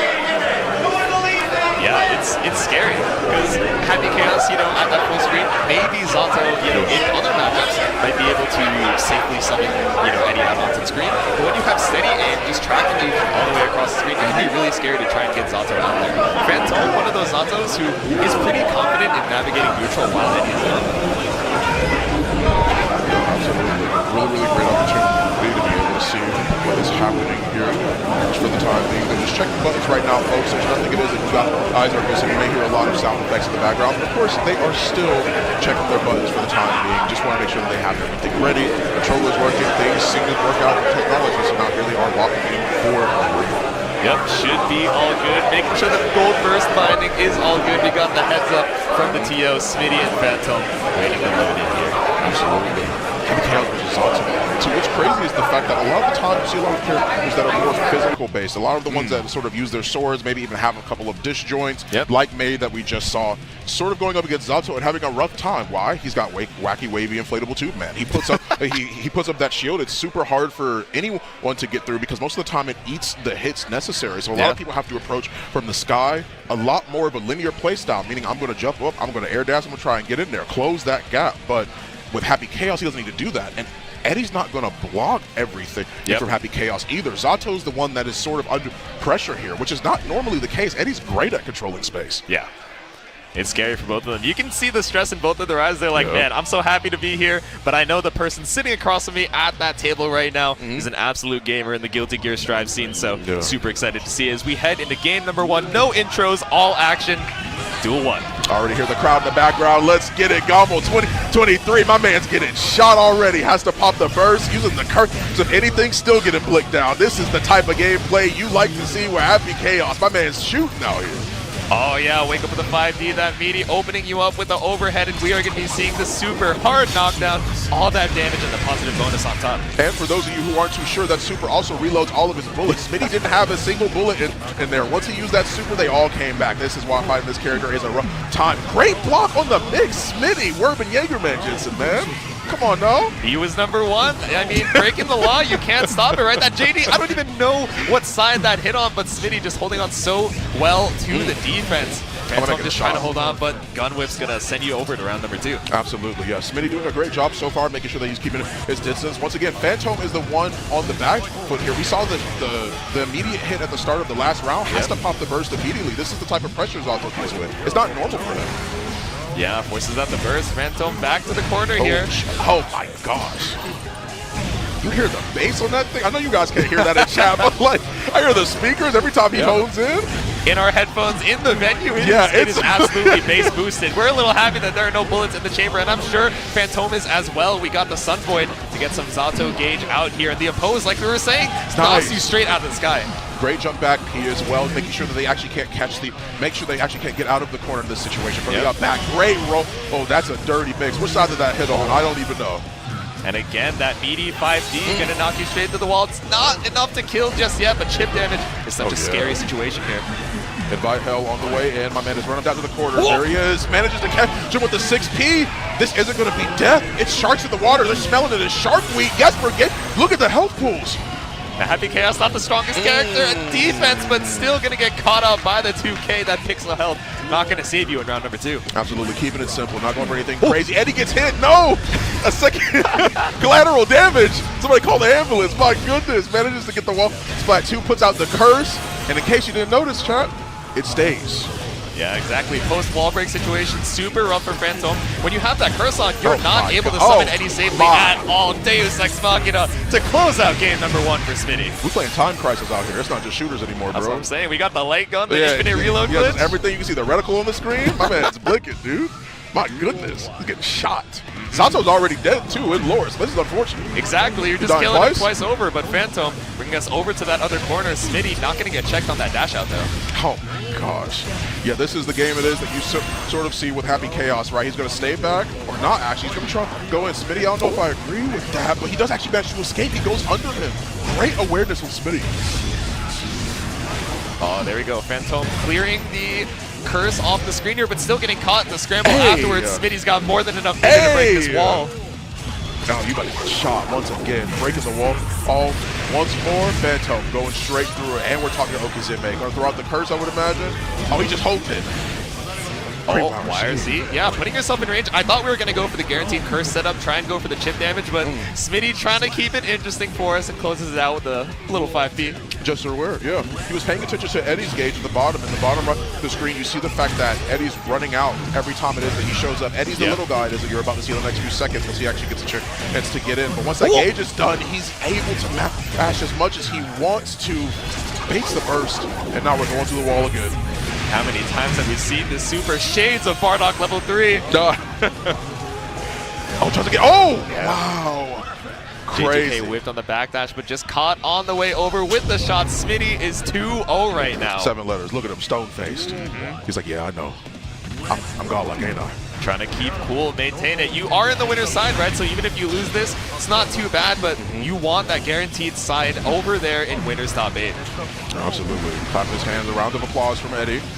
Manages to get the wall, too. Gets the break. Eddie's still down, but we're looking pretty so far.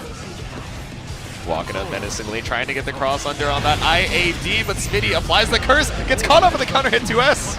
Man, the backdash actually avoided the 2K. That's why he purple. See, he thought it was going to hit blood in the water once again. The Sharks are smelling it, break the wall, and get the kill. There we go. Fantome goes up around in game 3.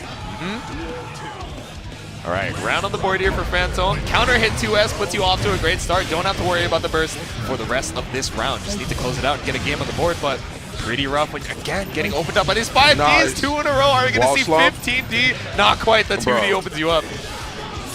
Yeah, that's it. So sometimes it is, we see a lot of wall breaks so far. It's only been 2 sets, but we've seen a lot of wall breaks. In certain scenarios, you have wall slumps. If you don't actually break the wall, if they're on a certain position, like towards the corner, more grounded, they actually get a chance. Great purple RC back from Smitty.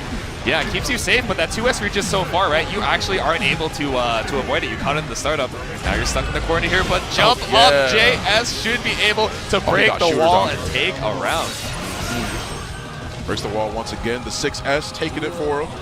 Here we are, tie 1-1. Smitty on set point here in Winner's Quarters. Great burst bait so far from Smitty. Gets a wall conversion. About to have a wall splat, but drops the 6S. Doesn't matter. The American reset. All good. Finally seeing some wall splats here just to put some extra mental damage. There we go. Deus Ex Machina going to send you straight through the wall, and that is it. 3-0 for Smitty over Fantome. Another perfect. 2 perfects during the set. I mean, I got to be honest, fam, was looking very, very clean with how he played his Happy Chaos. I love the usage of the zoning, knowing when to go in properly. There were a couple of times where you see Zato really relying on his aerial movement. That's sort of the thing that takes him apart from everybody else. Not only do you have Zato and Eddie as you have to worry about, but his aerial movement allows him to stay in the sky. He's a bit more floaty, a lot more that you have to be worried about, right? So the biggest thing that I saw Smitty doing was the fact that a lot of his movement was forward running, back dashing, playing underneath him instead of being still zoned out, because he knows the gap's going to close. I don't have curse. I need to make sure that he's on the ground so that way I can continue my pressure. But I mean, hey, look at the Winner's Quarter so far already.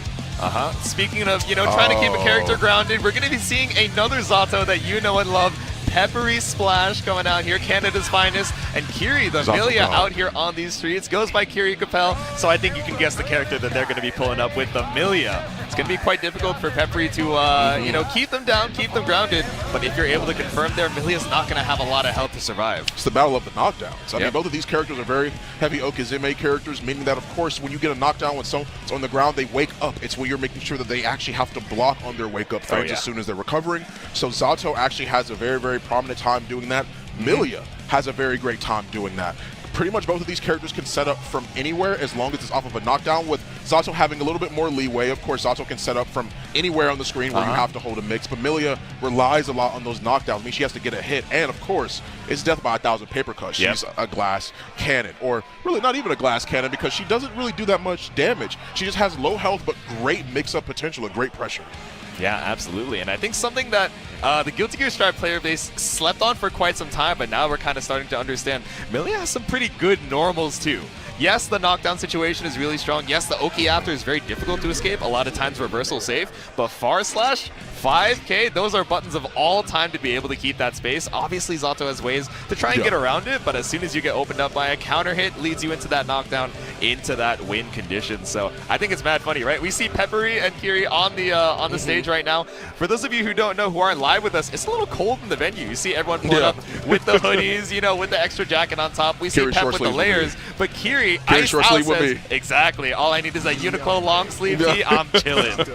Ice in his veins. He doesn't care about the cold. Absolutely not. Really, Kiri is something it is. It's going to be interesting to see, because Millia is a character that relies on not only her knockdowns, but a lot of her aerial movement. She has a lot of tricky aerial movement you have to deal with. So, and Zato has a wonderful 6P, so I wonder how Kiri's going to have to play around that. Oh, love it already. Do a little button check just to make sure that gold burst works. Alrighty, looking good. They're like, all right, I tested out burst, I tested out Far Slash, that's all I need. I'm chilling. Absolutely. Got to make sure that your defensive options, really, one of your 3 only defensive options in this game. You have your burst, that if you don't actually have someone in block stun, then you can use gold burst to make sure that you gain all of your meter. It's a high risk, high reward sort of deal.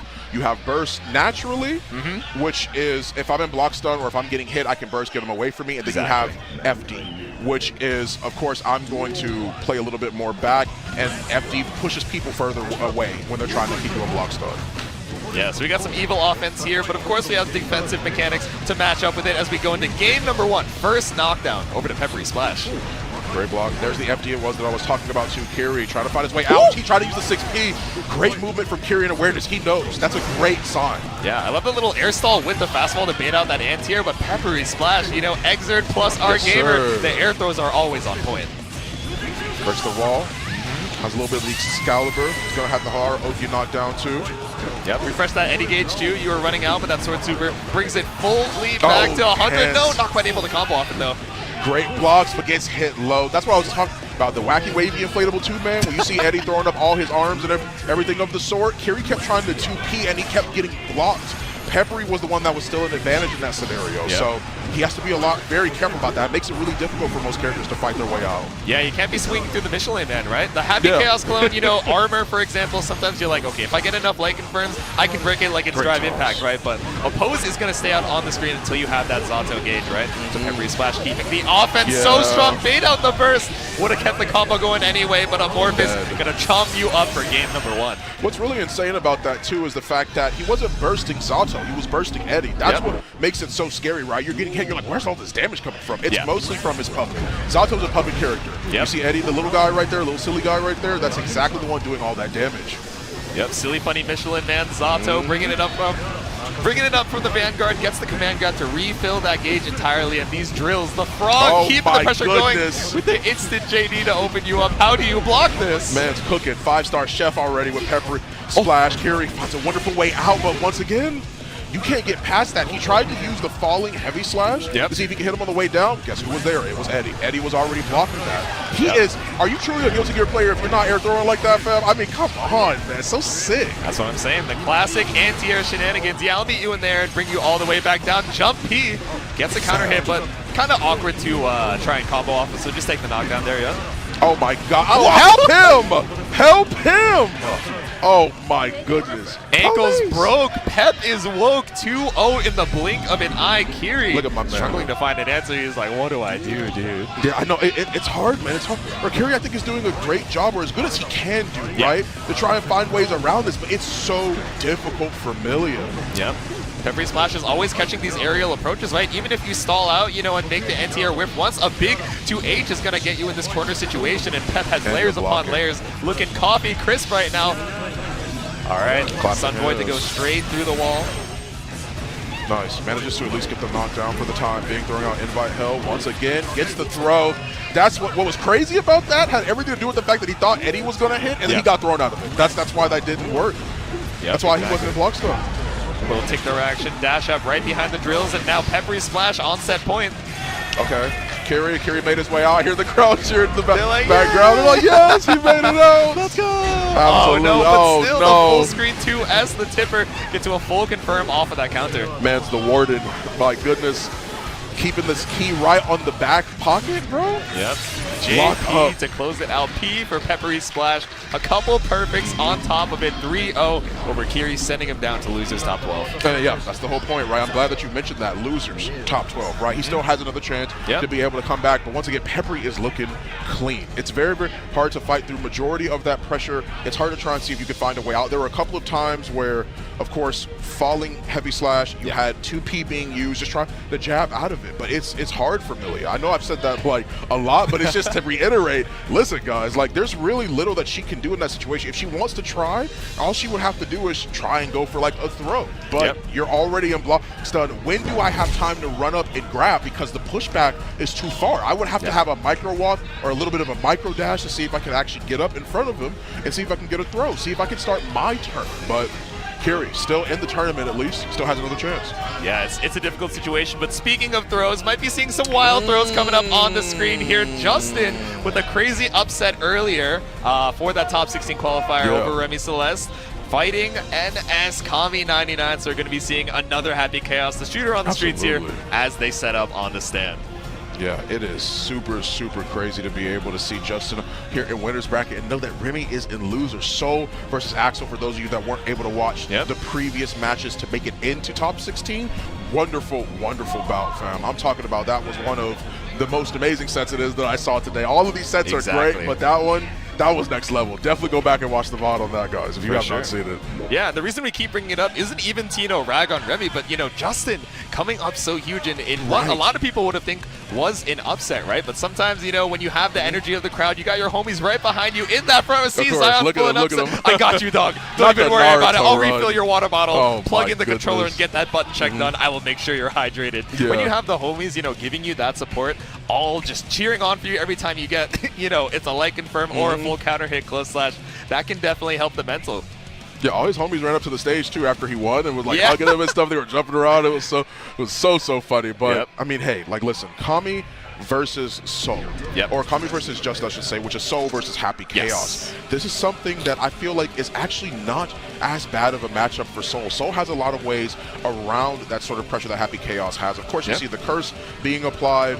You have a lot of things that you have to deal with from Happy Chaos, like the zoning it is that he has. A lot of his buttons are really good. In some situations, he even puts out the clone, which is what I would imagine we see Kami doing 90% of the time, because the clone is good for one hit. It takes up some of his HP. See Zion coming back onto the stage. Stay hydrated, my king. Yep. It takes up some of his HP and manages to actually keep, you know, like the defensive options available. Like you mentioned before earlier in the match we were seeing earlier, Happy Chaos, the Smitty, was the fact that he doesn't really have a lot of defensive options. That clone takes away his health, but it does allow him to block a lot of the stuff that Soul would normally do.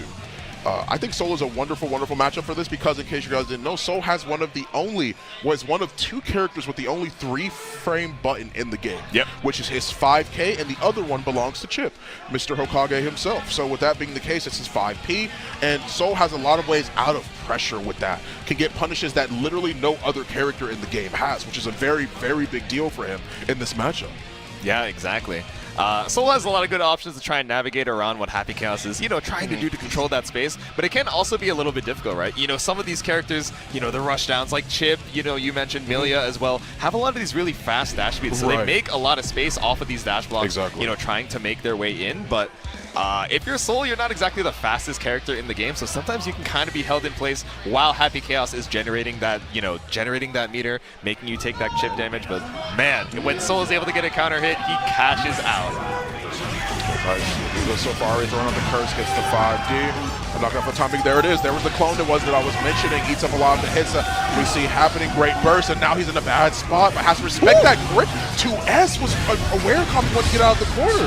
Yeah, I think Kami just walked a little bit too far past that clone, so actually not going to have the protection there and still going to get hit by this tap 5D, but you don't have any meter to back it up.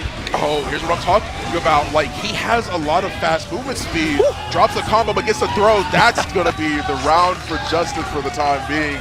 Listen, Soul may not be as fast as somebody like Millia or Chip, because I entirely agree with you, but he's still quick. Look at how much ground he already covered. Most characters that we saw fighting HC earlier didn't really have the chance to do that. Oh man, and Kami actually running out of the concentration there. Yeah, you have the 50%, but when Justin's running at you, you don't have the opportunity to just do it for free, right? Now we have the concentration super, trying to run around and be a little annoying to catch, you know, and stay grounded. Justin struggling to, you know, get those anti-hits. Yeah, for the time being, manages to carry him to the other side of the wall, blocks the DP, but has the RC available. Trying to catch him. He is back down. My man is galloping. Look at the horse on this man. What the? Skip to my Lou. We are pulling up here, but the far slash gonna get backdashed here. Kami should be able to close it out and keep it. Wait. He's not dead. He's not dead yet. Justin's chilling. Still got that health. That Soul defense modifier coming up huge here. No, good 6P, but gets the burst. Doesn't have enough meter for FD. Wait, he dropped the. Okay, still manages to land the shot. He actually dropped the. He dropped the aim, which was crazy. I was so worried for a second. I was like, what? Oh no, and Justin looking pretty worried right now, getting burst baited. Are we going to be seeing some wall slumps here? Nope, just go straight into the super, cash out on that damage. We've been seeing a lot of that from the Happy Chaos players on stream recently, right? Not really a lot of wall slumps, just go for the guaranteed positive bonus so you can keep generating those resources. Absolutely. Manages to use the blue RC, hits him with the mix, goes for the overhead instead. Wall slump. Oh, he used the focus. Oh, really? Wait. Kill. He's not close enough. Yeah, he's not close enough. Oh my goodness. This is where it starts. I hear it. Camp Crystal Lake. Jason's in the water. He's swimming right now. It's not looking good. The Tyrant Rave. Break that glass. Justin's got the hard knockdown. Okay, you have YRC. Looking for the bait for the 5K. Oh my gosh. You were a little too early. Maybe 3 frames is a bit too fast. You had to delay it just a little bit longer. PRC keeps yourself safe, but 2K 2D. Kami takes game number 1. The Guilty Gear Classic. Oh, the 2K 2D. That's something people in Strive be doing all the time. And the good thing is that Happy Chaos is 2K and 2D do manage to reach. But we're in for a good set, folks. I mean, come on, man. That's first game.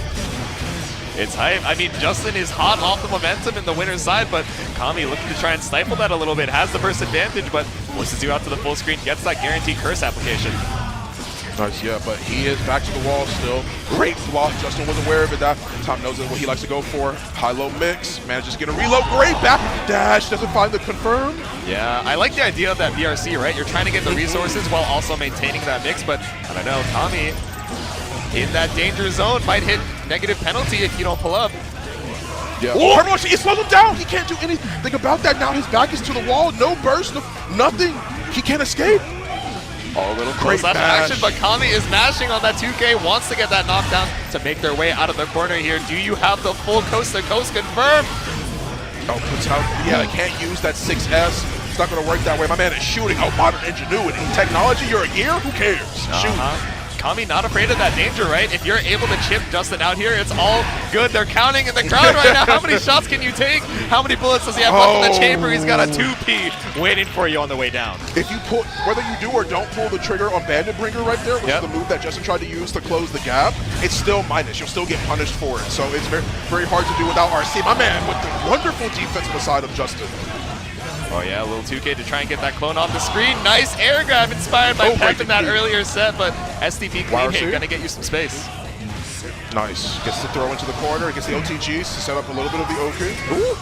Yep, JS to bring you back down to the ground. Still stuck in the corner here, but BRC gets you a little bit of space. Nice, man. Just to try to make it in. You don't burst there. You can't burst the gunshots. It'll leave you super vulnerable like this. Oh yeah, I don't think you were close enough to the corner to try and get that wall break off the Deus Ex Machina, but goes straight into it now. Kami takes another game off Justin. And listen, but Justin's still looking good. The thing about Happy Chaos is that even though he has all that damage, all that spatial control, it's not looking good for him when he gets hit, especially not on a counter hit too. Whip the far slash, whip the whip shot, but it's all good. We got Gold Burst to get 100-meter back. Kami's like, wipes the bead of sweat off of their brow. Full resources and the concentration buff as well. Absolutely. We're looking crazy right now on the side of Kami. My man's shooting right now. Hard for him to make his way out, but still holding on. There we got the crowd going off for the bang sound effect, looking like a Looney Tunes caption. Justin the teabag! Oh!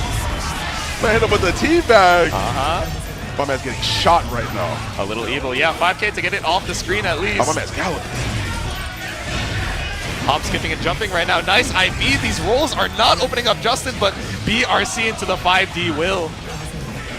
Oh, manages to mix him up. No! This is where it starts, though. This is where it starts. Oh, my gosh. Oh, he keeps trying to run away. Damn, 3 backdashes. Getting caught out by Kami here. Close set point for Kami right now. For sure. Still winners quarters. One more game to 3-0, but Justin has the burst available. Maintaining wonderful corner position, 6S to keep him in the corner, and that's what leads to the conversion and the wall break on the side of Kami. Oh man, we're one Deus Ex Machina for being shot into the loser side. Justin, can you summon the main character energy here to get a game on the board? Nice throw. Sets up for the Fafnir. He's trying to keep the pressure on. My man's galloping. The Dorothy movement, the follow below Gilbert Road. Not going to go home here. Instead, you're going straight through the wall. Oh yeah, I think Justin thought there would be a little bit more wall health. Wanted to keep that corner off the DP, but unfortunate miscalculation lets you tech off the wall back to the mid-screen. He still has burst. Both available. Don't burst yet. Yep, yes. Hold on. No. Kami's getting shot. Oh. It's close to a checkmate situation. You have 50% meter. Have to use it for the FD, but Kami can just wait it out. He's got low health too. He's going to do it. He's trying to. Oh! And it saved him! It saved him! It saved him! Oh my gosh! Justin! Justin! Let's go, Justin! Oh my god! Kami's like, no. He just took 1 round. It's not the set. Sit down and stop popping off. Kami still coming up strong with this counter hit off of that baited DP. Nice. Okay. Good shot again. Deus Ex Machina going straight through the wall. All right, rough situation here for Justin. Has to wake up into that hard knockdown. Oh, this is a big damage for him too. Gets the wall carry. Boldest soul player there ever was. Just pull up with a dash after that hard knockdown. Kami has 100% meter, but you can't RC the YRC, so if you get baited, that's the end of the round. This should be enough. Deus Ex Machina. Justin fighting for his life, but Kami takes it 3-0, moving on to winner's semis. Which means that now Kami is going to be facing PepperySplash here. Yep. We got Corey versus Smitty, PepperySplash versus Kami, and Justin in the losers bracket. There's still plenty more matches of us to see in Guilty Gear, man. I mean, I'm floored, dude. That is still a great showing from Justin, honestly. Great showing from him. Exactly, and we're going to be seeing him just a little bit later as we head into the loser side of top 16, technically the top 12, but you guys know what we mean as we head on over. We're going to see the bracket in just a second, but yeah, we're going to be seeing the winners from the losers top 16 side against the losers of the winners top 16. So, just waiting on for it. Yeah, so we can see the winners top 8 side that we'll be seeing on Sunday 2 p.m. So make sure to tune in then. It's going to be Corey versus Smitty, like you said, and PepperySplash versus Kami99. Yeah, it's going to be a heck of a time, man. I mean, I swear on Sunday, I mean, you got to make sure that you guys tune in for it. If you guys are enjoying some good Guilty Gear, seeing some awesome stuff, then please be sure to check it out on Sunday as well. We got a ton of wonderful tournaments on Sunday too, and of course tomorrow, Saturday, we won't be able to do it. Tomorrow on Saturday, Street Fighter 6 is happening that day, so make sure that you guys tune in on Sunday for sure. Here's a look at the losers bracket so far. Yep. Next up, we're going to be seeing Justin versus... Oh, actually, we're going to give Justin a break. I was going to say, like, I don't know, you just fought for your life. I don't want to put you through the gauntlet set after set. So, actually, we're going to be heading on to the other side. We're going to be seeing the guide playing the Leo versus Remy Celeste's Axel. Yeah, looking great so far. The guide, once again, Leo versus Axel. Now, that's a bit of an interesting matchup, too, is the fact that Axel is a character that has a lot of the spatial control. Not to the level of Happy Chaos that we saw for at least 2 matches with Smitty and Kami, but a good enough amount of spatial control, right? Exactly. Being able to throw out his sickle and, of course, use the follow-ups on his sickle chain because, of course, he's a charge character. Means that he's down backing naturally. Means that he's normally running away from you anyway. So there's a lot of tools and a lot of movement it is that he has that sort of keeps his opponent at bay. A character like Leo doesn't really want to be kept at bay. He wants to be able to get in. He wants to be able to mix you, keep a lot of that pressure on you.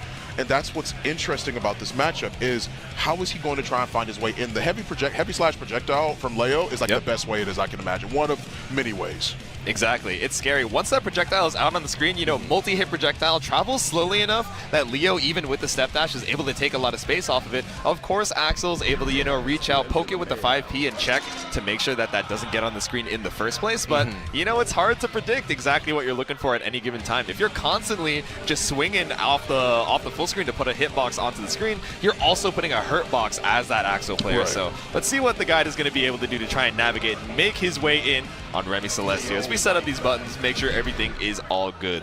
Yeah, just waiting for a little bit. Of course, I would imagine that we go in, have a little bit of a button check as well. Yep. But the thing about Leo that's super interesting into this matchup too is the fact that his back turn counter has very, very interesting interactions. So the thing is that it works the same way how Baiken's does. Yes. So Baiken has her parry, it is that she has, and of course Leo has his. But the thing is that if they're two not close enough, then it's going to bounce off of them. They won't actually get hit. So you still have to be able to use it in the appropriate times. Oh no, button checks, we're heading right in? I don't know. Let's see. If we see an instant gold burst, okay. We're chill. Like you said, those projectiles, right? Already testing them out. You got to make sure that you have it. A very important tool in this matchup. You know, I don't know if Axel Bomber is quote-unquote a tool in this matchup, but Remy does love routing into it for these optimal confirms. So got to make sure we got that on deck too. Yeah, being able to Tiger Knee a lot of those Axel Bombers too, to make sure that you have a lot of it. Of course, you've got the time stop on the side of Axel. Not something that's used as often, but makes it a lot more scary when you're trying to not get hit from full screen, right? Because he can pop it off of a lot of different conversions, a lot of different routes lead into that time stop, which allows him to get optimized damage, maximum quarter carry, and sets him right back up to start zoning you again. Exactly. Yeah, I think Remy Celeste, as far as the time stop usage, I want to say most of the times we'll be seeing that for the combo routing more so than for as a threat neutral, but I don't know. Could be wrong as we head into game number 1. That Rainwater gonna whiff and lose a little bit of space for Remy. They're trying to find their way in. I like it. That's a great opportunity from the guide. He's holding slash and heavy slash is what I noticed when he's hitting his buttons a couple of times. So that way it hits into the hit period is that he has. So good awareness. Oh, dash up into the 2P. Remy gonna hold on to the burst, says alright. I can hold 1 knockdown, maybe 2. Nice. 2P into the snail, gets you that nice knockdown. The guide, no burst available, so if you're able to route into the 1 vision, no, I think off that counter hit, just not enough time. Just still got RC, managed to use the 6K to prevent guide from jumping anywhere else, gets the mix, crosses up. Okay, yeah, use the burst to try and secure the round here. Remy, I don't think would have died off of that situation, but you don't want to leave it to the one-hit health. Absolutely. Nice. Great hit. Yeah. Good awareness from Remy, honestly. Manages to take out a round from him, too. So now here we are. Yeah, 2K2D into the snail, catching out that dash block, right? A little frame trap action. The guide getting a little bit too greedy to try and take some space, but has the burst available in this next round. Nice air, though, to bring you right back down to the ground. Just tossed right out. 5S, 5H. Just, of course, the usual Axel stuff it is. And we're seeing great throw tech in the sky as well. There we go. Pull up for the close slash round to the burst bait as well. The guide in a rough situation, stuck in the corner, barely any meter to your name. A lot of that was just, once again, something it is that I mentioned before the match had actually started, which was the spatial control. Yeah. That's sort of what you have to deal with when you're fighting against Axel. A lot of it was a lot of 2Ps, a lot of 5Ss, a lot of just zoning. Something it is that you expect to see Axel, and what we've seen from Axel, like the past 2-3 games. So it's something it is that he has, that Leo has to be able to overcome. Hopefully Guide will find his answers in this match. I don't know. Let's see. Does the King have the Royal Advisor to get something going here? Another burst bait. That Rainwater just retracting that hurt box in such a tricky way. Let's see. Still keeping the distance for the time being, but runs up a couple of 5Ks into a counter. Yeah, this will be where the Axel Bombers start happening. Ooh. And he's going to be able to super. Yep. This is going to be death. Sickle Storm to close it out. Now, Axel Low, not one of these characters that we think of as, lots of damage, end the round quickly. But if Remy is making a lot of good reads on when Guide is going to approach, I know when to frame trap you here because you're desperate to try and make your way in and start mixing, it can be a pretty quick round in their favor. Manages to get the IAD, the jump in as well. That heavy slash jump in is a bit of a, it is a safe jump actually, meaning that he won't be able to flash kick or DP out of that. Guide has to find a different way to see if he can stop this pressure. Still controlling the corner space very, very well on the side of Remy Celeste. Yeah, no punish on the whip, 6H. The throw puts you right back into the corner, 100% meter. You have more than enough damage to close it out unless you drop the JH. We saw the neutral jump, but it's all good. Remy's like, okay, everybody gets one drop. Yeah, this is very, very difficult for Leo to be able to try and overcome. Haven't seen the projectiles. We mentioned the fact that we feel like the heavy slash projectiles will be a good sign here. But even still, with that being the case, we haven't really seen him. I mean, it's the one thing option is he hasn't tried to use that hasn't really been answered yet. Yeah, exactly. But I can imagine it's pretty scary, right? Remy is not only zoning, but also switching it up with playing aggressive, these full screen grabs that make you scared to try and put it out onto the screen. What happened? Double, Rainwater, triple. If nobody else got me, I know 2K got me on the backwards hitbox for some reason. Oh, man. Managed to find a good hit. Oh, man. Go straight to the wall with the super, too. Yep. I think it's scaled enough that you do live this, but you're on that pixel health situation. Remy still at 50% meter and building up quite a bit more with that positive bonus. Yeah, 5, yep. That's the Axel special right there. Staggering a lot of your 5Ss to see if they actually hit a button, and then the one time you pull the trigger on the 5HS, the 5 heavy slash, cooked. Yeah, it's scary. You can't find your way in, right? When you try and play more defensive, you're getting run up grab. When you try and challenge, you're getting counter hit for 50% of your life. But Guide finally able to open up Remy here. A little double cross up on hit. Break that glass. Yeah, check the J's for me real quick, Remy. Guide managing to see if he can dash in. Gets the 5P. Not going to use the burst either and knows that they would. He decides to save it for the last round. Guide, signs of life here. Yep, there we go. The heart is still beating. The crowd is still cheering. Not going to get caught by the run up. Not quite grab. Guide holding on strong here. Nice. Opened up with the 2S, but still not quite ready to confirm. Remy doing a good job of zoning so far, but closing the gap. That's what's interesting about Remy is the fact that even though they could stay out most of the time, they have their ways to try and see if they can make it out in the Rainwater. Going so far in this matchup here. The Guide using that 50% meter forces out the burst from Remy Celeste, so if you're able to get a good opening or a good gold burst, this might be the beginning of the end here. Can you hold on to the defense? Remy looking strong, 2K2D. We're still looking for it. Lots of patience so far from Guide. That almost hit. Oh, he grabs him out of the 5S. The purple RC saved his life. Remy will find the confirm here, not the kill. This is where it starts. The flash Guide, kick. can you bring it back? Any 2K could be the end of it. You have to keep this Guide, check the J's real quick. Check the J's, Remy. Guide with the comeback. Signs of life once again. 2-1. The first point that Guide has got in this match. There we go. You finally got some momentum back. When you have 1 HP, you don't have much else left to lose. So actually going a little crazy here. I was saying, oh, you got to keep the pressure tight. When you're at that pixel health situation, no one's expecting you to do cross up on hit into the throw. So maybe this is the momentum that guy needs. If I can take 1 game, maybe I can take 2. Absolutely, yeah. The 2S. Oh, 2. What did I tell you? One of the 4 buttons of the apocalypse. That's number 2 right there next to mid ace 5H. Manages to at least catch him slipping for the time being. Yep, Rainwater gets you the spaced out plus frames, and that's fine if you're keeping the guide in the corner. Uses the PRC, but trading the meter back. Nice. Gets the forward throw. This is going to be some Oki for him. Manages to catch the backdash. Allowed him to assess the situation enough. Axel Bomber is going to be the one that gets rid of that smidgen of health left. Again, we're on set point for Remy Celeste. Has the burst advantage as well, but a micro dash 2K gets you a nice little knockdown. Force out the burst already. One less thing to worry about here, but still, these plus frames spaced out. Nice, still looking for a hit. Gets the forward throw once again. Hey, I've seen this channel before. Are we going to change it this time around? Yes, but not in the way that you were expecting. Manages to get the hit. Sickle chain once again, trying to see if you can keep them at a distance. Guide has to find a way in. Yeah, we can kind of feel the fear in Guide here. Gets caught out on the backwalk. This counter hit So into the 1 vision. This is all you need. Stop the time and stop the... Never mind. It hit his follow-up for that. Yeah, the extended hurt box on that sickle chain gives the Guide another chance at life here. Berserker slash into the RC.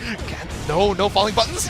Oh, used the counter, but it did find the hit that he was looking for. Guide a little bit shaken up, but even still a wonderful showing there. 3-1 for Remy Celeste. They are going to move on here in the losers bracket. Yep, out at number 13 out of 170 participants pulling up here for Guilty Gear Strive. Again, on my level, hey, you can't be too upset about it. Still able to take a game, so not a full 3-0, but still, thank you very much for coming out. Hopefully we'll get to see more of the Guide as we head into, you know, some of these other tournaments in the later half of the year. But speaking of moving forward, we got some more sets for you guys. So again, we're going to be seeing Justin versus Stunstark later on. I think we're still going to be giving him a break. I want to say next up, our next set is going to be Fantome versus Tonsqi, which is going to be the Zato versus the Kai. So Tonsqi we haven't seen on stream in a little while. Not during this block, but we did see that Kai earlier. We got Zato versus Kai once again, the first king in Guilty Gear here, or at least lore reasons why. Yeah. With that being the case, I think that Kai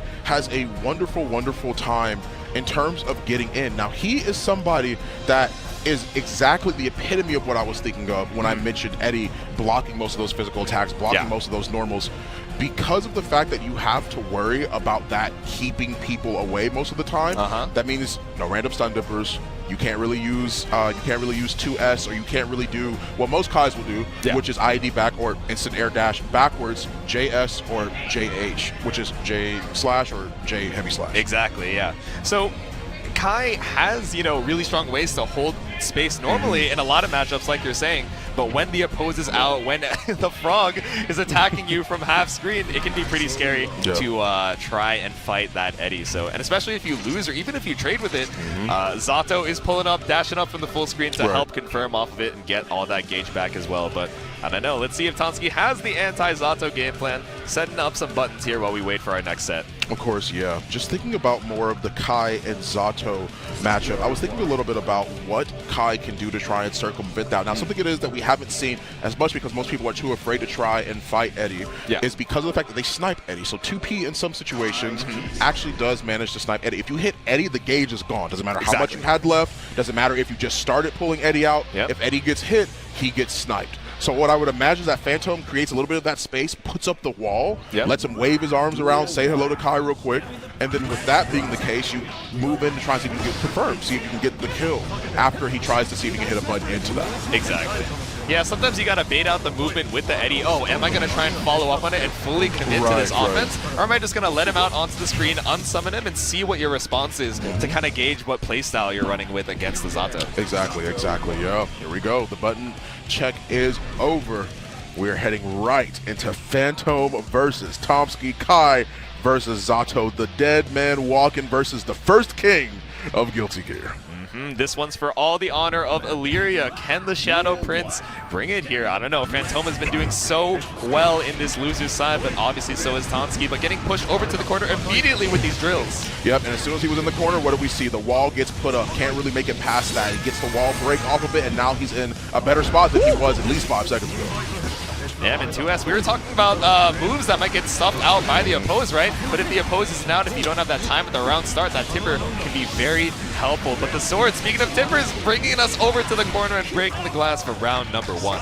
A lot of what it is that I'm seeing, of course, is something that we saw with the other Zatos that were playing throughout the tournament, right? A lot of it was just being afraid to hit something right, but you'll never know. You have to find out in certain scenarios. Fantome's doing a great job making sure that his meaties are on point, so Tonsqi doesn't have an opportunity to breathe, but you gotta look for one. Yeah, keep the meaties on deck. Tonsqi hasn't really been representing the DPs. You know, obviously if you whip it or if you get it blocked, it is huge damage, but getting caught up on the meaties is still quite a bit to apply the shock stay, but this is a rough situation for Tonsqi. Nice. Oh, yeah, you have to burst. His life flashed before my eyes for a second. Great job! That's something we haven't seen yet. So in case you didn't know, the wall doesn't only stop physical attacks, but it reflects projectiles. That reflect has been in the game forever. In every Guilty Gear iteration, Zato has had that. So it is something that he can use a little bit more freely in this matchup against Tonsqi. Exactly. Drunkard Shade, usually what we're seeing Zato use to push Eddie out to the full screen, but also that projectile reflect very useful, especially, you know, if they throw out charge stun edge, they're not exactly ready for that reflect. Not something we see in a lot of characters here. That burst bait gonna come up huge. Amorphous taking a chunk out of your health. Absolutely, man. It's bleeding shark, smell blood in the water as usual. Fantome setting up Eddie in a wonderful time. A round of applause. You can see how happy he is. Blocks the no choice but to block the 5D, even though he didn't get the blue RC slowdown. Yeah, Fantome going for the air grab there, but unfortunately didn't jump backwards, so it whiffed. But BRC lets you at least stay safe here. Sword Super keeping that Eddie pressure going, gives you all the time in the world to run up behind him. Yeah, absolutely gets the command grab too. And what's crazy about that is that we saw Eddie once again put his hands up, create that physical wall, but if you do jump the command grab, Eddie's still there, so you can't punish Zato for going for the command grab. You have to use the opportunity to jump and then see if you can IAD out, because sometimes he'll let it go early if he realizes that you just jumped. Exactly. There's a hitbox waiting for you on the way down. There's a 2D waiting for you after that whipped grab. Fantome getting pushed over to the corner, but again getting caught off guard by this stun edge reflect. Yeah, hands are up once again. Uses the 6P. Not used as an anti-air, but instead as a great neutral tool to make sure they can land this damage. And once again here, look how happy he is with his hands all waving up in the sky. And he takes another game. Fantome up 2-0 against Tonsqi. Goodness gracious. Reset into the corner. We were wondering, okay, why isn't Fantome opting to break the wall here? Knows that it's not going to be able to kill. You don't want to have to reset when Zato has one of the most oppressive corner situations in the game, right? So if you can keep the pressure going, like we're seeing right now, but, oh man, no Zato gauge available. Tonsqi gets the knockdown. Let's bring it back with this burst bait. Nice, manages to get the hit. 2-6-H, tries to find the conversion. Found a little bit of damage, but it was good damage. Yeah, there we go. Fantome quite a bit down on the HP, but 5D into the Pierce at least gets you a lot of space, you know? Finally ready for the reflect this time, but still, that's not going to get you out of the corner. Good, puts up Eddie once again. There we go. That's what I was talking about. Great aware. This doesn't opt for IAD, but instead a double jump to offset the timing when he landed. Yeah, beautiful adaptation from Tonsqi there. I think we're seeing signs of life, right? Finally getting used to what Fantome is representing on the offense. That projectile reflect isn't going to go through that super. Not ready for that one. Not ready at all. Ends up getting hit by the level 1 super. Tonsqi loses a heart, aka a round. And manages to at least clutch it out for Kai for the time being. Finally representing that DP, gets you a little bit of space, but still stuck in the sandwich pressure right now. 50% meter means that any good hit, Fantome can route into the Sun Point to get that meter back. Invite hell just to make sure they can keep the positioning for the time being. Finds the damage, gets the hit. Stunned him. Yeah, I like the use of the Drunkard Shade there. Didn't have 50% meter to super confirm and get the Zato gauge back. Tonsqi was still able to fight their way back out, but I like that choice. This grab whip, though, I don't like it as much, but Oppose catches you on the other side. Oh, he didn't break the wall. Oh, no, I wonder if 2S might have been able to OTG, but you looked a little bit far there. One more hit. Tie up the round count. Stun Dipper hit both Eddie and Zato, finds the 6H, but gets 6P. Here we are going into set point for Fantome to move on to the losers bracket. Yep, knocked straight out of the sky here. Tonsqi, what is your answer going to be? You've been, showing a bit of adaptation, but can you convert it into a full game?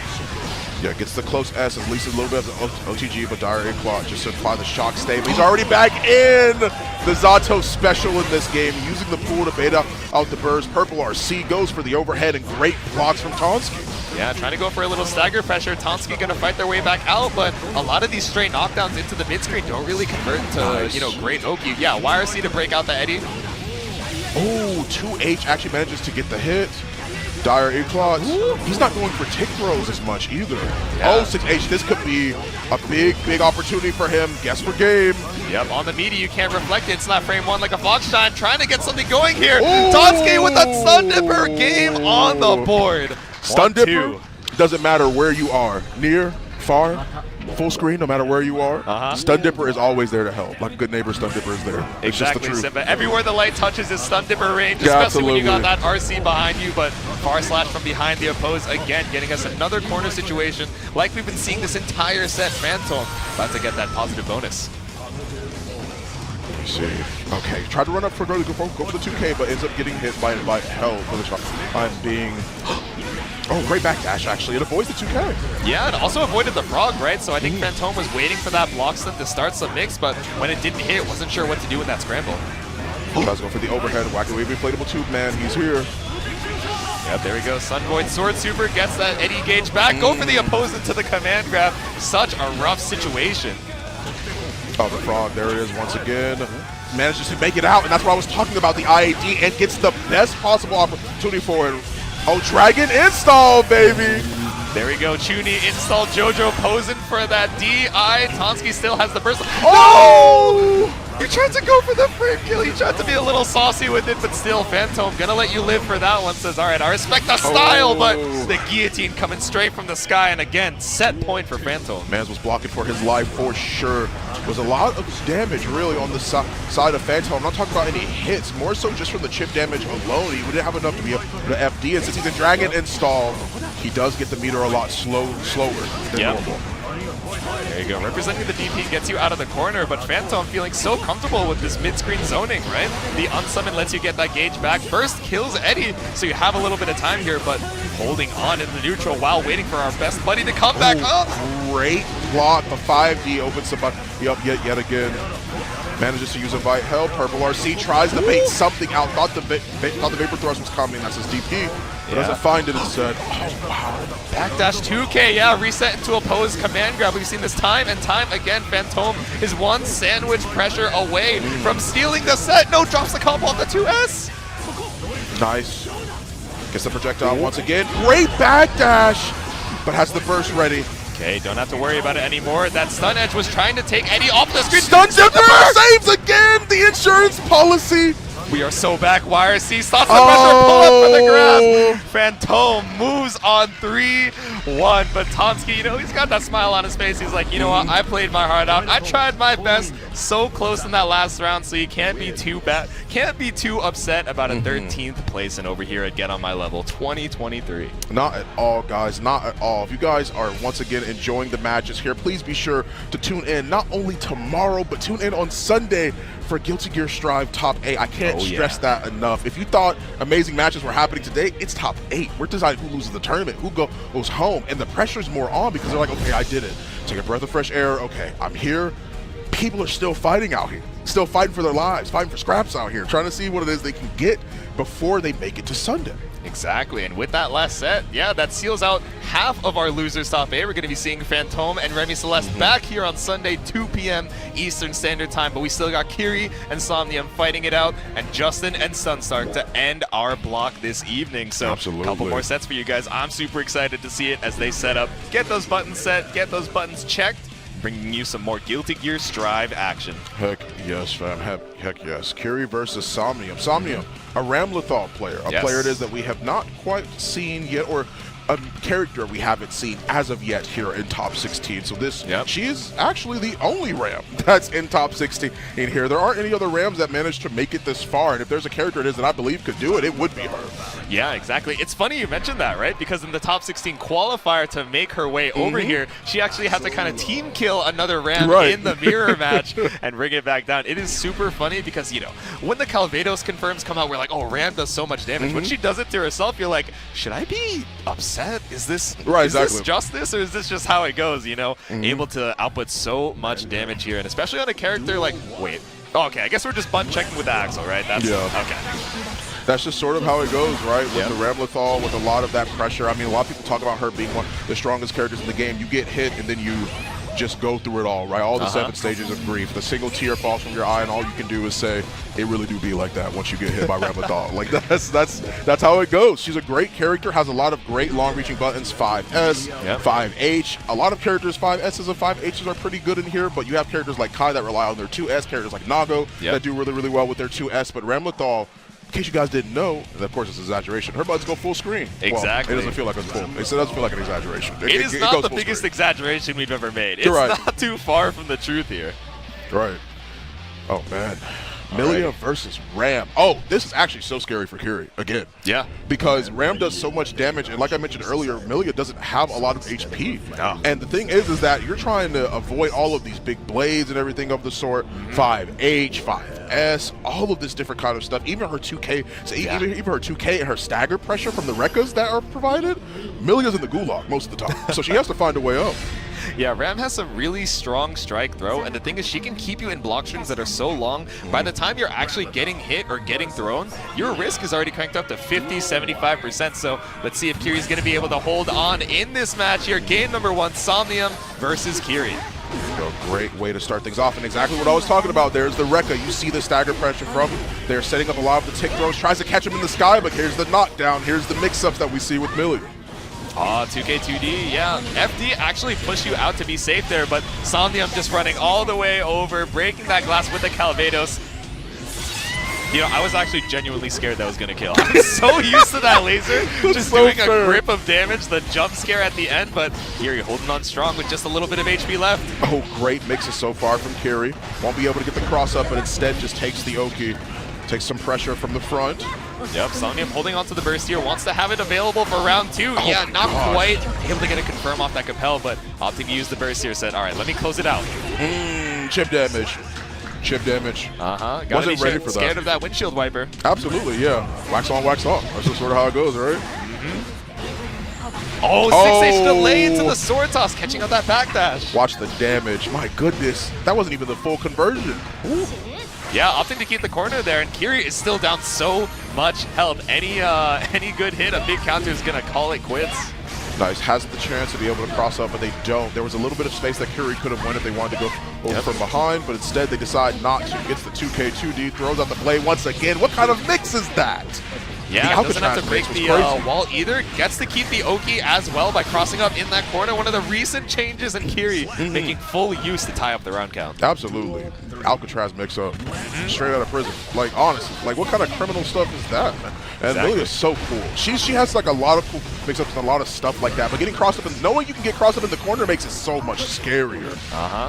And we're seeing a lot of good escapes from the corner on Kiri, right? That dash block on the sword explosion, able to force out the burst from Somnium here. Oh, again, another micro dash 2P. Still stuck in the corner here, but you're forcing Somnium to think about that ground movement. And great, I was just about to mention this. The JPs from Somnium have been so on point. She's been doing an absolutely phenomenal job with making sure that Millia does not have a way to escape. Yep. Oh, little 5K action. We were talking about the sword normals, but she also has some incredible lights to try and keep you at bay in that mid-range. Oh, there's a fly in here. She keeps trying to hit him with the jump. The JP manages to get the throw knocked down for Kiri. It's his turn for now, but YRC, hands off me, please. Look, there's a fly in here. Get out of here. Where is it? Yeah, the JP, the knockback on hit, just leaving you a little bit too far to be able to close out the round. No, Kiri resetting. All right, H-disc here. Yep, keep it meaty with the JH and close it out. Somnium not quite able to clutch in game 1. Man, oh man, super unfortunate. But still, there's more opportunities here. It doesn't change anything that was said before about the fact that she still has amazing record pressure, some of the best strike throw in the game. Still a wonderful, wonderful character to be able to fight against Millia. Kiri's the one that actually has to work quite a bit, honestly. Has to use a lot of their mobility, has to use pretty much all their options, all the stops. And then when you see Kiri get hit, Kiri's losing a majority of his health. So. Yeah, exactly. It's scary. It's easy for us on the spectator side to be like, oh, Kiri has so many mobility options to get around Somnium. What is she supposed to do to catch you? But by the time they catch you, even if you get opened up by like 2-3 H-discs, you can even up that life lead super quick. Right, exactly. So I'm getting the close S. I love the stagger pressure. Yeah, exactly. If she's letting me do it, then go for it by all means. puts out the sword, carried her all the way to the corner with that. Even though the FD was pushing her back, still carried her to the corner with that. Really well done on the side of Somnium. Somnium struggling to get out of the corner, though. We've been seeing amazing corner pressure from her, but it's the escape on the other side that she's really struggling with.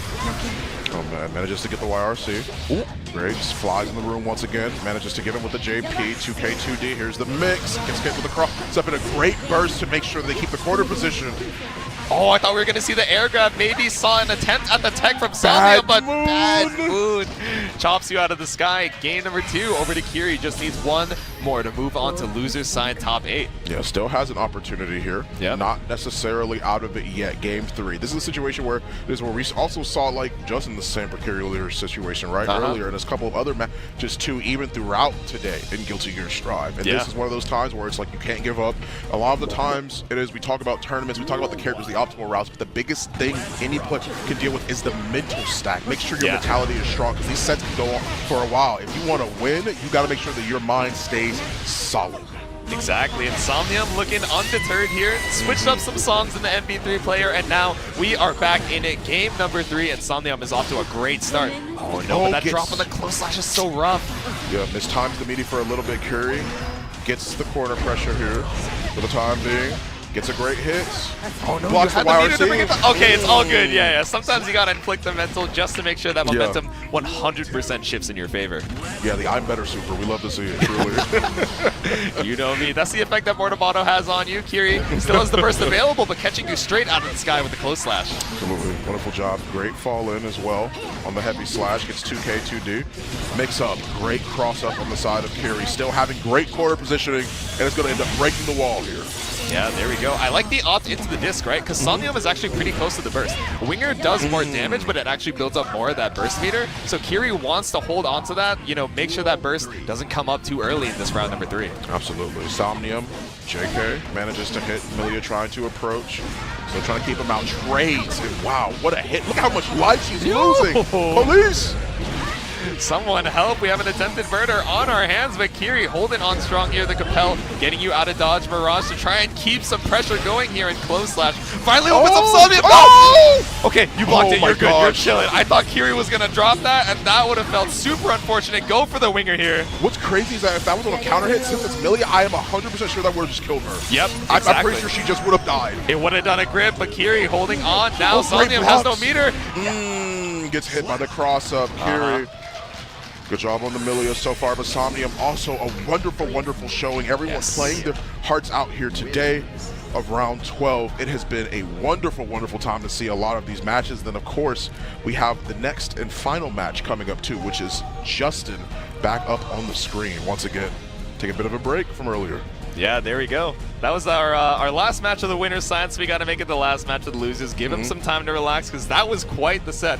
All of the matches throughout this top 16 have been so back and forth. I know some of the set scores say 3-1, 3-0, but I feel like that doesn't tell the full story, right, of how close some of these rounds are. Sometimes, you just can't clutch in that moment, or your opponent has an amazing read that's able to bring it back from the clutches of defeat. But again, we're going to be seeing Justin versus Stunstark for our last set this evening on top 16. Now, what's interesting about Stunstark is the fact that, man hit me with the mix-up while I was, researching him and making sure things were happening, because I'm like, okay, so he plays Bedman, and then I looked at other matches, and I'm like, he plays Zato, too? Yeah. That's something it is that was sort of really curious about that, so I guess it depends on the matchup or the situation that they're feeling. Stunstark playing Bedman and Zato, having both of those characters in the back pocket, which is, to me, really impressive, because Zato's one of those characters where I feel like if you play Zato, you only play Zato. Exactly. You got a full focus on it, and I feel like in Strive, we have a few players who are decent, in one or two different characters, or maybe they have a secondary that they only use for certain matchups.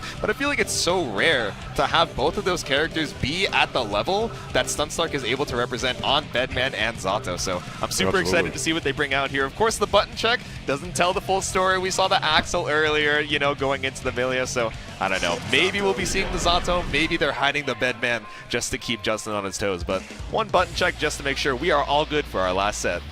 Absolutely. Here we are, Soul Badguy versus Zato. Once again, as my lovely, lovely co-host has said right next to me, this is only a button check, so you guys aren't missing much of anything right now. Just making sure that things are working out the best way possible, just for the time being. Yep. Oh, I meant Justin talking. Oh, he's talking to his homies back there. Yeah, I thought he was talking to the TO. I thought he was like, I can't hear. And then I was like, he doesn't have headphones on. I don't think he's trying to hear anything. But I think this is an interesting player distinction, right? We're seeing it on the screen. Stunstark plugged into the game, trying to focus, use all the audio cues available. But Justin, this entire run throughout Get On My Level, we mentioned it before. The team synergy, you know, the team morale, just cheering him on from the background. He doesn't need to hear the game sound, right? He needs to hear his homies cheering him on, whether it's a like confirm or the biggest counter hit you've ever seen. And that's the energy that he's vibing off of this evening. And let's see if that energy is going to be able to bring him in to losers top 8 side. Crowd energy is a very, very big deal in any way, shape, or form. You can feed off of that in both positive and in negative light. So it's important to make sure that you filter things out even still, that you have a lot of wonderful positive thoughts that is in your head as you're playing, and making sure that you have the crowd not necessarily on your side, but making sure that when those positive, when that cheers and those roars come out, that you let that fuel you a little bit, because that's very real. Like feeling momentum, like getting a round or getting a game, you play differently. It feels totally different in your mental space. And some people, you know, do really well with it. They're like, okay, I got the momentum, let me do something crazy. Some people, you know, get that momentum, they feel like they have that advantage, and then they choke because of it. You know, it depends on the person, but I don't know. Letting the intros rock for our final set of the evening. Soul versus the Zato. Justin versus Stunstark. Let's see it. Absolutely. Has the jacket be pulled off for? Oh, and they're letting the intros rock? We absolutely love it. Okay, I can't read that one. What he just said. We're not allowed to over here on this broadcast, but it is all good. We are allowed to bring you our last amazing Guilty Gear Strive set of the evening for losers top 16 Stunstark. Bringing it off to a strong start. Yes. It's only minus if you believe it, because manages to hit both Zato and Eddie, a 2-for-1 special. It's a really, really good sign so far. Has to use the burst. Stunstark. Oh no, jumping into the oppose there. That Michelin Man keeping you safe and baiting out the burst as well. Sunvoid gets you all that Eddie gauge back. And you're dealing with an Okizeme situation here too. Stunstark managing to at least keep the corner position. Frogs hopping out. Has the Excalibur, pops it right on down. A round of applause for how well you're blocking. YRC, hands off me, please. The 6P to keep him in the corner. Yep, 5P RC, that's the classic from the Zato players. Still not going to be able to kill even with the 5H wall break, but Justin in a rough spot right now. Yep, 2K closes it out. Manages to lose a round, but of course down but not out. Stunstark doing a wonderful job of making sure they're maintaining a lot of that pressure, using Eddie and of course the wall that we normally see. The wacky wavy inflatable 2-man doing a great job of making sure that Zato's life is insured at all points in time. Oh, the empty low, fast RC. There we go, gonna break the wall here. Stunstark in a rough spot. Justin building up that meter, but trying to get the offense going before you get that 50% available. Absolutely, manages to get the 2. RC kills the oppose. Yeah, you gotta be afraid of that. Justin had the positive bonus, the 50% to keep that pressure going. Stunstark not quite ready. That was an anime moment, right? He said, I got you. My power. Yeah, the Zenkai boost. Yeah, that exact same situation didn't work the first time, but he's like, no, I'm stronger now. I'm stronger now. I know better. Number 3. Oh, Stunstark adapting in turn here. Still no 50% available, but now we got the Sun Void on deck, and it breaks the wall too. Nice. Once again, this is the same situation we saw last time. Excalibur leading into the Okizeme situation. That's what I was talking about. The 5K 3-frame button stops Eddie in their tracks immediately. It's all about knowing how to use that. Ooh. Yeah, that 2 has to try and hold that space once the Bandit Bringer was on the way down. Gets caught out of the whiff JD. Oh, the 6P whiffs. And wild throw, baby, to end the round, or end the game, I should say. Justin taking it 1-0 over Stunstark. Justin is evil with the throw resets, I feel like. A lot of times, you know, we'll see, most Soul players try and cash out for the damage because he is not lacking for it by any means, and then try and close it out afterwards, but he is not afraid to reset. You knows you're afraid of all that damage catching you off guard for game number 1, but Stunstark, nice, able to get the 2K2D in the corner. Oh, invite health, yeah, exactly. Keeping him in the corner once again. Wacky Wavy inflatable 2-man gets the throw tech and manages to get the hit 2. Charge 5D into the wall and break it. Yep, get all the damage you can. It's definitely pretty scaled off of the multiple 5Ps, but hey, you might as well optimize. Justin's going to bring you to that pixel health. You can't be leaving any damage on the table, and Justin isn't either with this wall break. Into the wall, break it with the JD. Finds lots of good return on the damage too, off of a stray hit. Tries to use the 2S, but invite, that was crazy, okay? Using invite hell and then purple RCing it immediately. He hit 2S because he thought he was approaching. He didn't even see the invite hell coming out. That was terrifying. Great awareness from Stunstark to get that super confirmed there, but Justin confirming all the way into this corner carry, catches the backdash and resets into a throw. Oh, tries to go for the throw. Purple RC. Oh, yeah, absolutely. Yeah, we're playing online now, baby. PRC DP, you know me. All right, get the oppose on the screen. No meter to be able to kill the Eddie off of this. Stuck in the corner, but oppose is behind you. You got to be careful of a mash from Justin. What is man's cooking? The stove's on currently. Getting in with the high lows. No crazy confirms, but is managing to mix him up for the time. Being 6P, tries to find it. Great jump back from Justin to find the far S. Oh man, and I was loving that staggered light pressure coming out from Stunstark. You didn't have the Eddie gauge available, but you had to keep those Gatlings on check so Justin would hold it down back. But unfortunately, that jump over getting caught out here, getting caught out by the up frog. Man manages to get 2K, 2D. 5K once again, that's what I'm talking about. That button is so good, and Justin's using it a lot more. This is going to be a grip of damage. Yep, gotta expose the gaps here. Stuck in the corner, able to break the wall with a Fafnir, but Stunstark on a pixel and a dream. 6H gets another game for Justin. We are closing out the round here. Game 2 already said and done, signed and completed by Justin as we head right into Game 3. How is Stunstark going to be able to adjust? I don't know. We're seeing a lot of good adaptations to try and hold your space against Justin here, but he is exploding out of the gate, whether it's at 100 HP or at 1 pixel health. So it is scary to try and keep that momentum, especially when Stunstark doesn't have the burst available. So trying to look for a 2K, 2D, everything. Manages to push him in for a little bit, but burst getting utilized here. Love it. Oh, he is out of there. It's Airzato right there. Wonderful airline. There you go. Blocks the RC on the opposed, so not going to get hit by it. My goodness. Goodness gracious, he's excellent. The fly into the mix-up is crazy because Eddie, when he does that little stab right there, it has a gap in between it, so you have to block correctly each time the hit is coming. Yeah, it's terrifying, leaving those gaps so that the mix is true, but pulling up this true damage got all the armor panned in the world. Stunstark in a rough spot. Oh, 2K, he caught him trying to backdash. This is death. Oh no, I think you were a little bit too far off the corner, but it's all good. You thought you were plus off the BRC. Plus frames are simply a concept, and we are one SDP away from closing it out for Justin. Did you see how Soul looked when the BRC hit? He hit him with like the Simpson meme. Like he was hitting them with the upcover. Yeah, the windup was crazy because he got slowed down on the DP. Great Excalibur as well from Stunstark to keep the corner. Nice. I like the use of the drills there to catch out that DP. Those multi-hits let Stunstark be spaced out with the Zato and do so much damage. Still able to break the wall as well. I think Justin holds on to the burst for this round. Crazy opportunity for Stunstark to be able to get a confirm that goes from full screen. He doesn't even have to get close enough to put himself in harm's way. Exactly. That's the reward you get for being able to manage the Eddie meter so well. Nice side switch coming out here. The spacing coming up so huge from Stunstark to avoid the threat of that DP.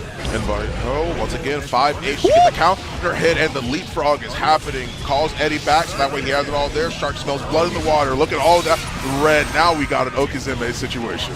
Oh man, could this be the first game on the board for Stunstark? Burst brings us back out to mid-screen, kills Eddie as well here, but Stunstark 50% for the YRC. Still looking for it. What is man's cooking? Once again, Wacky Wavy playable 2-man. He's got the insurance policy already on deck. Stunstark trying to cash out, but doesn't find what he was looking for. Bar S.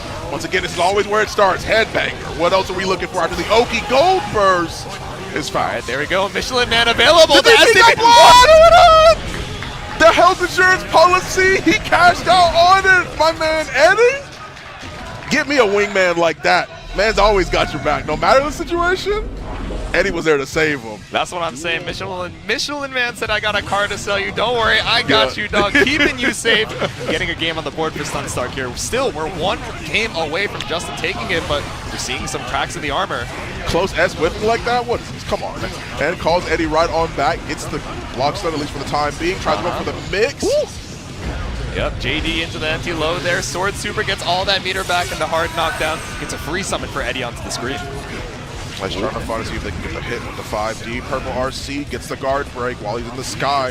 Tick throw. We got a headbanger here. A little bit metal in terms of the damage. Far S finds the hit. Wild throw to find the damage and the kill here, baby. Oh, the OTG 6H, yeah, does a little bit more damage on the off-the-ground attack. And again, set point for Justin. Has the burst available. Stunstark has a real uphill battle here to try and keep the momentum up. Oh, GP, get off of me once again. It's only mine if you believe it to be. Justin delaying a lot of CPs. Headbanger once again. We know the wild throws coming. Headbanger once again. What's your favorite metal band? Let me hear it. Manages to get it the best far as he could, and burst comes up right in time for Stunstark. Oh, caught out of the back walk there. Justin with the far slash takes it. 3-1 to move on to loser side. Top 8. We'll see you on Sunday evening or Sunday afternoon, 2 p.m.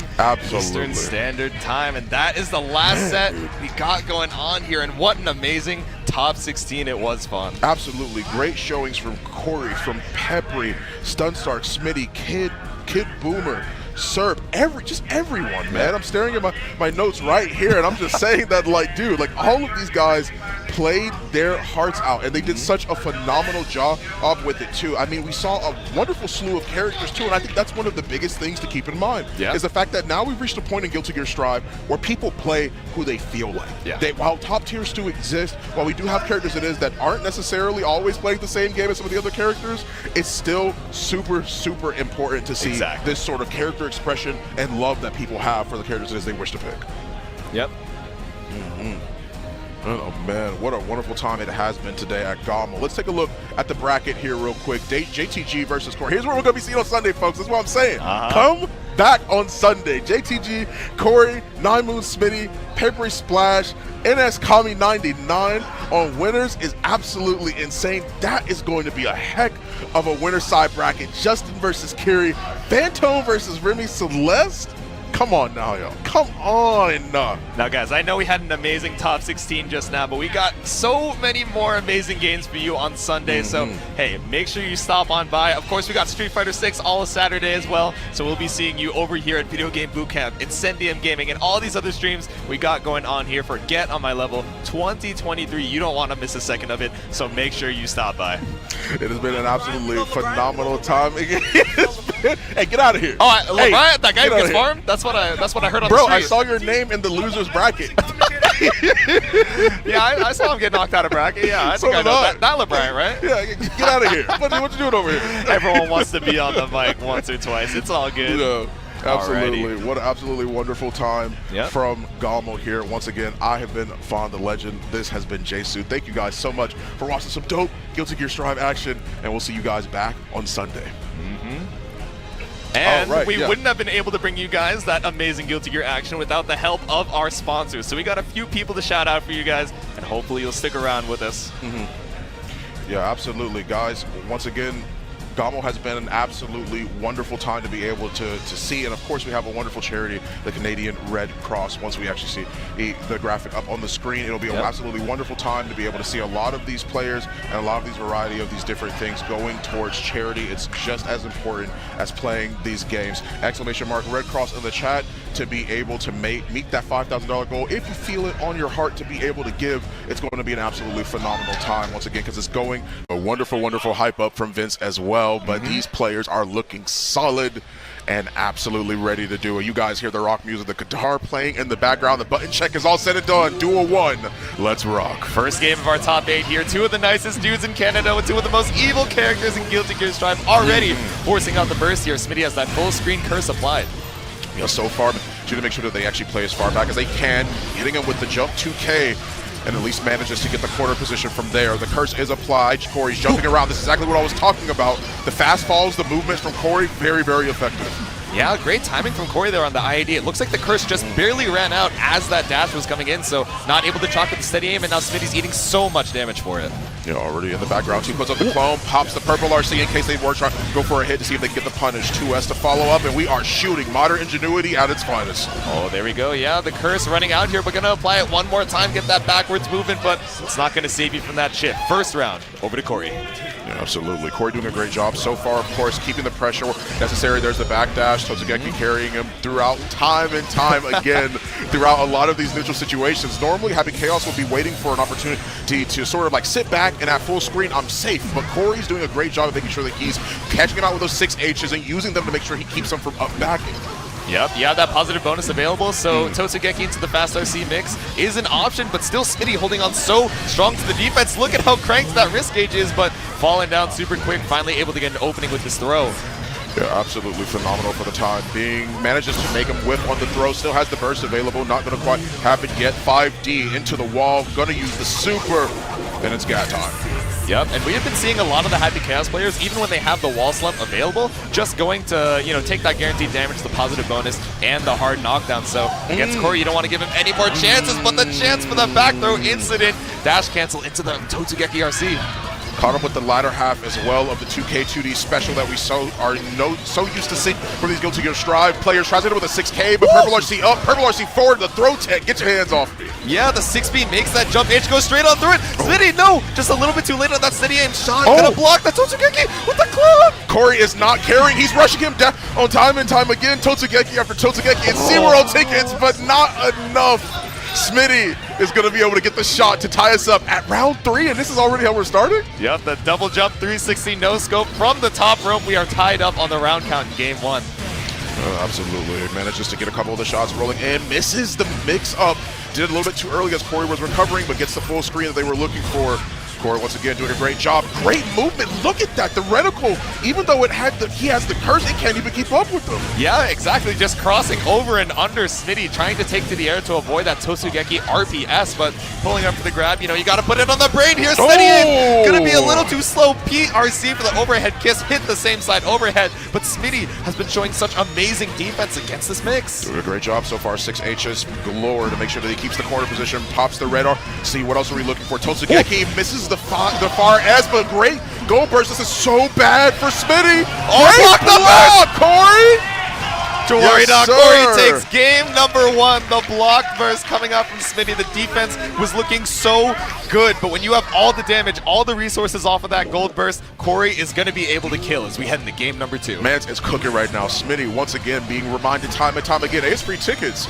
It's a tour around SeaWorld around here. All the Sea friends coming out to try and see if they can help out. Made 2 grabs him, knows the 5D was coming. That's the 3rd time that they've done that specific string to try and lead it to the overhead, but Corey's ready for it. 3rd time's a charm. Yeah, exactly. Ready for the 5D, and not only just blocking it, right, but using that opportunity to back throw into the corner and reverse that situation. So coming up huge off these defensive reads, already forcing out the burst from Smitty, who is down quite a bit of HP. Yeah, there's the burst as well. Tries to get the 2K2D, pulls out the gap once more. Backdash, Totsugeki. He is leading a lot, but drops the 2S. Still has great corner position. That's plus frames on the slower Dolphin. Still using the faster one and interrupting the dash forward as well with the 2K. Good job from Corey. Take this round. Yep, sticking out the toes with that Happy Chaos 5K, but gonna get whip punished with that 6H, and when May lands it, you are gonna be eating a grip of damage. JS into JD.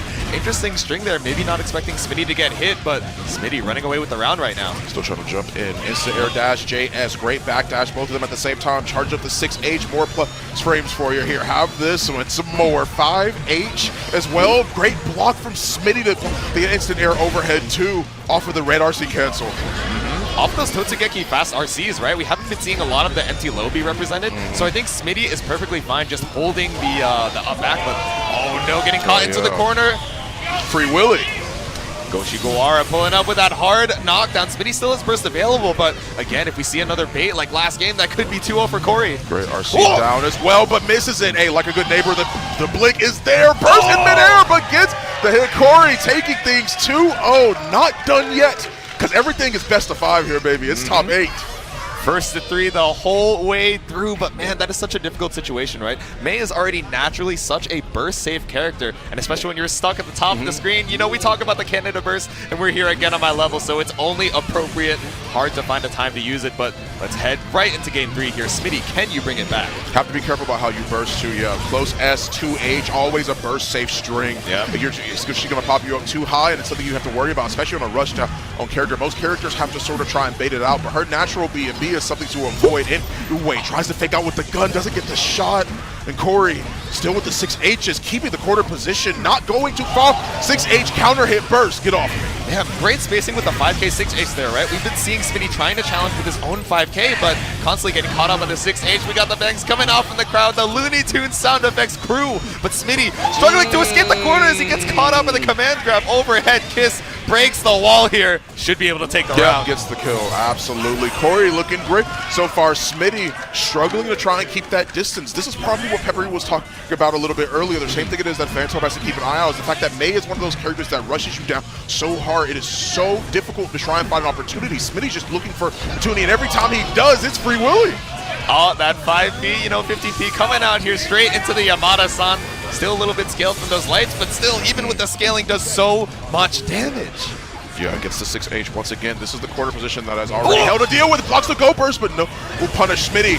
Still has the gap. Modern ingenuity. Can we find out what's happening here? Gets the hit. Full screen curse, and now we're shooting. Finds the gap. Can we activate gap here? Concentration with the curse. The roll straight under that forward slash. Wonderful, wonderful job from Smitty to just have the awareness. But Corey gets the kill that he needs. 3-0 over Smitty, sitting him to loser's bracket. Yep, Smitty's got the smile on his face. He's like, man, Corey is killing it right now, but don't worry, I'll see you later. Coming in from that loser's bracket side. Smitty is down, but not out, and we are still chilling over here in the top 8 side. Guilty Gear Strive. Yeah, I mentioned it before. Here's one of the biggest things it is to keep in mind, and too, is that when I was saying that I played Corey a little bit over there in the casuals, his movement was one of the most impressive things it was that I saw. Knowing when to jab, how well he was moving too, it was actually insane. May's one of those characters that not only has a great, short, quick dash for an extra burst of movement speed, but Totsugeki was also being used by Corey, not just to keep pressure, but in case you didn't realize, there was a couple of times where every time he did Totsugeki, the reticle was having trouble keeping up. Exactly. And then Happy Chaos is either in block strings or he's like, oh shoot, I gotta back up. So he would drop the reticle and then try and back up, try and create that space that they were looking for, but it was not what they needed. 3-0 from Corey, really phenomenal movement. Great job of knowing how to play that matchup. Yeah, exactly. We see Kami and Pep up on the stand here. They're probably watching that set just now. They're like, dude, whoever wins here has to play Corey? That's pretty scary, because I can imagine May is scary for both of these characters, right? Kami, another Happy Chaos player, and of course, like we were saying earlier, Pep, the Zato out here on the streets of Canada.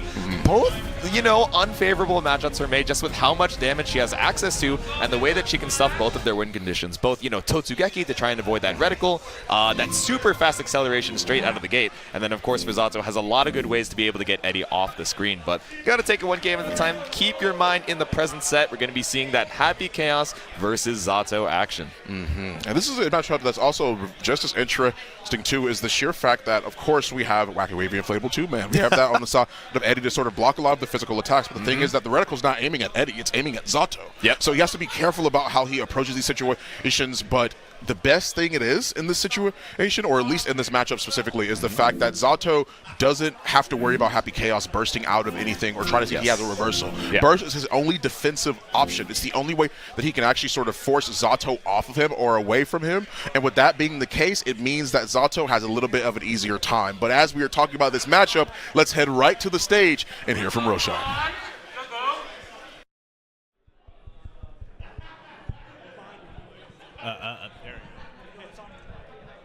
Oh yeah.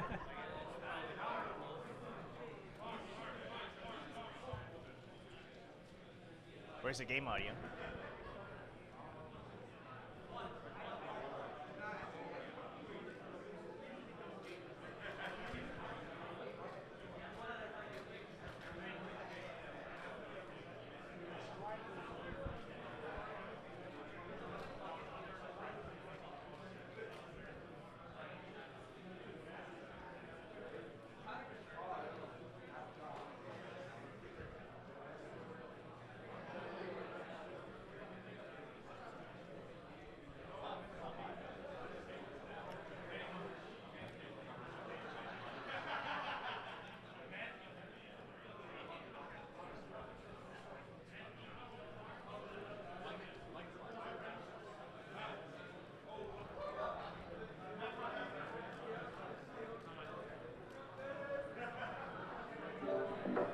Chaos.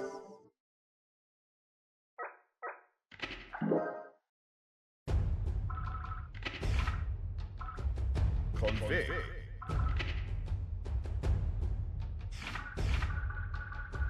Versus. Who dares to enter the mayhem? Zato 1.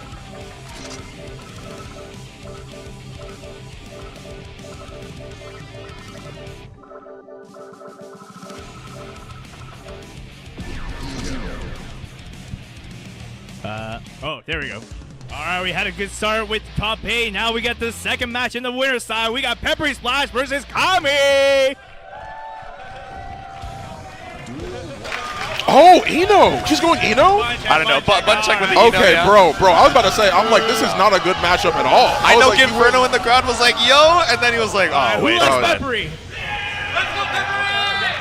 Who likes Kami?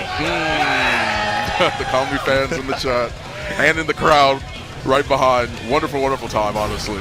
Exactly. Fans on both sides, but of course Pep kind of coming up as the king of Canada in a lot of these tournaments. So, of course, the underdog story. Not exactly underdog in particular because you made it to the top 8 side, but Kami going to be fighting for his life here. That happy chaos, like you said, going to be pretty difficult to try and get out of a lot of these offensive situations. All you really have is the burst. Yeah, you can confirm off of the lights and get that corner carry, but if you that's only if you have a gap to be able to use those 5Ps and those 2Ps. Of course. So I don't think Pep's going to let you get the chance if he's not, if he doesn't have to. Neither do I, yeah. It's also the fact that using the curse from full screen, 236p, just to try and apply and make the reticle and the aim going a little bit better. We're talking about a situation where when Happy Chaos does that, then most of the times he's worried about the character approaching him. But not here. He's worried about Eddie most of the time. So that's going to be interesting to see how Kami adjusts to this. Yep, and let's see it. The other side of our winner's top 8, PepperySplash versus Kami99. Already forcing the Happy Chaos into the corner here. Invite Hell to the 6H, break that wall, and already down 50% HP. So looking for it, toss out the curse, there it is. Manages to find the hit, gets the shot as well, and recharges some of his focus. Yellow RC immediately. Peppery is the type of player that uses burst and yellow RC as soon as he gets it almost. Yeah, I think Kami was trying to burst to keep the corner there, but just barely getting that cross up, so has to fight your way back out of here, back to the wall. Not a lot of bullets in the chamber, but the concentration is all good. They're still looking for an opportunity. Great backdash. Peppery decides to go back in when they realize Kami was trying to create the space. They need a great block. So far from Kami, but a fast RC cancel into an immediate low is going to be able to make it. Yeah, you can only hold on to the defense for so long. Pep's got layers upon layers, looking coffee crisp with the offense right now. First round over to Pep, but Kami trying to mount the offense. Great throw so far. I like it. Using the 5H once again. 5D once again and gets the burst immediately. That's what I was talking about. Very common for Peppery to use that burst very early. Yeah, we saw that steady aim clear Eddie off the screen, but Pep getting it back immediately. That 2S gonna get you the wall splat Sun Void to get all that Eddie gauge back, and we are at 100% meter here, pulling up. The Excalibur with the sword planted in the stone manages to at least get Peppery a little bit more time to get his offense. Blue RC, what's the mix? Doesn't block the yellow RC. Instead, Peppery is going to continue to make sure that they can keep this going for themselves. Great 5D to open him up. The shark smells blood in the water. He's actually just going to run up and do 5P instead. Don't even need to use the superset. All right, I'm not trying to waste any time here. Bring us over to that game number 2. We saw the YRC as the defensive option coming out from Peppery, right? And normally that's really, it can be detrimental to your tension pulse, but when you have the positive bonus already, it's about to be the round ender, you're not worried about the tension for the rest of the match. You're just trying to close it out right there. Dog gets the command grab. Peppery manages to not only recharge Eddie, but get the Oki that is that they are looking for. Burst immediately from Kami on the first opportunity to block. 2K2D gets caught, though. Caught on the backdash as well. That close slash, a little delay from Peppery. Knows that Kami is trying to get their way out of dodge. No! Wait. It's going to hit. Oh, yeah, it trades in that situation. It's not going to be enough to be able to for Kami to stop it entirely, but once it's used, it's sort of like how Baiken's 2-1-4 works. Double quarter circle back. P works. The fact that once she actually pops it, it's coming out no matter what you do. Exactly. It's independent. Even if you trade, it's all good. That hitbox is coming out. Kami immediately applying the curse and then going for the IAD, but it's been so difficult to open up Pep without these 5Ds. Manages to get the reload, but manages to get the back throw as well from Peppery. 2K, 5K, lots of things coming out here, and throws the sword in the stone once again, plants it down, and Kami has to eat a mix. Yep, a full combo off of that throw with the oppose right behind you. Get that positive bonus. Once again, Kami has 100% meter, but really that only gives you YRC to try and gamble with on defense. 2H closes out a second game for PepperySplash. 2-0 so far from Peppery. Like you said, game 2 already in the books against Kami. It is very difficult to try and find your way in, weave through Eddie and things of that nature. That's what I was talking about earlier, was the fact that Kami is in a situation where curse doesn't normally matter here. It's a situation where he has to worry about Eddie closing that gap 90% of the time. Yep. Oh, nice, a 2P. Great burst. Able to expose that burst here, yeah. Nice. Great JP to catch Peppery from up backing, or at least trying to start his pressure. Great job. Pierce into the frog brings you all the way over to the corner here. Yeah, you got 50% meter. It doesn't matter if you run out of the Eddy gauge because you're just going to use Sword Super to bring it all back. Yeah, managing to get close and personal invite hell. Once again, back throw into the corner. This is looking good, but Kami always opens up off of a knockdown with that 5D. Peppery's all ready for it. Finally reacting to it. It was working earlier, but not again. A third time. Shame on me. Sunboy keeps his pressure going. Drills get you so much corner carry, and that tiny little gap in between the Pierce lets you get the throw. Now we're on set point for Pep. There's one thing that Peppery knows. It's his character trying to close the gap, but instead Kami's trying to run away. A bunch of 5Ps. A round of applause from Eddie to lead him a little bit towards the corner. Perfect tour guy. Gets the confirm as well. Doesn't find the kill. Goes low. And it pops the super. Not going to pop the super. He goes for the wall slip up here. Now you got to eat every mix possible. Yep, you haven't seen this situation before, but we're going to be jumping. The Amorphous closes it out. PepperySplash in a quick 3-0, sending Kami down to the loser side. Really, really well done from Peppery. Pretty much what you would expect to see from a Zato in that scenario. I mean, we're talking about Happy Chaos having a lot of wonderful matchups that work in his favor. Zato is one of those few where you don't necessarily see it happening as frequently because he's worried about Eddie. He's trying to apply the curse and run away. We're talking about the fact that he tried to jump and then IAD multiple times, but Peppery's already ready for it. Exactly. Right? And then you can't burst on every interval either purely because of the fact that you aren't bursting Zato 90% of the time. It's Eddie. You have to wait until Eddie's gauge is gone. Yeah.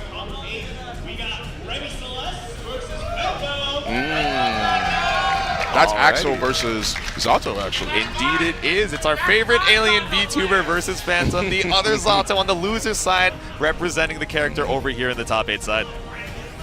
Yeah, doing really, really well so far throughout the matches. It's been a good time to be able to watch a lot of this. I'm curious in terms of Axel. Axel has to worry about a lot of different approaches from Zato. Has to worry about Eddie. Doesn't necessarily have the opportunity to zone, much like how we saw in Happy Chaos. It's shades of that, right, in the last matchup we saw with Peppery versus Kami. Axel doesn't have that opportunity, and the worst part about it is the fact that, of course, Zato puts up that shield, and you don't have a way through it. Sickle Chain isn't going to go through it because it's counted as a physical hit, so he can pretty much run for it, close that gap very efficiently, and sort of open himself up to a lot of creative pressure that we know Zato for. Yeah, exactly. Opposed definitely going to be something a little bit weird for Axel to try and address. Obviously, we have the Winter Mantis, that full screen command grab, but of course it's super committal, right? If you're whiffing on that or getting caught out by any of Eddie's other moves, you know, it's going to be a big counter hit confirm. And we know Remy is also no stranger to the zoner run up full screen grab, but you know, a lot of these things very committal. So I wonder how they're going to be dealing with that opposed as we head into game number 1. But we got a quick button check for you just a sec. Trying to think of other things that sort of stand out in this matchup here. This is something that we see. Oh, this is not a button. Oh, okay, it is a button check. There we go. Yeah. I'm going to be honest, I'm for a second. looking for the gold burst every time. For a second, it started off really like similar because they did because he did IAD back at the JP, but still button checks going through. Now we're going to head into it for real. For real. Last one. Headed into the first game. Zato versus Axel. What are they cooking right now? What are they cooking? Yes, sir. We got the crowd all here, ready to cheer on Phantom, ready to cheer on Remy Celeste. And if you guys want to show some support, of course, we got Twitch chat as well on both of these streams as we head to the losers top 8, Remy Celeste versus Phantom. I was giving 2P a little bit of the pokes, a round of applause. And we are leading tour guide, the perfect tour guide towards the corner, Zato. As you're already having to block the next incoming mixes, IADs, and manages to escape. Jump back JS. A great time from Remy so far. And this is losers once again, guys. So this, whoever loses this goes home. Yeah, exactly. It's looking like Remy is feeling super comfortable on the defense. I say as they get sniped out of the sky with the 2H, no confirm, and JS snipes you when you're trying to look for that invite hell. Phantom's playing so much different than what we saw with Peppery. Peppery's normally the one that sort of sets up a lot of the walls and a lot of Eddie momentum, but Phantom's going in more than Peppery was. He's created this rush down situation with Phantom. Great burst to keep Remy in the corner. Yep, and a counter burst to make your way back out. Phantom is one straight hit away, but Remy Celeste not looking too good on the health either as Phantom takes the first round. Phantom, great start to here in losers. It's the best of 5 once again, everybody. This is the first to 3. Fakes out the overhead and manages to get the grab instead. 2 jump-ins for the price of 1. And gets the backdash, 2. Lots of pressure you have to worry about. Sharks are it's a feeding frenzy so far off of the command grab with some extra meter in the back pocket from Fantome. Man's in the gulag. Oh my goodness, yeah, letting the opposed rock, knowing that it's going to get rid of the Eddie gauge, has the Sun Void, but Remy, great awareness, just jumping straight on over it and killing Eddie once again. Nice, tries to get the 2H as well. Rainwater just to sort of keep the approach from happening on the side of Fantome. Great confirms into the Axle Bombers. Rainwater, that's plus frames you have to hold, friend. Remy Celeste running back in. Rainwater tries to bait it out. The Rain Collector. Remy Celeste takes a round. Exactly. Rainwater putting you in a weird, like, spaced out strike throw situation, especially towards that corner. So, you know, once they go for that strike option twice, you're obviously not looking for the throw to close out the round, so we are tied up right now. Remy has the burst advantage, but Fantome about to get his up in just a second. Gets the JS too. Manages to get the 2HS to try and fish out for any sort of approach Fantome might be having. Gets the Rainwater once again. JK for your troubles. Fantome in the corner. Blue RC, who you doing? Burst gets utilized here. The Frog tries to see if they can get a bite out of Remy, but he's still doing very well with the pressure. Oh, Windmill not going to get you too much. Backdash on the Rainwater, but it's such an awkward spacing. A little scared to challenge here, but the float gets caught out. 2v2v, the Zato classic. The kick from the skies takes Remy to game number 1. Those JSs are cooking right now, honestly. Yeah. Remy, every time it is that Remy's found an opportunity to weave his way into the opening, it's been off at the back of a JS Rainwater. That his life flashed before my eyes for a second. Yeah, stuck in the corner once again. Oh, the float into JD. Just going straight over here. Remy Celeste not quite ready to catch that option out. Doesn't have Eddie either. No invite hill. JP trying to maintain that corner position. And a round of applause from Eddie. Goes for the low. 5K does open up for a bunch of damage. Sword through the stone. And we talking about an Oki scenario. Excalibur lets you get that free summon onto the screen here, starting up the pressure for Fantome. 50% meter available and still got more in the bank. No, but jumps right over the command grab. You didn't have the Eddie oppose out to cover it on the way down. Not at all. Now they're rushing him down for the time being. Tries to go back to the jump back JS, but Blue RC gets the punish because of the slowdown. Great corner position in the 5K to take the round here. All right, another round on the side of Remy Celeste there, looking a little bit scary, but great catch, great utilization of that BRC to get a punish opportunity where maybe, you know, you might just have to take that whiff 2H and return to neutral. Oh, this is actually some Gidez that wasn't as prominent anymore. Got the counter hit from Fantome and 6P just to try and stop the approach here. Now you're dealing with Oki. 2K2D fakes out the cross-up leapfrog. Once again, Eddie is down, but not out so far. Fantome carrying Remy to the corner. Yeah, I can see the knockdown, but if you're Remy, you're not too stressed about it. Fantome using a lot of that Eddie meter just to get that initial hit and isn't able to confirm. But when you got the 50 for the Amorphous, you are going to chomp it up and tie up the round count, game number 2. Both jaws from either side closing in, takes the round for Fantome. Now we're tied up 1-1. Are we going to have a tie here, or is Remy going to try and take the lead? Oh, trying to backdash, but it puts you back to the corner. Gonna get caught out there with a counter hit. Remy Celeste looking so strong this round here. Not gonna have burst for quite some time, but 50% meter has it sit pretty. Nice, a round of applause. Tries to go through, tried to mix him up, but doesn't send it out far enough. Remy's gonna find the conversion here too. Axle Bomber gets the 5H for the reset, baits it out once again, but Rainwater doesn't find it, but 2H will. A second game on the side of Remy Celeste. You know, when Fantome's able to get that offensive situation going, you know, there's so many layers to it that even Remy can't hold on, you know, for an infinite amount of time on the defense, but Remy's just doing such a good job of either forcing out the bursts or baiting them and making it so difficult for Fantome to try and make his way in. Nice. Maintain a great corner position, run up 2P, but once again, the JS coming to save the day. Rainwater to keep the plus frames and keep the positioning. Axle Bomber, another Axle Bomber off of the red RC cancel. Nets Remy another round. We're talking set point. And that was a quick one. We're not used to calling Axel a high damage character, but when you're able to bait out counter hits like that, Remy's definitely got the optimization station, the combos on deck, counter hit JS, but on that retreating air dash, you know, not quite able to get too much. Manages to once again get him with the jump back, heavy slash, gets the close S. This is going to be death. He is dead here. Remy Celeste takes it 3-0 over Fantome.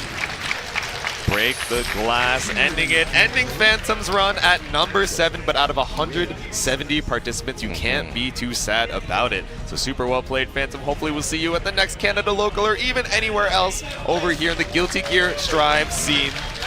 Congratulations to Remy. Moving on to losers top 6. Speaking of losers, top 8 side, we got one more set, which I believe is going to be Kiri and Justin. That's going to be an interesting matchup for sure. So, once again, was one of the characters that Justin went through and pretty much played throughout the rest of the tournament as well. Ends up sending Remy Celeste to losers, and now here they are on the loser side of the bracket. Justin having to crawl his way out of this situation, with Kiri being on the other side. Yeah, exactly. And this is, you know, out of 170 participants, you got to run into your homies eventually, but it is kind of a homie team kill. Of course, Kiri and Justin, well acquainted with each other, played hundreds of games, so, you know, pretty familiar with each other's play style by now. Justin, you know, of course, with that upset against Remy, that sent them into the losers in the first place. I think in loser top 16 qualifiers. It was, I believe. And Kiri obviously doing such a great job as well with the Millia, just zooming across the screen, showing a lot of setups that a lot of us non-Millia players might not be super familiar with. But of course, the Soul has the 5K, that 3-frame interrupt to challenge some of these setups. And especially if you're, you know, if you're on top 8 side losers, there's a lot of pressure on you on the stage. It's a little cold in the venue as well. So if your hands aren't shaky and you mess up a setup, that 5K counter hit is going to do a grip of damage.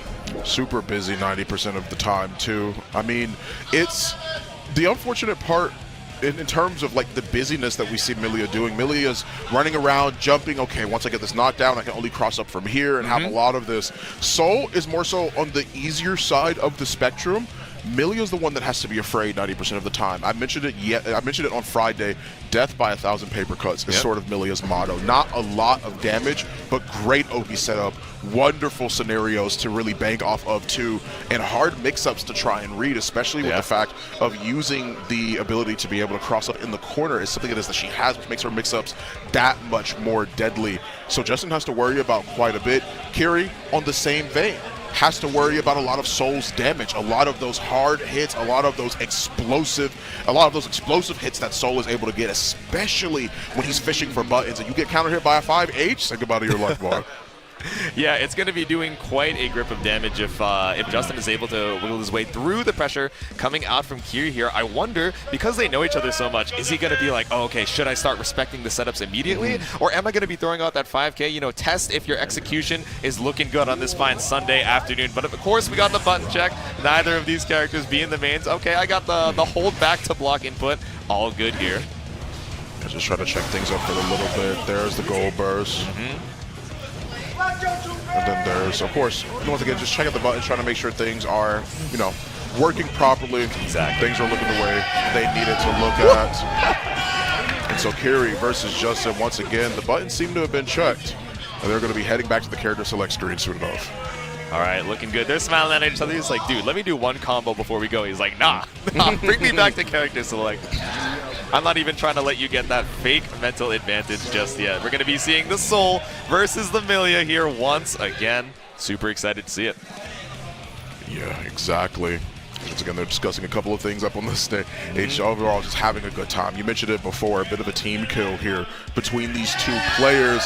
We're heading right into the next match. The Eagle soars over the incoming battle that we are fated to see. There we go. Kiri's got the Guilty Gear Strive OST in his earbuds as we rock out here, letting the intros play. For hell. Oh, look at this. Both players ready to go. Love the fact that they're playing it out too. That's that. Whatever. Let's go. Let's get the intro. Let's get it. Dialogue. Let's go. So Badguy versus Millia Rage. Duel 1. Let's rock. All right, running up immediately. Kiri holding onto the down back, trying to get a gauge of what Justin is, you know, feeling play style wise, and not feeling too scared to try and make your way out of the corner with that double jump fastball. But first hit over to Justin. Nice, man. Just get the Fafnir to create the block stun. Now you're about to eat a mix. Manages to cross up on the other side. Doesn't find the combo. Tries to go for another setup, but doesn't get the hit. Instead, we're DP and straight out of that. Not dead, but next hit will be.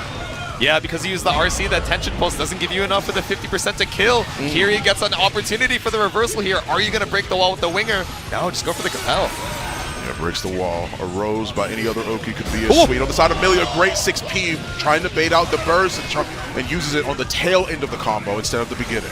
Yep, I like the choice from Kiri there. Don't go for too crazy of a baited burst there. It's all good. If Justin wants to use it, you won't have it for the next round.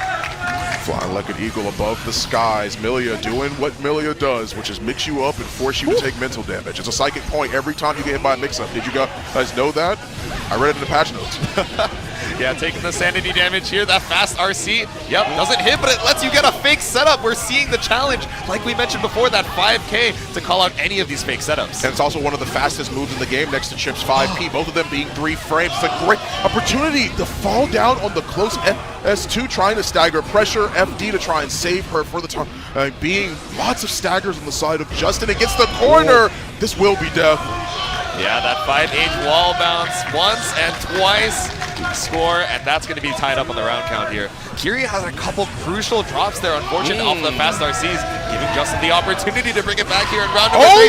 This trade is not in your favor.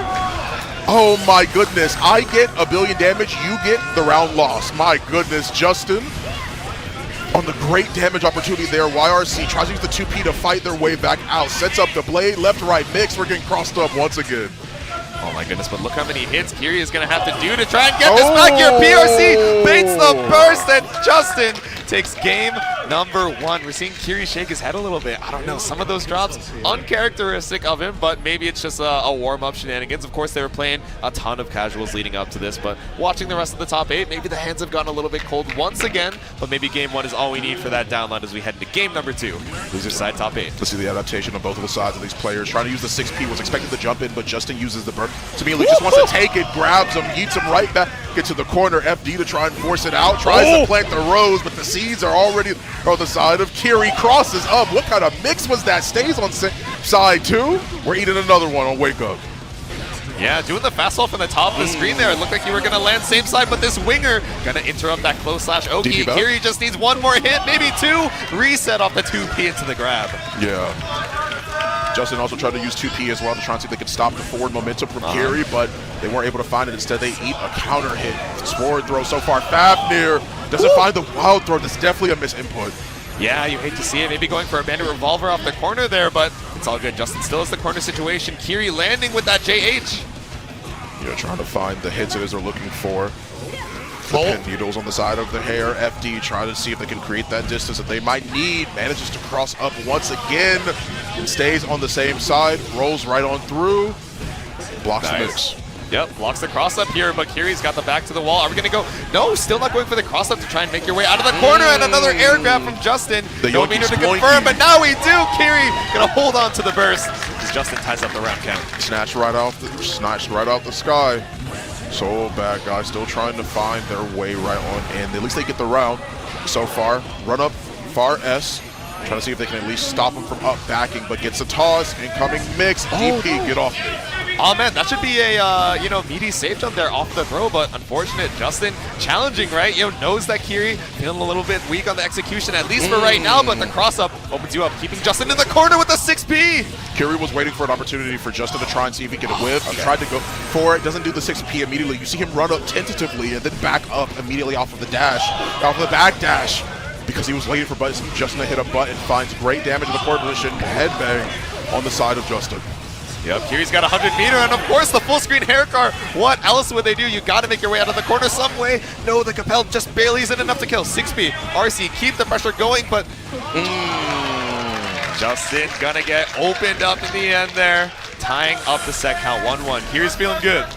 Justin was waiting a lot for Kiri to try and see if he could back off anything that might be on the encroaching offense that Kiri was putting there. So he was being a little bit patient, and Kiri was like, I got you. I'm going to already go for the throw, try and see if I can close out the round here. Now here we are tied up 1-1 in losers ace.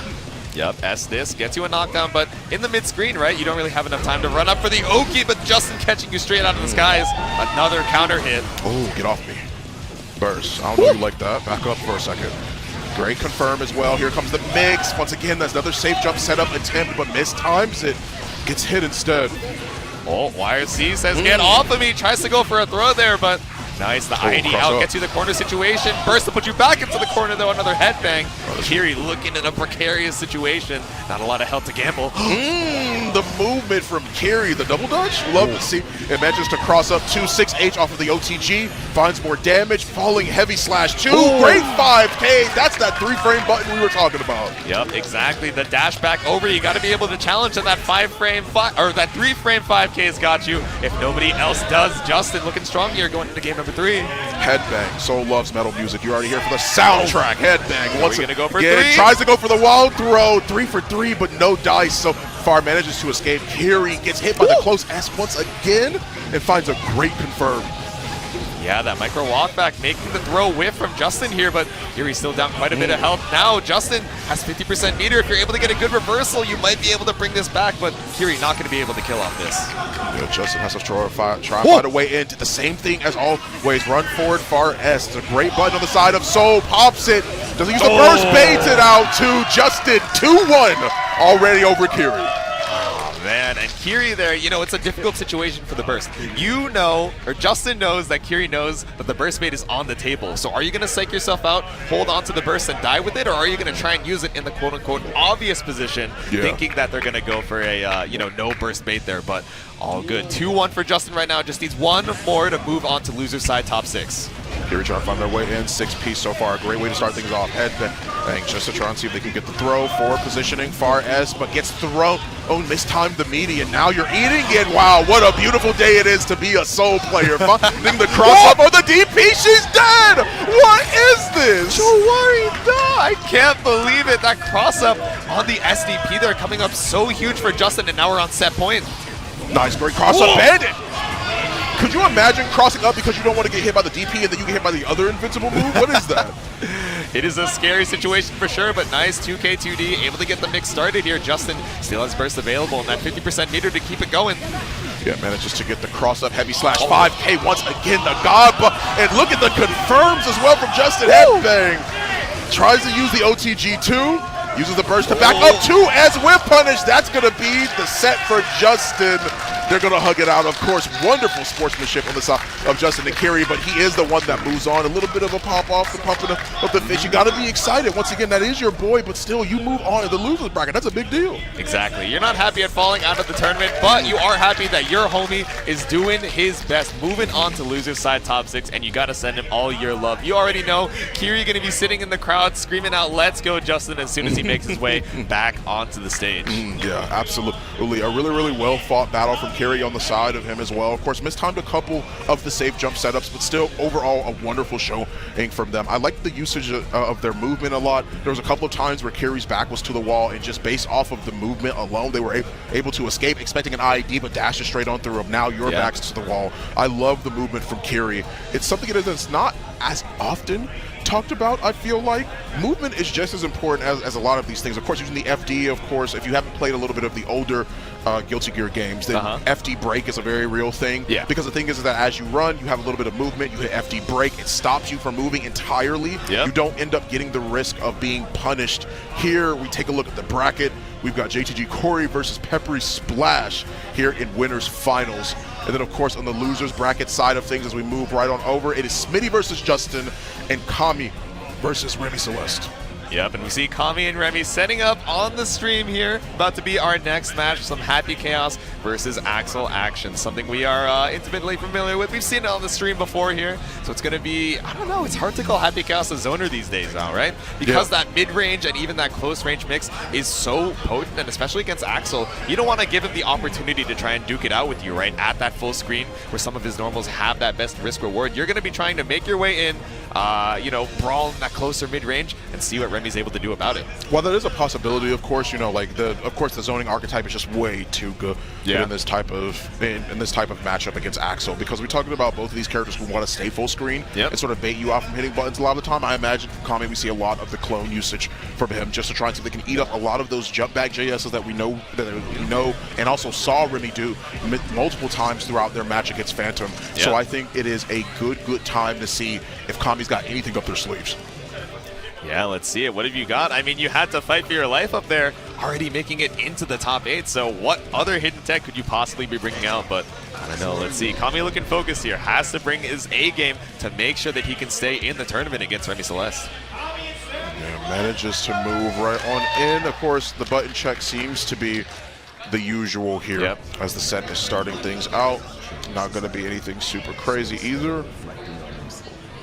Not letting the intros rot, but instead just looking for... Oh, this is not a button check. They are going through. This is the actual match. Oh, wow. Going straight into it. All right. Game number 1, Kami versus Remy. Said, all right, we checked our buttons earlier. We know we're all good. Just going to jump over here. Yeah, run under that JH, making a whiff on the other side. You know, trying to play as far back as possible, tossing out the curse, an immediate burst just for Remy to keep the corner position. 2K, 2D burst, get off of me. Rolls right on through and under the 5P. Now, Remy's back is to the wall, but a great challenge from them allows them to at least get a little bit more space out of the corner. Yeah, 2P coming out there, challenging the 6S from Kami. Knows that it's not a meaty setup, and now you got one bullet in the chamber. It's so scary to try and reload against Axel when in that mid-range he's able to challenge you for anything you might be looking for. Gets the overhead, fast RC cancel into the JK, into death. Remy takes the first round here at Loser's Quarters. Great throw, really aware of the rope. 2+ frames off of the rainwater, trying to see if they can make their way in. Kami not creating that space, but instead trying to do their best to see if they can get an up-close and personal hit at first. Yeah, it's a scary situation, right? We were talking about how strong Happy Chaos can be at all ranges, but Remy representing such good knowledge of Axel in that mid-range. Kami is trying to backdash, use the curse to make some space, but constantly getting caught out. Back to the wall here, 1 HP, gets caught out with the steady aim. Burst, get away.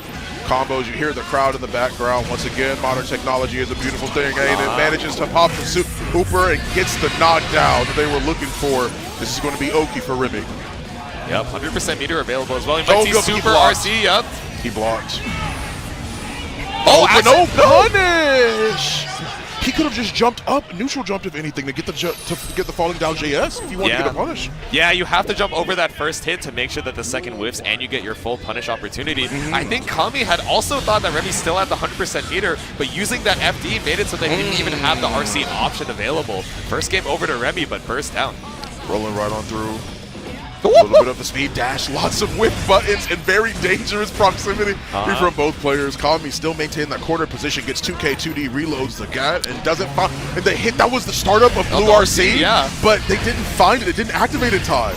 Yeah, not quite. Okay, Cologne gets you out of dodge from that 5B here, but Remy just going to throw out another button, get that snail for the knockdown. Kami, again, we've been seeing this time and time again, back to the wall. How are you going to escape? Nice, gets the hit they were looking for, gets the Axel Bomber, gets the slash, and now here we are, Remy up another round once again. Kami to find a way, 2K2D special to start this round off. Oh man, maybe a little bit late on the concentration there. Tries to run up for the Oki after as well, but you're too spaced out to get something, but all good. Off of the scramble afterwards. Looks like we're getting some good mix coming out from Kami here. 50% meter for that concentration. Yeah, that is plus frames on the side of Kami too. If you pop that focus super that refills your bar almost instantly, then you are dealing with plus frames, so you can't challenge immediately. Thankfully, Remy was able to recognize the backdash and caught him with the 2H as well as this 2S. The other side, great purple RC from Remy. Man, it's cooking right now. Axel Bomber to take the game. It's hard, right? You're stuck at the top of the screen. You're like, oh man, I'm not super familiar with where the burst point is in this combo. I gotta try. It's that last hit, but unfortunate. Keeping it burst safe as Remy Celeste brings us to our game number 3. No burst for Kami. Tries to get the 2P if anything. Doesn't find it, 5P. Yeah, great sniped out in the steady aim.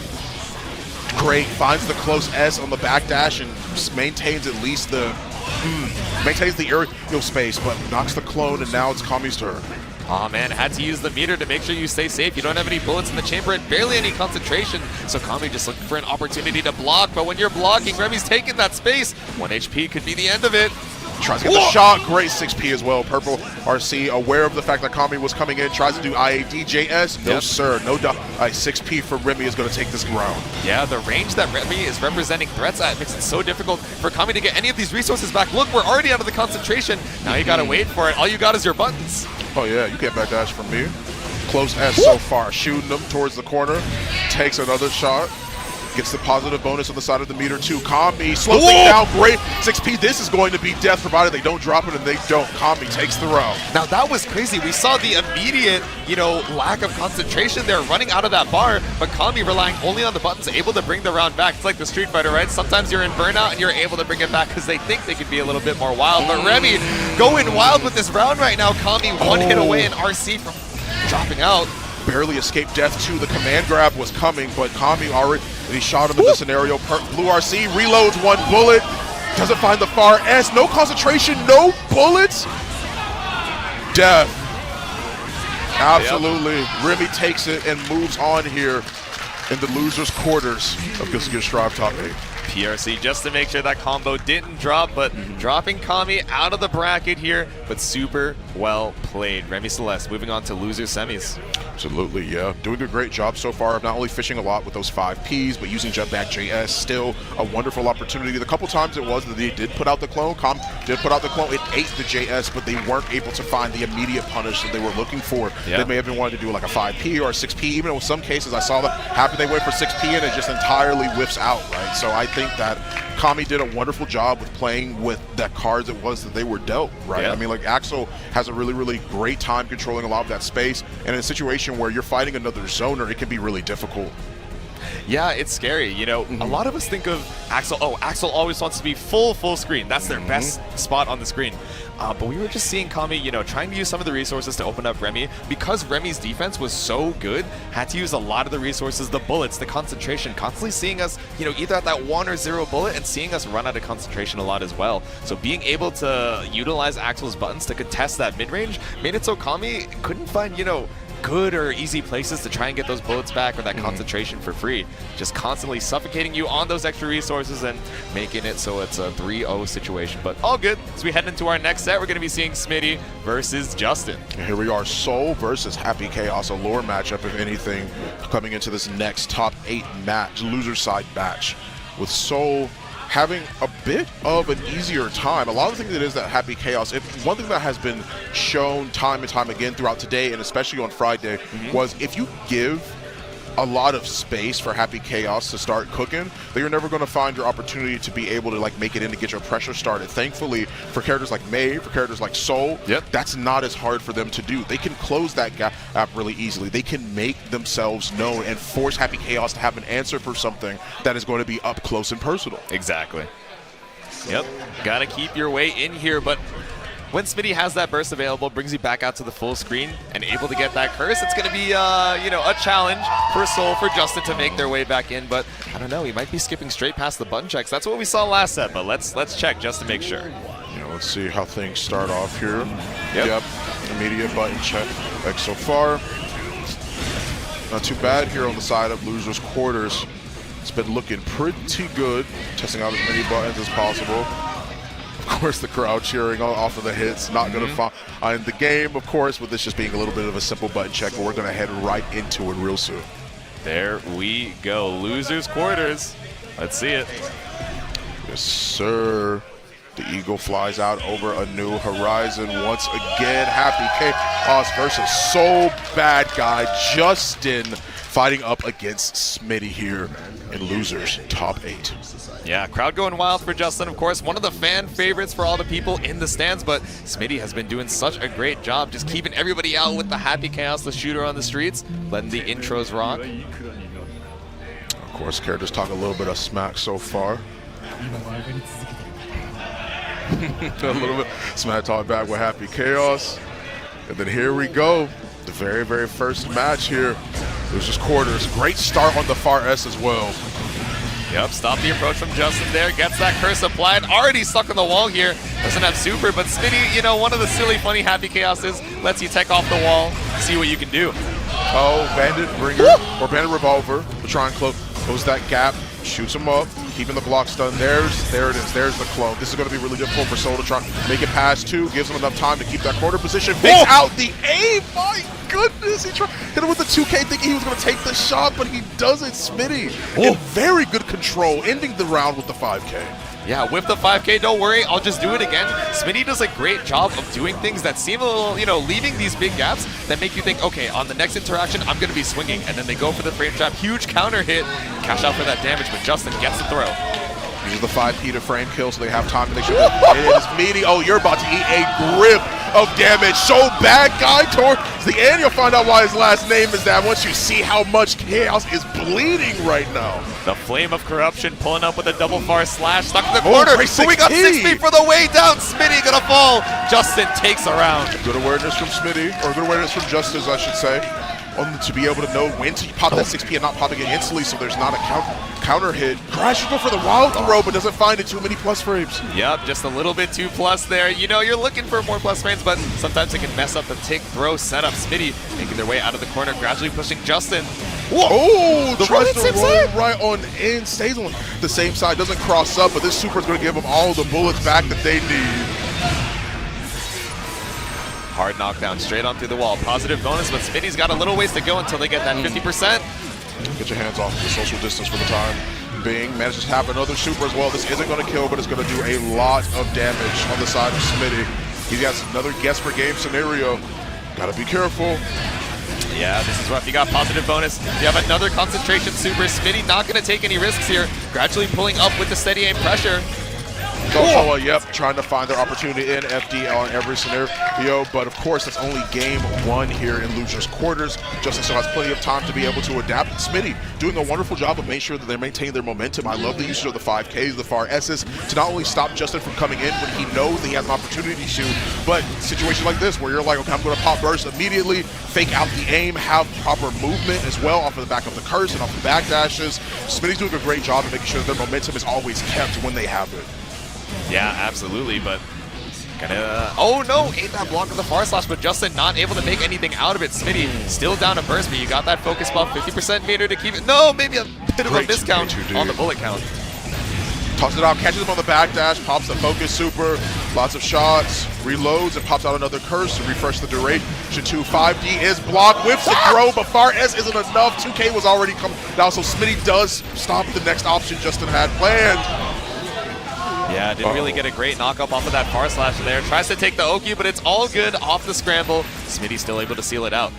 Smitty doing a good job once again. I mentioned the fact that the momentum was really looking positive on the side of Smitty. Manages to get the 2K 2D rolls on the other side as well. Gets the hit. Just use the dash cancel to get the common B&B. Far S catches him and gets the bandit revolve. Tries to go for the wild throw, but it whiffs. Yeah, sometimes you got to be a little bit tricky about where you get your resources back. If Justin's holding on to the defense, finally pressing forward for the offense. Smitty jumps their way back out. Oh, backdash as well.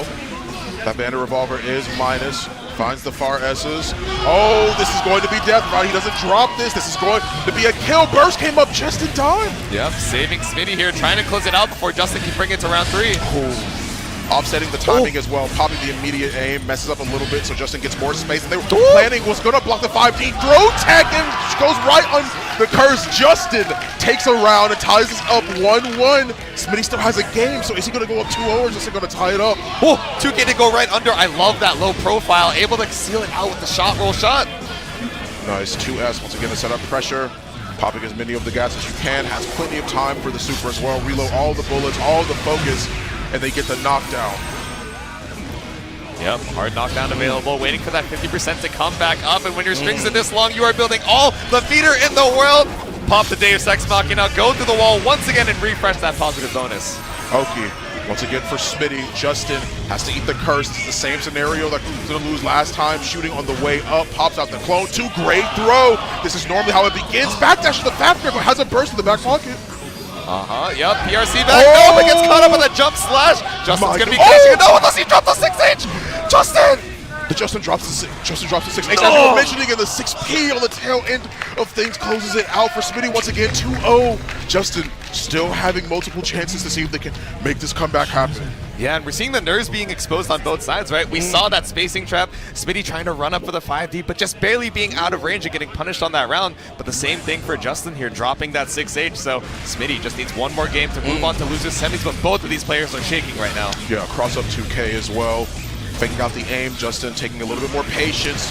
Hits the clone once again at the perfect time. Smitty pops it and now maintains more and more of this corner pressure.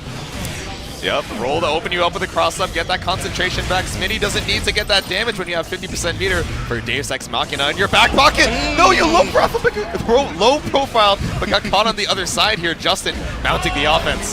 Doesn't bait out the burst, but manages to grab it at least.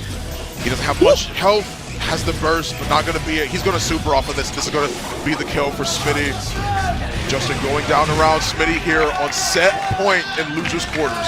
Yep, final cries from the crowd. Let's go, Justin. Can you hold on? Or is Smitty going to move on to losers semis right now? Off to a great start with that 2S.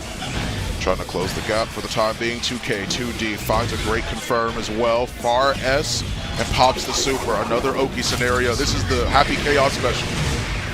Oh, another hard knockdown. Smitty doing so good on the offense, building up so much meter, and Justin has to hold on. Tries to challenge with the far slash. I don't think this is quite going to be able to kill, but it's a rough situation. Resetting up, but what? Oh! The 5K manages to miss burst and not only keep the quarter position, but runs right on into S. It's going to stop it from happening. The super gets popped. Smitty eliminates Justin and moves on in the losers' quarters. Smitty doing a great job at not only offsetting the pressure that they had, but offsetting the aim. Having steady aim being used, especially off of the back of the curses, there wasn't every time where they popped the they weren't every time where they popped the shots. Sometimes they would wait, just have the aim, see how Justin reacted, and then move from there. Yeah, exactly. And you can hear the crowd in the background still saying, let's go, Justin. Hey, you're not going to be making it on the losers semis, but you made it all the way to the end of that top 8, playing your heart out. Your friends, your community is super proud of you for repping your scene. So, NT, well played as Smitty moves on to losers semis against Remy Celeste, correct? Yes. He will be moving on to fight Remy Celeste, and we'll be Happy Chaos versus Axel once again. Yeah. We'll see it, but not with the same people. Remy does manage to move on, so thankfully this does work out quite a bit. The crowd in the back, thank you guys so much for your support. Much love. Thank you. Thank you very much. Appreciate you guys for coming out for some amazing Guilty Gear Strive. Not the JT fans. Come in. Wonderful time to be able to see a lot of this amazing gameplay coming out from all these players here in losers semis. But here we are. We're back at it once again. We got Corey versus PepperySplash. Plenty of time. It'll be a wonderful time to be able to see a lot of this stuff happening. And of course, the crowd is being hyped up. That is all that you will see from us here on the commentator booth for today. I have been Fawn. And of course, you can follow me at Fawn the Legend. And then Jay, where can they find you at, my friend? Jatsu_ over there on Twitter. We're going to be swapping out the commentary desk. Thank you guys for coming through. We got top 4 coming in just a second. And hope you guys stick around. Peace.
All right. We got this top 4 Guilty Gear Strive action here at Get On My Level. Top 8, are y'all ready? I know they were all ready. I was hyping them up before this. Mav, it's great to be back on the mic one more time. Another one in the books, brother. Woo! Guilty Gear Strive, top 4 action. And we got Canada's best of the best ready to get at it. Winners finals. We got Corey rocking the May versus, of course, the one and only, the Peppery one. PepperySplash. Gonna be getting splashed. But yeah, so right in a moment here, we're going to get transitioned over to take a gander at what Fawn has to say to us before we get into this winners finals match. Fawn, what's going on, man? Hello, everyone. GOML 2023. Let's hear it for Guilty Gear Top 4! Yes, sir. We have JTG Corey up versus PepperySplash, May versus Zato. This is going to be an absolutely amazing time. Wonderful time to be here at GOML 2023. The sets are going to be amazing. It has been a wonderful time commentating it, and of course, as they are button checking for the time being, it'll be a little bit before we can head right into the match. But one more time, let's hear it for Top 4! Yes, sir. It has been absolutely phenomenal. The buttons have been checked. We are going to be heading into the game soon enough. It has been an absolutely phenomenal time seeing all of these matches. And more than anything, we get to hear more Totsugekis more than we've heard it ever before, seeing Corey on the other side. And of course, we have Zato, PepperySplash, the god himself in Canada. This is going to be a match to remember, guys. It's going to be absolutely sick. I'm here for this. Absolutely wonderful time, guys. It has been sick seeing a lot of these matches, seeing a lot of this adaptation for both of these players, and it is something to be remembered. Top 4 finalists. It has been a heck of a fight, a heck of a battle throughout majority of these top 8, even top 16 sets on Friday. So it'll be an even better time seeing majority of these players come in and see who takes the gold for GOML 2023. Thank you guys so much. We're just going to be taking some time before we head right into the match as these two players sort everything out. Yes, indeed. That's right. The king of the north, as it were, PepperySplash. Has anyone toppled this conqueror of Canada yet? Listen, it's going to be a really tough time to be able to. I mean, Peppery is just legendary Guilty Gear player in general, across the board. I'm talking Plus R, I'm talking Zerd, and I'm talking Strive. And here we go. Finally, winners finals of Guilty Gear Strive here at GOML 2023. Yo, it's already Shark Week here in Canada, and honestly, no Jason Momoa to be found because it's all Zato controlling the seas here. Got the abs like it. Yeah, literally. Definitely Zato's one to work out a little bit, but Corey, one with the plan, putting PepperySplash into the corner, going to follow up with the 6H. Very good turnaround here from Corey, too, to put that damage out there. Love the dolphin on the tag up there, too, along with the Canadian flag. Very good call out from PepperySplash, though. No burst for you. It's a Megalodon. It is Shark Week coming up, and Peppery getting us a little bit of a piece preview of what we're going to see. Yeah. All right, so that first round, strong on both sides here, but Corey going to lose out on that burst opportunity. Peppery wide awake at the wheel, but Totsugeki, SEAL Team 6 coming out as well. Corey trying to find a way in, got rid of Eddie, but you know what? Peppery said, I'll talk to you myself. Oh, geez, jabbing out, stuffing the 2S from PepperySplash, and a big lead for Corey here to press to the corner. Nice. RC, still unfortunate block for Peppery there. Oh, still got blessed. Peppery anchors away. I think we wanted the YRC in that corner situation there, too. That's the only reason why we got that PRC, just raw, nothing doing. Nice up dolphin, though. No follow-up. The counter hit Totsugeki. Tries to run up, maybe for a throw. 2K2D for Peppery with the pressure. Nice blocks from Corey, but still stuck in the corner. Ooh, good jump out. Ready for it. Corey not going to fall victim to this command grab. Opposed is going to be the threat and will allow Peppery to get out of this corner. Look at the spacing that Peppery puts on with 2S when it's available, when he has the opportunity to. There it is again, another counter hit, trying to catch Corey, pressing 2S of his own in that neutral space. All right, 5P completely whipped and was still able to get back up from Little Eddie. Nice air throw. You know that's a Guilty Gear player. I'm telling y'all, Peppery. Listen, if there's one person that's going to air throw you in this whole venue, it's going to be PepperySplash. Yes. Been doing that for years. Indeed. This is just another walk in the park for me. All right, already got the piercer pressure. Nice opposed to back you up, but the tech 6P calls out a Tonsqi. The brain game activated for Peppery. Corey stuck in the corner, had to use the burst to escape. SEAL Team 6, nothing doing. Still hasn't found a way out the corner. Finally does. Nice. All right, caught that backdash. Piercer recalling Eddie to send Eddie right back out, but Corey ready for the second gambit and able to get that pickup. Slide on it in with the 3K shatter. There we go. Nice fadeaway again with the anchor, but Peppery might have a little bit of opportunity here. Good tech. Checks with the 2P. All right, Excalibur. Applause, applause to carry over one more time. East side of the screen. You see him clapping it up in the corner, and there's the tenderizer with the 5D. Eddie's a big fan. Okay, wait a minute. PRC, there's the air throw. Good stuff from Corey. Peppery just not ready for it. 100 tension on deck. Of course, there had to be something in order, whether it be just wake up overdrive or even just the PRC like we saw there to get the throw. All right, corner position here. Close slash does trade for Peppery. Peppery goes for the burst, throws out the post to block the ball from the seal. Tries to get a little bit of a mix with the piercer, but nothing doing. Tonsqi counter it into the throw. Corey in full control of this round. Yep, shiny. Nope, it's Shamu. Yep. I'm excited for a shiny Whalmer to show up at least once, always. You never know. YRC, my turn, please. Peppery got a lot of work to do in this round if they want to take it. There's the tension. RC tried to check him, see if he was going to press a button.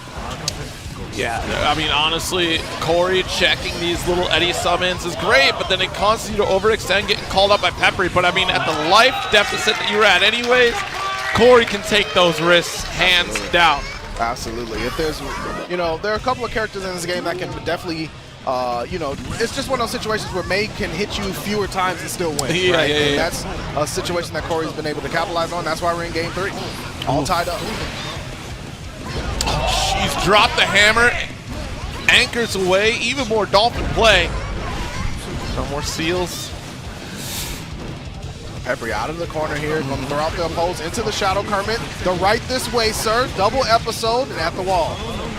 All right, got the Pierce. Going to reset this Eddie meter as well. Hard knockdown, strong lead for Peppery and Piercer on the wake up, of course.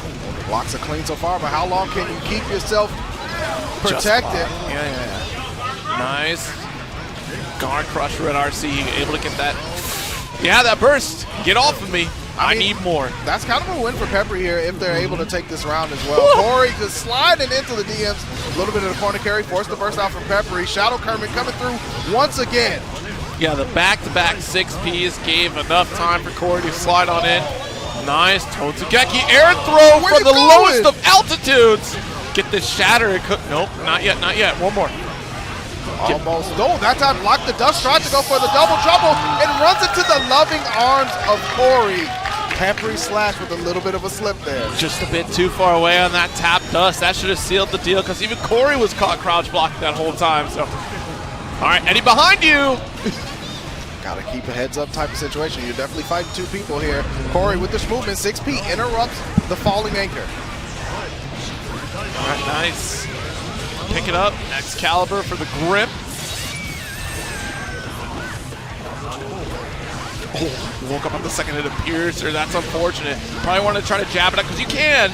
If you got a fast enough normal, 2K or 2P can shut that down, but Peppery taking advantage. Yeah, the Sunvoid saw the reset of the Eddie gauge.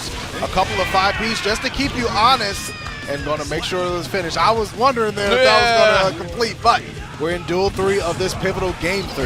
Yeah, that was a safety dash up right there just to make sure that Corey was going to burst like we just saw here. Peppery calling out the gold burst.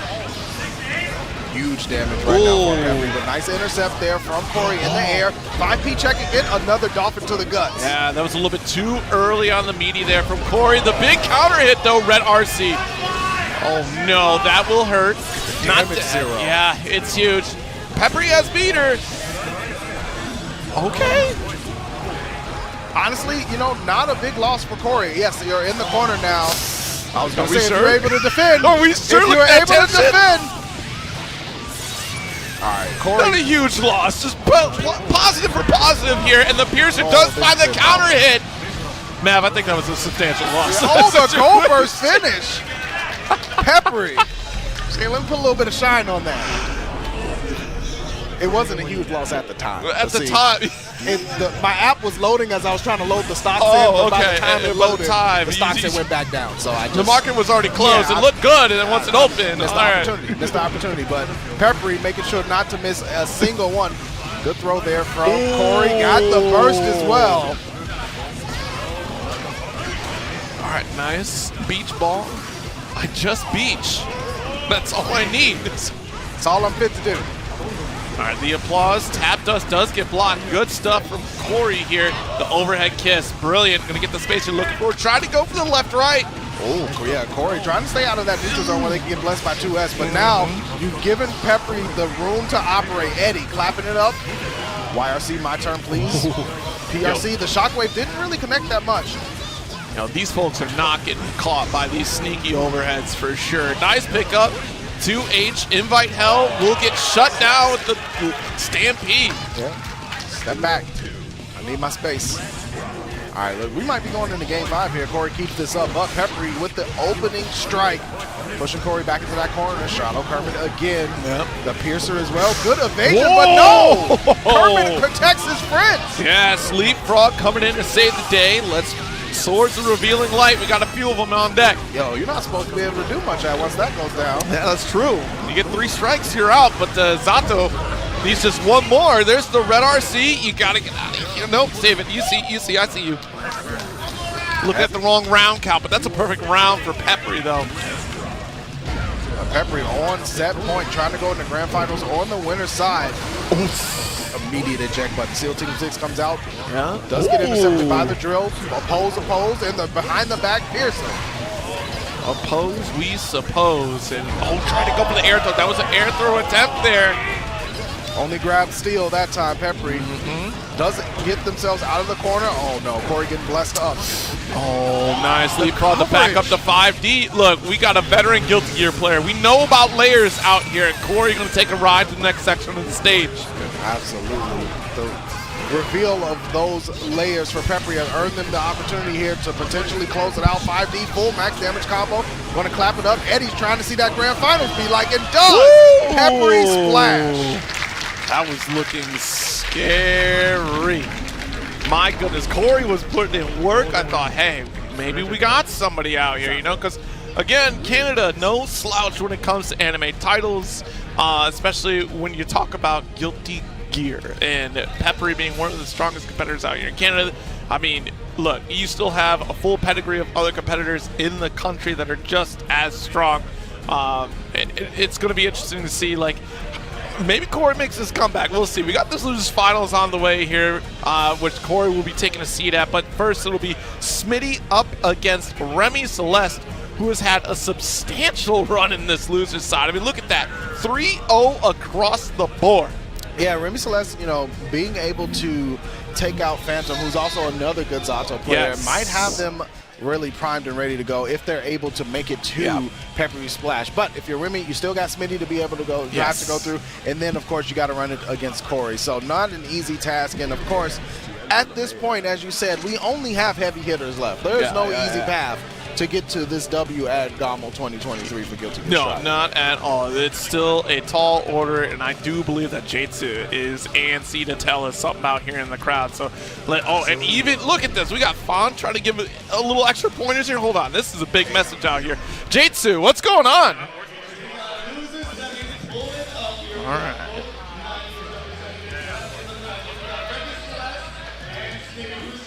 Yes. Trying to see where the love is coming out right now. We got Remy Celeste. Oh no, that didn't sound good for Smitty there. Listen, if you're running Happy Chaos, you know what it is. You're not many people's favorites. It is what it is, but you pick up the gun to get it done, right? That's the way it goes. Yeah, that's actual facts out here, and this is not the first Happy Chaos that Remy Celeste has had to go through this weekend. So Remy, well-versed in the world of bullets. Listen, if you are playing Guilty Gear Strive, you better have some Kevlar ready to go because you're going to get shot. Yeah, I mean, hey, Axel time travel, so maybe you just stop the bullets in their tracks. I don't think Axel's smart enough to do that. Oh, okay, well. I'm just going to put it out there. I like me some Axel, but I don't know if his brain works that way. However, Remy Celeste, brain working on full volume right now. I like that dust though from Smitty. That's the Happy Chaos Classic. Yeah, but no bullets out here. That's the one thing. Like, Smitty is a little rough on the resource management here, but they make it work, so that's interesting. All right, Deus Ex Machina, no need to reload because we're playing an excellent neutral game. Want to get full bullets in the chamber. Smitty on the way in. Oh, the quadruple overhead? How long do you want me to stand up, sir? That's a powerful bullet. Keeps you flying in the sky after a pull. Listen, it's magic out here. But oh, yeah, you're magic, right. Remy Celeste pulling out all the Axel tricks. Nice stand block there from Smitty, but Remy with full tension. Red RC 5K, Remy not breaking a sweat out here. It's another day in the office. I've been through some of this. Listen, Remy is one of the best players at adaptation in the game for Guilty Gear, and I love to see them go to work. And speaking of going to work again, we're going to get a double with a little bit of cheese on top. That damage from Axel Bomber is necessary. That character needs it. And that's not even sarcasm. No. Axel needs that. Certainly does. Going to need a lot more too. Deus Ex coming through the wall. Smitty's going to have some positive bonus. All right, Stank is applied, so it's going to be easier to get the hard lock. 2K not reaching its max range. And it got a little scrambly right there. I think Remy might have wanted like a quick micro dash at that second 2K, or thought that Smitty would make the approach. Smitty ain't moving. Don't need to. I'm the one with the gun. Do you see this? All right. Another positive bonus situation for Smitty, who has been in control on this round. But it was very, never mind that. Smitty has represented all three options on that entry, right? The quadruple overhead, went for the low as well, and now with the throw. So it's forcing Remy to immediately guess when that situation opens up itself. Uptown Funk, once again applied, but the burst from Remy going to take it away and right back at it. Flip the LP on the other end. That's insane. Jump back, gun, goes for concentration, tap dust, get the full pickup. Deus Ex. I don't think Smitty likes to play with a full magazine. Like, I mean, you got guns, you're going to use them. You don't bring them to just show them off, right? So, empty out the clip and let me show you a thing or two there. I don't need bullets to send a message. Well, it's also showing that Smitty is relying on winning the neutral space when out of bullets, because then Smitty's able to cancel into Deus Ex to get the reload. Exactly. Oh, yeah, the JH for Remy Celeste going to give them a turn here, but Smitty happy to block it up. Okay, blasting, Stank applied, Frame Blast. No, there's that knockdown. Corner position, a great spot for Smitty to be, or excuse me, for Remy to be. Not a good spot if you're Smitty. No, not feeling too great. But jeez, the Mario hop, and here we go. They say, yo, smash step this tournament, watch this. I'll show you a Mamma Mia. Oh my goodness, the close slash pickup. That's exactly what Remy needs. One more shatter here, and it does kill. Thank goodness. Yeah, Remy definitely needed that to kill. There was a meter and everything on Smitty's side. Yeah. Remy trying to tie things up, send us into game 3, all even Stevens. Still got a little bit of work to do, though. Smitty bubble shielding for their life, finds a way in, the hop over and said, why don't you try the corner and see how it feels? Let's see how this one works. All right, there we go. Nice pickup. Carry once again. Tries to go for rainwater to close the gap, and Smitty already jumping away. Oh my God, a roll through. Smitty is armed and dangerous, and here we go again. Deus Ex built up a lot of burst meter, though, for Remy, so Remy might be able to get this burst back this round. Don't know if they want to use it, though, because they are up around. Smitty, however, needs this desperately to not have to face a game 3 at 1 apiece. The roll through, excuse me. Oh, no! That was sneaky. All right, clone down, blasting. The proper handstands and everything. You got the stand of Mr. President, no! Get down! All right, Remy still looking to tie things up, but Smitty has an opportunity to go up 2-0 here. That is true. I mean, it's a strong start for Smitty. And the positive bonus with no burst is not a spot to be in if you're Remy, but the cross under. Nice. Throw it to that corner here. Hold this pressure. Rainwater does get blocked. Smitty throwing down the Uptown Funk again. The bullet straight to the dome. Don't you dare approach. Just kept running. I don't think he'll shoot. All right, I guess. Are you Bam! sure? Golly. 2-0 lead for Smitty right now. It's tough. I mean, Smitty's even switched up the the bullet usage, right? Hasn't emptied out the clip so quickly and then saved it for the neutral approach from Remy, which is wild to say because Remy's a playing Axel. Gotta approach though. It's insane to see that Smitty has shown like every single variation. Look, I'll let you lose to a throw situation, an overhead situation. How do you want to catch these hands? Because I am serving them up. Yeah, definitely looking like a Critical Role episode. Smitty's asking, how do you want to do this? There's the Uptown Funk once again.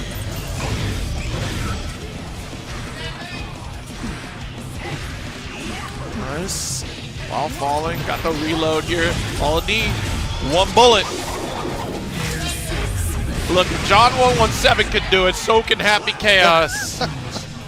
Smitty looking to get the job done too. On set point, trying to go to losers finals to fight Corey. Yeah, Smitty trying to finish this fight before the sequel comes out. Yeah, like forget that. I know what happens in the sequel. Sometimes he don't even show back up. Oh, jeez. All right, there's your tap dust. Try to follow a bullet, but that burst saving the day. Long road here for Remy. Ooh. Good challenge on the jump up, knowing that Smitty did not want to hold that ground pressure.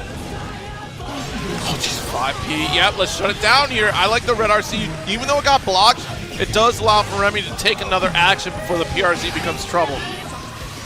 Nice air throw. Got the kill.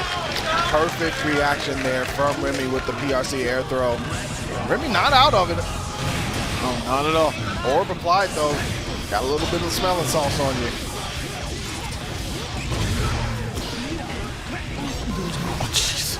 It's so terrifying to see the club because now you're locked in. There's nothing you can really do. You can try to challenge, but Smitty's right there. Yeah. Ooh, tap dust whipped entirely. Takes aim. I'll think about it later. Last chance for the dance for Remy. Yeah. Really cannot get forced to get tapped. The fadeaway. Oh, the orb trade. He got the foul and one. My man got hit and was just like, yo, it's going in, baby. I don't even need to worry about it. Heard the whistle and everything. Like, yeah, you can go ahead and count that one. Yeah, I don't need to worry about this. Take the shot. My goodness. So what are you waiting for? Do it now. Go on. For real. Oh, man. Smitty, putting on the clinic with the gun show. But Remy really did play. I'm going to say this and not be sarcastic about it. It was 3-0, but it was like a super close set, right? Like, Remy had the adaptation there and they were able to make a lot of changes and force Smitty to move off of layer 1, even layer 2. But Smitty just was able to capitalize a lot in that neutral space. And as we all know, Happy Chaos makes you lose when you're, when he bursts. Like you burst, he sends you full screen, and then it's just like, well, I got to do it all over again. Especially as Axel too, right? Like you're trying to contend with that range, but since it's just a scan hit right off of every bullet shot, like that's going to be insane. But looks like we do have Fawn on deck to introduce us into this Losers Finals match. Let's take it over to there.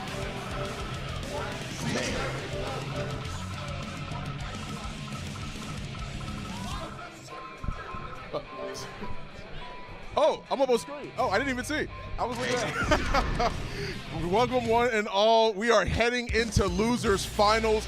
They are done with the semi-finals match. Thank you guys, of course, so much for watching. Can we hear it once again for Corey versus Smitty, May versus Happy Chaos here in Losers Finals as they head through with the button check. Thank you all so much for watching, all of you tuning in at home very much. So congratulations and thank you to you all for being able to watch some amazing Guilty Gear Strive matches. It has been a heck of a time here, and it has been wonderful seeing this as we head right into the final match of Losers Bracket.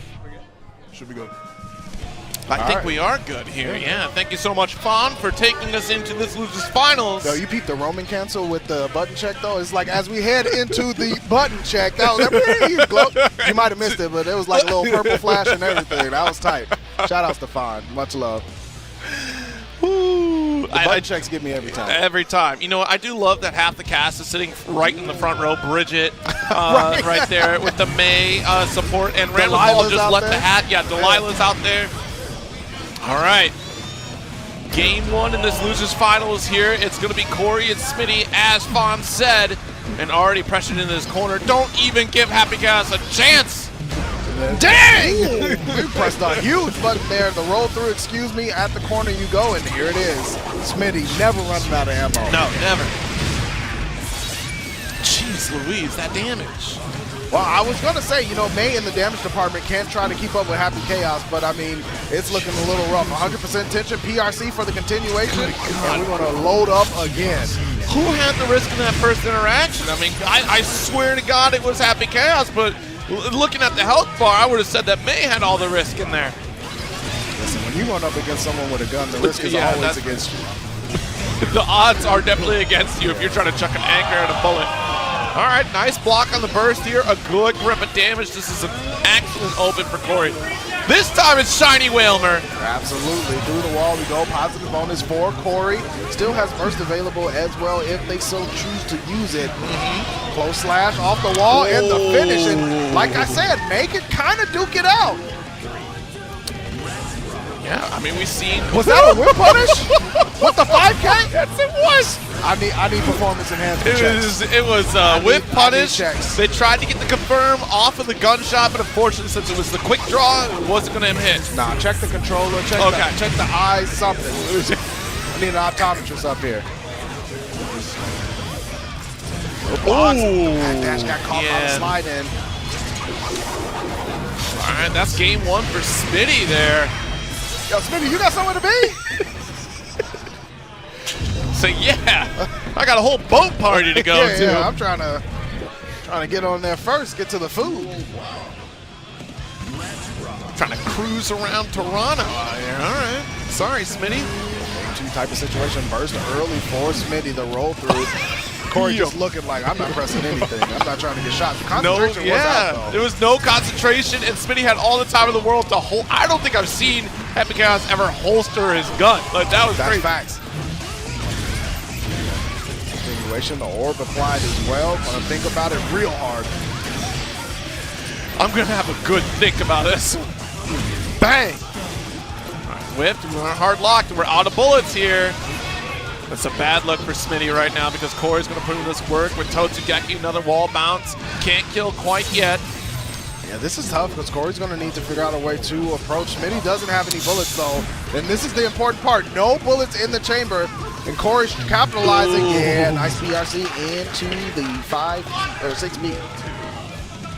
Yeah, that was close because you know what? Even though Smitty is out of bullets, Smitty is still just as dangerous on Happy Chaos than what we've been seeing throughout this bracket. I mean, the guy has some good normals on the kit. You know, it's not like Happy Chaos can't kind of scrap it out in that neutral space. There's the clash, but Corey believes more. SEAL Team 6 for the Oki. What's your PRC? Host the choke. It does. Yo, Corey is not letting up. I will not let you draw that weapon. Oh, there it is. Look at this. I found my gun. Why does it have a hit? Why does the pullout have a hitbox? That's what I keep asking this every time. What is the mass density of this weapon? Because we're picking up heavy characters to the draw, and we're about to pick up this punish here on Corey. Carried to the corner, 100 tension here. Yeah, you know what Deus Ex is coming. Absolutely. Massaging down with some bullets, and Corey gonna have to figure out how to get it done the hard way. Smitty needs this round. Wow. Yeah, triple overhead, and that's gonna be it for that round. Corey still has a chance to tie it up, but again, we saw Smitty in the same seat against Remy Celeste, and they took it nice and clean with a 3-0. The roll through, excuse me. Woo! Roll through getting punished this time. Corey is awake, ready, drops the anchor. All right, let's hold this one here. Oh, just too far for that 3K. Oh man, Smitty was just, whichever way she is, I want to shoot her. Give me that burst. All right, has beaten. There we go. Good use because we're going to slow down the fall. Good positive bonus will get it back, so they'll get you that second 50% tension there. And you won't have to worry about tension pulse. Don't even need it. Dolphin for the dub. I like the spacing that Corey's using 2S at to like challenge and force Smitty to recognize like, hey, in this range, if you're going to try to draw a gun or do something like that, like I'm going to force you to try to fight it out with normals in this space. Tries to drop another hammer there. Oh, nice just not working out for Smitty. Lost a lot of life so far in this round early. Look, they say use your head, but Happy Chaos took that one step too far. I understand. You know, sometimes you just try to apply directly. Right. Ooh. All right, want some space to build back up this concentration. Big whiff on that success, yeah. All right, super concentration activated. Corey gonna have to survive this salvo. The slide in, caught the reload. Say, what you doing over there? Oh no, that's not a good look there. That Dolphin was supposed to hit, bounce off the wall, but Corey's still running the course. Ooh, the bounce on the ball! That I didn't realize the ball was a meteor explosion. They're little bombs made of air. Yeah, that's the way it works. Wow, Oppenheimer right here on Guilty Gear. Well, Corey definitely trying to blow up this bracket by putting Smitty out of it. However, Smitty has shown the ability to really change up the pace. Yeah. That is a reach. I mean, one is not terribly dangerous because if Dolphin comes out during the activation of 5K, you're going to be good. You're going to get the counter hit and a pickup. Oh! There's the pickup again. The run to the wall and the Deus Ex to put him through. Not going to kill him. He's got some decent guts on there. Oh, yeah. Bang, bang. Yo, tried to go for the funky stuff. BRC will shut down. Smitty. Heads up stuff from Smitty. I like the way that they adjusted and closed out that round. Yep. Gunshot's going to land here. Going to think about it a little bit more. Nice challenge from Corey. All right. Good shots. What do? You know, you try to survive the storm, but the reload comes through so quickly. 2S has been the button du jour for Corey, but hasn't really gotten much this round. All right, nice backdash here. Look at the head stomp. Smitty getting that full screen presence once again. Yeah, Corey almost out of options here. Last chance for the dance. Got to run block. This is so hard. Tonsqi in force Smitty into the corner. No concentration. It just came back. One bullet left in the chamber. Corey hammering away at the guard. The air forcing Smitty down, but now you're in a rough zone. Gold burst. No bullets left. Get the RC though. All right, it's still anyone's game here. Corey just has to play perfect right now. The 2K, and Smitty has burst. They thought that the burst was coming, and there it is, full screen. Nothing you can do with the clone. What a PRC punish on the anchor swing from Corey. That was wild. Yeah. And the clone, like you said, taking the hit. Yeah, that was very smart there. Smitty, of course, we've seen that representation before in this bracket where Smitty will set a clone. PRC is the classic for Happy Chaos to take an action while the opponent hits that clone. And you get a punish off of it, right? And Smitty definitely utilizing that to the fullest. There's the overhead kiss. Wants a side swap, and now we're caught in this corner. It's all Corey's turn. Corey trying to keep that turn as well. Not looking to play chess. Breaking through the wall, and here we go. Corey with positive bonus. Oh, the immediate 6P, get off. The gun draw, nice challenge there from Corey. Tonsqi in, full tension, uses some of it for the PRC. Smitty just looking to get back to neutral space, does get blessed with the overhead. Oh my goodness. Yeah. Oh no! I don't know about that burst. You better believe and you better make it count. I mean, if I'm Happy Chaos, I'm always betting on me. The Dolphin, good blocks, no bullets left. And it's the SeaWorld Express for Corey into a round 1 win. That's man, what a burst. You had to, like, I understand believing in yourself, but that was some bravado on the screen right there. Corey almost down to half-life already. The jump shots and the gun draw to the corner we go. Deus Ex locked and loaded. Here we go. No, you don't really see slump combos from Smitty at all. No. Just going for the damage, going for the reload. Yeah, a little bit too high on that one anyway, too, to get that slump. But you're right, like, it's the usual rounding for Happy Chaos. Like, yeah, cool, let me get the slump, get the reload, we start the cycle over again. Smitty is an aggressive Happy Chaos in the strongest sense. I want my damage, and I want it now. Oh, up Dolphin, what's going on up there? All right, side swap here, and nice lockdown. Spent 3 bullets for it, though. Swing reach, and watch the toes.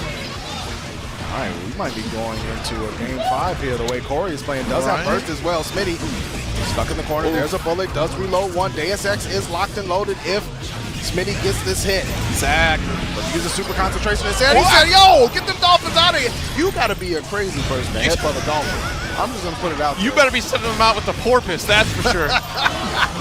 There's the burst from Corey looking to send us in the game. By the air throw, and here we go. SEAL Team 6, Oki, what's Smitty going to do? Last chance for the dance. Nice. The fall. Yo, that gets everybody, but not Smitty today. Oh, this is tough stuff.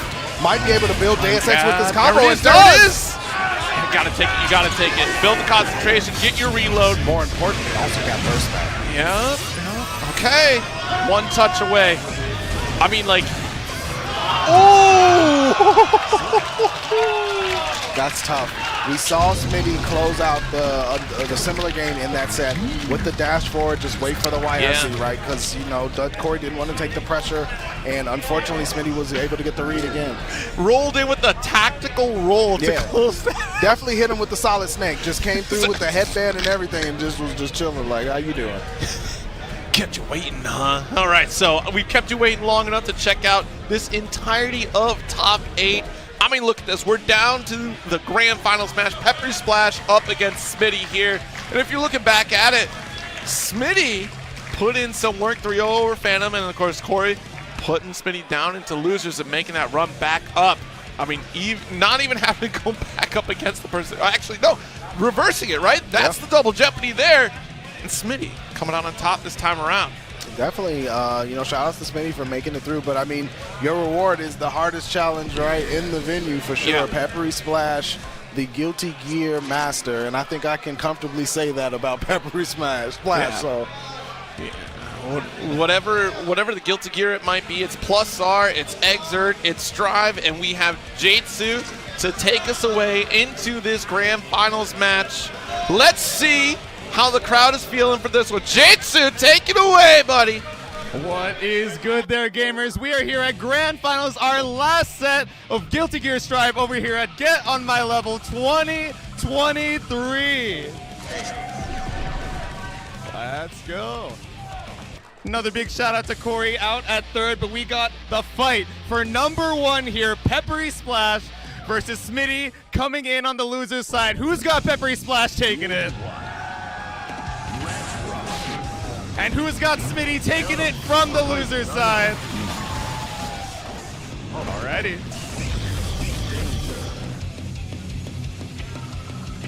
I think there might be a little bit of PepperySplash, you know, favor in the room. But Smitty has some fans too. And listen, if you are Peppery, you already know what it is. You are Zato. Your defense is -1. Like, it's not even 0. So you cannot get shot, right? Like, if you get shot, you're losing all your life.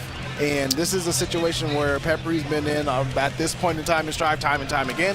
You know what it is. You know what you got to do. On the other hand, if you're Smitty, you know that you cannot allow any opportunities where Eddie is down to go. Like, you have to punish every time. Yeah, absolutely, because we're going to look at closing the gap with this Piercer out here. Of course, I'm expecting breaking the law from PepperySplash here to get some crazy mix potential. We'll see what the setups are going to be, because it's not going to be any sort of oppose or Drunkard Shade that's going to come out here. It's going to be, well, there will be the oppose just to lock down the corner. Drunkard Shade is the one that's off the table here, because we're not going to be able to flash back the bullets. Apparently it's possible. Have you seen it yet? I don't think anyone really has, but apparently it's not possible. Don't even catch me. Well, we're going to catch this last set here of Guilty Gear Strive at GOML 2023 Grand Finals. All right, the pendulum does start to swing. The oppose right there to close the gap, but the air throw in favor of Smitty this time. Smitty already out to a good start, keeping the skies clean. There's the shot, orb applied again. We're going to the shooting range. A blast here. Yo, we are firing. I mean, he sees a ghost. He's like, yo, does anyone else see him? I missed. Hey, my paralysis demon is real. Right, the Megalodon coming through. There's 3 of them this time around. Be interesting to see how that movie plays out. No, you know, sometimes you get a little bit of a surprise in you. Nice surprise check there from Smitty. Peppery trying to close the distance. 2S into Invite Hell, and now Smitty in a whole lot of trouble. Tries to jump out. Kermit from behind. YRC, my turn, please. Yo, tactical roll, burst immediately. Peppery wants to take this round and believes. Gonna trade. Was fast enough to react with PRC. It was a good call because when you have gun out, you can't block. Had to spend the meter, which is fine. That's good enough gamble because you can get your turn back, forcing Smitty to block. Whoa, okay. I like the activeness in Peppery's movement here. Shadow Carmen going to keep Smitty in that corner. The shove away, here to play. Pick up with the 5K. There we go, blast. Off into the wall, got the concept. No way. That's really bad for Smitty. Peppery got the perfect position with the forward tech off the wall. It's troublesome to get out here. No Eddie to support, but that's okay. You still got that corner position. Pearson. Clapping it up, round of applause. Good stand block from Smitty. Can you guess the second layer? PRC. Oh, I like that. Just sizing it up with the 5P to keep Smitty in the corner. Air throw. Here we go. It took one air throw from Smitty for Peppery to abandon that. Like, so the first air throw, Smitty took advantage of Peppery's like, cool, you're ready for it. Let me PRC. What do you think's gonna happen here? It's not gonna be the throw this time. That cross under 5P was immaculate. Good adaptation on the fly from PepperySplash. Smitty starting off game 2 right though. Gonna get this corner. Think about it a little bit, shove him into the wall. Oh, here's the slump game. Yeah, finally. Like, it's very interesting to watch Smitty throughout this bracket because you've seen every representation of style out of this Happy Chaos. But one bullet left here. Nice air throw. There's no escape. That's information overload. Thanks you having to deal with Little Eddie. Yeah, now Smitty in a rough situation. Peppery went for the 5D. There's the tech, but still stuck in the corner. PRC. Oh, the scoop missed. And gonna pay for it with this round, most likely. Yeah, Deus Ex Machina. That should do the do. Yeah, that is tragic there because it did look like Smitty was right on top of command grab, but I wonder if like we just did it a frame too early. Could have been something like that as well, but either way, Smitty looking to tie us up into game 3. However, Peppery trying to get position. 6P, nothing doing. There's the orb. All stanked up, nice backdash here, but the blast. Nice 6P. To the Shadow Carmen for the side fling. That's not a side switch, that's a side fling. Flip the table behind me. I'm ready to move on to this next round. Oh, no block on the YRC, so that helps Smitty. Just a smidge. Nice buying time to build back Eddie there too with that PRC. Yeah, Peppery's been really good about keeping Eddie on lock. There's the throw, gonna go for some pressure. And here comes Eddie once again. Yeah, full combo around. A round of applause. Shadow Kermit coming through. Look at the blocks from Smitty. Does get scooped up though. Yeah, what do you do? No meter. You have to keep pushing back with FD. Tap dust does get blocked. I mean, Smitty's cranked, and that's plus frames there. More applause. That tension. Golly. How many seconds is that? 10 seconds of blocking? More? Peppery went into training mode flow on that one. Like, yo, I'm just practicing my block strings. Let me order this pizza while I'm doing it. And that's just block, and then also got the block of the dust. No throw for Smitty here. That was a disgusting cross under from PepperySplash. Going to push Smitty into this right side corner. Ooh, what a throw from Smitty. Yeah, that was a step too far, but we've got to throw right back at you here from Peppery. No jump out. All right, excellent burst there. And the movement from Peppery. Woo! Let's spend it all. I still got the air throw. It's no escape for you. Peppery, like, I'm getting first class. I got 100% tension. I can sit anywhere on this plane that I want to. I've accumulated the points. I am a regular customer. You will let me into the lounge, and Peppery trying to get into the Champions Lounge. Only one game away from taking GOML 2023. Start blasting one more time here. Nice backdash, and I love the move from Peppery. Not resting in the corner, not letting the reticle lock on. Keep it moving so it's harder for Smitty to shoot. Absolutely. Shark Week is available still. Nice. Lockdown with the frog leap. Oh, the overhead after the jump in, and here we go. We're going to take a big bite out of crime, and that's it. It's Peppery on championship point. We in for a ride. Here we go. Another leapfrog. Ooh, shut down the Piercer right away. That's 5K, carry to the corner. Not a grip, but enough for Zato to have room to 5B. Oh, you see the shot on Eddie? Wow. No, this is the way. Get him. I saw a cockroach. I just had to get rid of it. Peppery trying to get rid of the whole thing. Last chance for the dance for Smitty. Got to guess right here. The overhead connect. And he got the burst. He said, I want it all. all. I want your hopes, your dreams, and pass me that trophy too. And I want it now. Damn, damn, damn. Is our GOML 2023 Guilty Gear Strive champion. Look, this is just like another day. Peppery's so chill about it. It's like, yeah, cool, I did that. All right. Yeah. I'm walking on. Walking off to the next tournament. Just going to head straight to Evo, straight from here. You just see like, Peppery Evo walking at Toronto? All right, cool. All right, I'll see you guys in Vegas. I got a long walk ahead of me. But speaking of long roads, thank you all for tuning in. It's been another long one for the weekend for Guilty Gear, but a good one as well. We saw Guilty Gear, lot of great action. Top 8 players for absolutely. And we're trying to get this top 8 gathered up here for this glorious ceremony for their well-earned position. A lot of work had here, but also a great practice session before Evo in a couple weeks here. And I know a handful of folks are going out there. Of course, that's not the last game here on the stream. We do have Street Fighter moments away.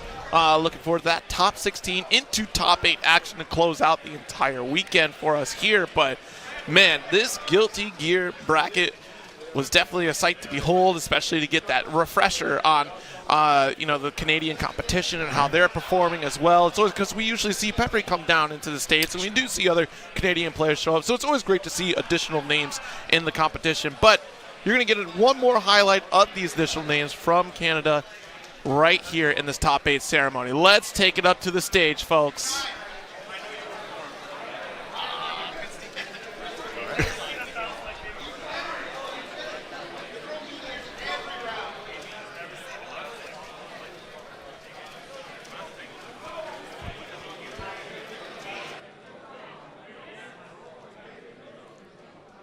All good?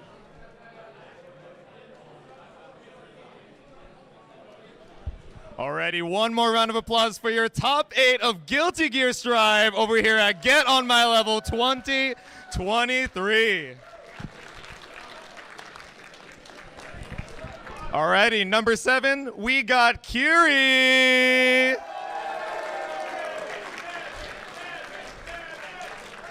Number 7 as well, we got Fantome. Coming in, tied for 5th, Kami 99. And the other side of 5th place, let's go Justin!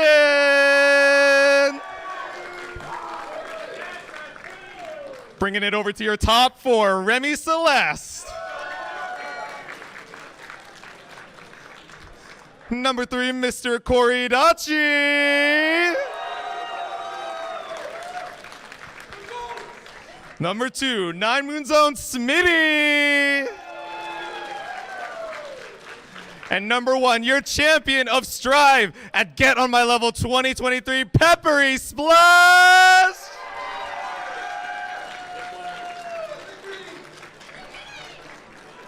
The people want the gritty. We can't make you do anything you want or anything you don't want to. You're the champion, but congratulations once again to the top 8 here over at Guilty Gear Strive GOML 2023.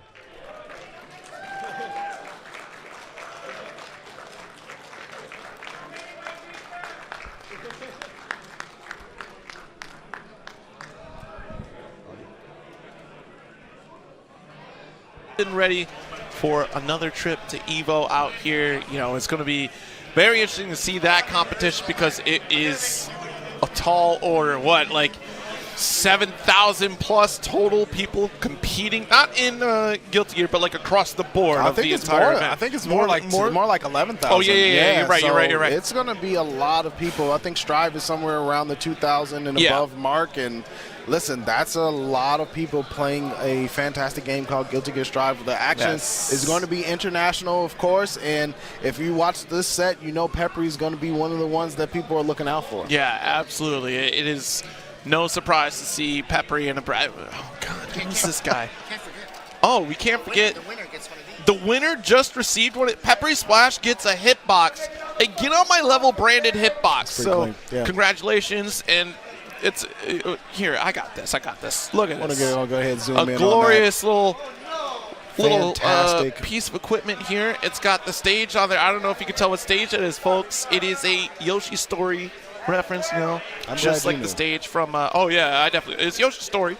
The stage reference from Smash. You know, the beloved Melee level that you can play on. So Cool, and honestly, great work on here. I'm digging it. So thank you so much for giving me this, Peppery. I'll see you later. And wow, that's wild. But you know what?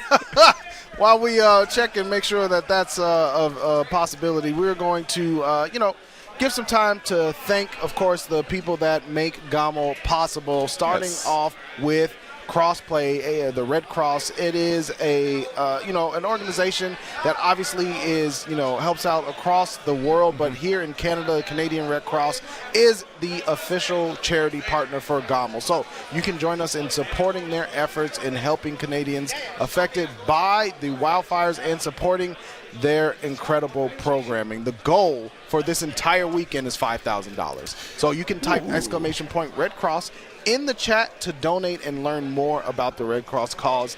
And we are amped to be able to raise funds here at GOML for the Canadian Red Cross this weekend. So if you can help out during any of the rest of the programming for the rest of the afternoon into the evening, please do. If not, spread the word. That's also really important. Yeah, absolutely. And a big thank you to Fresh Cut as well. Fresh Cut is partnering with us for Get on My Level this year. One download equals $1 towards the TOs. Sign up by typing Fresh Cut, !Fresh Cut in chat. We're scanning the QR code to support the event. So it'll support your favorite TOs by simply downloading the app, checking it out, checking out the cool clips that are on there. I mean, they got a sick ad, by the way, so that was awesome. It's a really cool ad. Speaking of merchandise that can help the TOs, GOML merchandise is available, and it can help EMG grab some of the merch online, either at the shop. The weekend stand sold out, immediately. So you can definitely grab it at start.gg/GOML/shop. Pick up some of these cool and sick designs. Absolutely. And you know what? Let's make a few moves down over to Miami out here. That's right. Start.gg/LMMM. Let's Make Moves Miami. It'll be a Smash tournament that's going on October 27th through the 29th. You can get in there and register now for EMG's next upcoming major. Use code YERR. That's YERR for $5 off at checkout. And thank you so much to our FGC sponsors, Asus, for providing these fantastic monitors. They've been a staple of the FGC for forever, and these monitors continue to keep up with the new games that come out. Incredible refresh rate, incredible response time. Thank you so much to Asus, and of course AMD for providing all the PCs. Every fighting game here was played on a PC setup provided to us by AMD, and the sets were immaculate. People were super happy with it, and there were, just the ability to change over games really quickly and just do so much. So thank you to AMD, and of course, last but not least, you already saw their artwork. Glorious. Thank you to Hitbox for sponsoring these tournaments and providing a Hitbox with some incredibly sick art on it as well. Absolutely. Yeah, Asus definitely set the gold standard, it feels like, for FGC. I mean, it's synonymous with the scene. And even Rivals of Aether was run on the PCs as well. So being able to have 3 games on one setup to go back to back and just be able to run through these matches and even pools was super smooth. Much appreciated to Even Matchup Gaming. Red Bull keeping us energized throughout the weekend. And Coffee Crisp, I saw that Bridget back behind me here has a whole bag of Coffee Crisp. I'm trying to see if she's still eating these Coffee Crisps. They're actually pretty delicious. Nice little snack to have. Canadian made perfect light snack that doesn't weigh you down. It didn't weigh me down when I had at least 30 of the bars this weekend, that's for sure. But also Super Slab as well for their peripherals. Definitely check it out. That'll do it here for Top 8 Guilty Gear Strive. Street Fighter 6 is coming up next, so don't go away. We'll be back with more fighting game action here. Mav, it's been a real pleasure. As always, brother, another one in the books. Until next time, everyone, stay tuned here, but we'll see you real soon. Peace and love. Later days.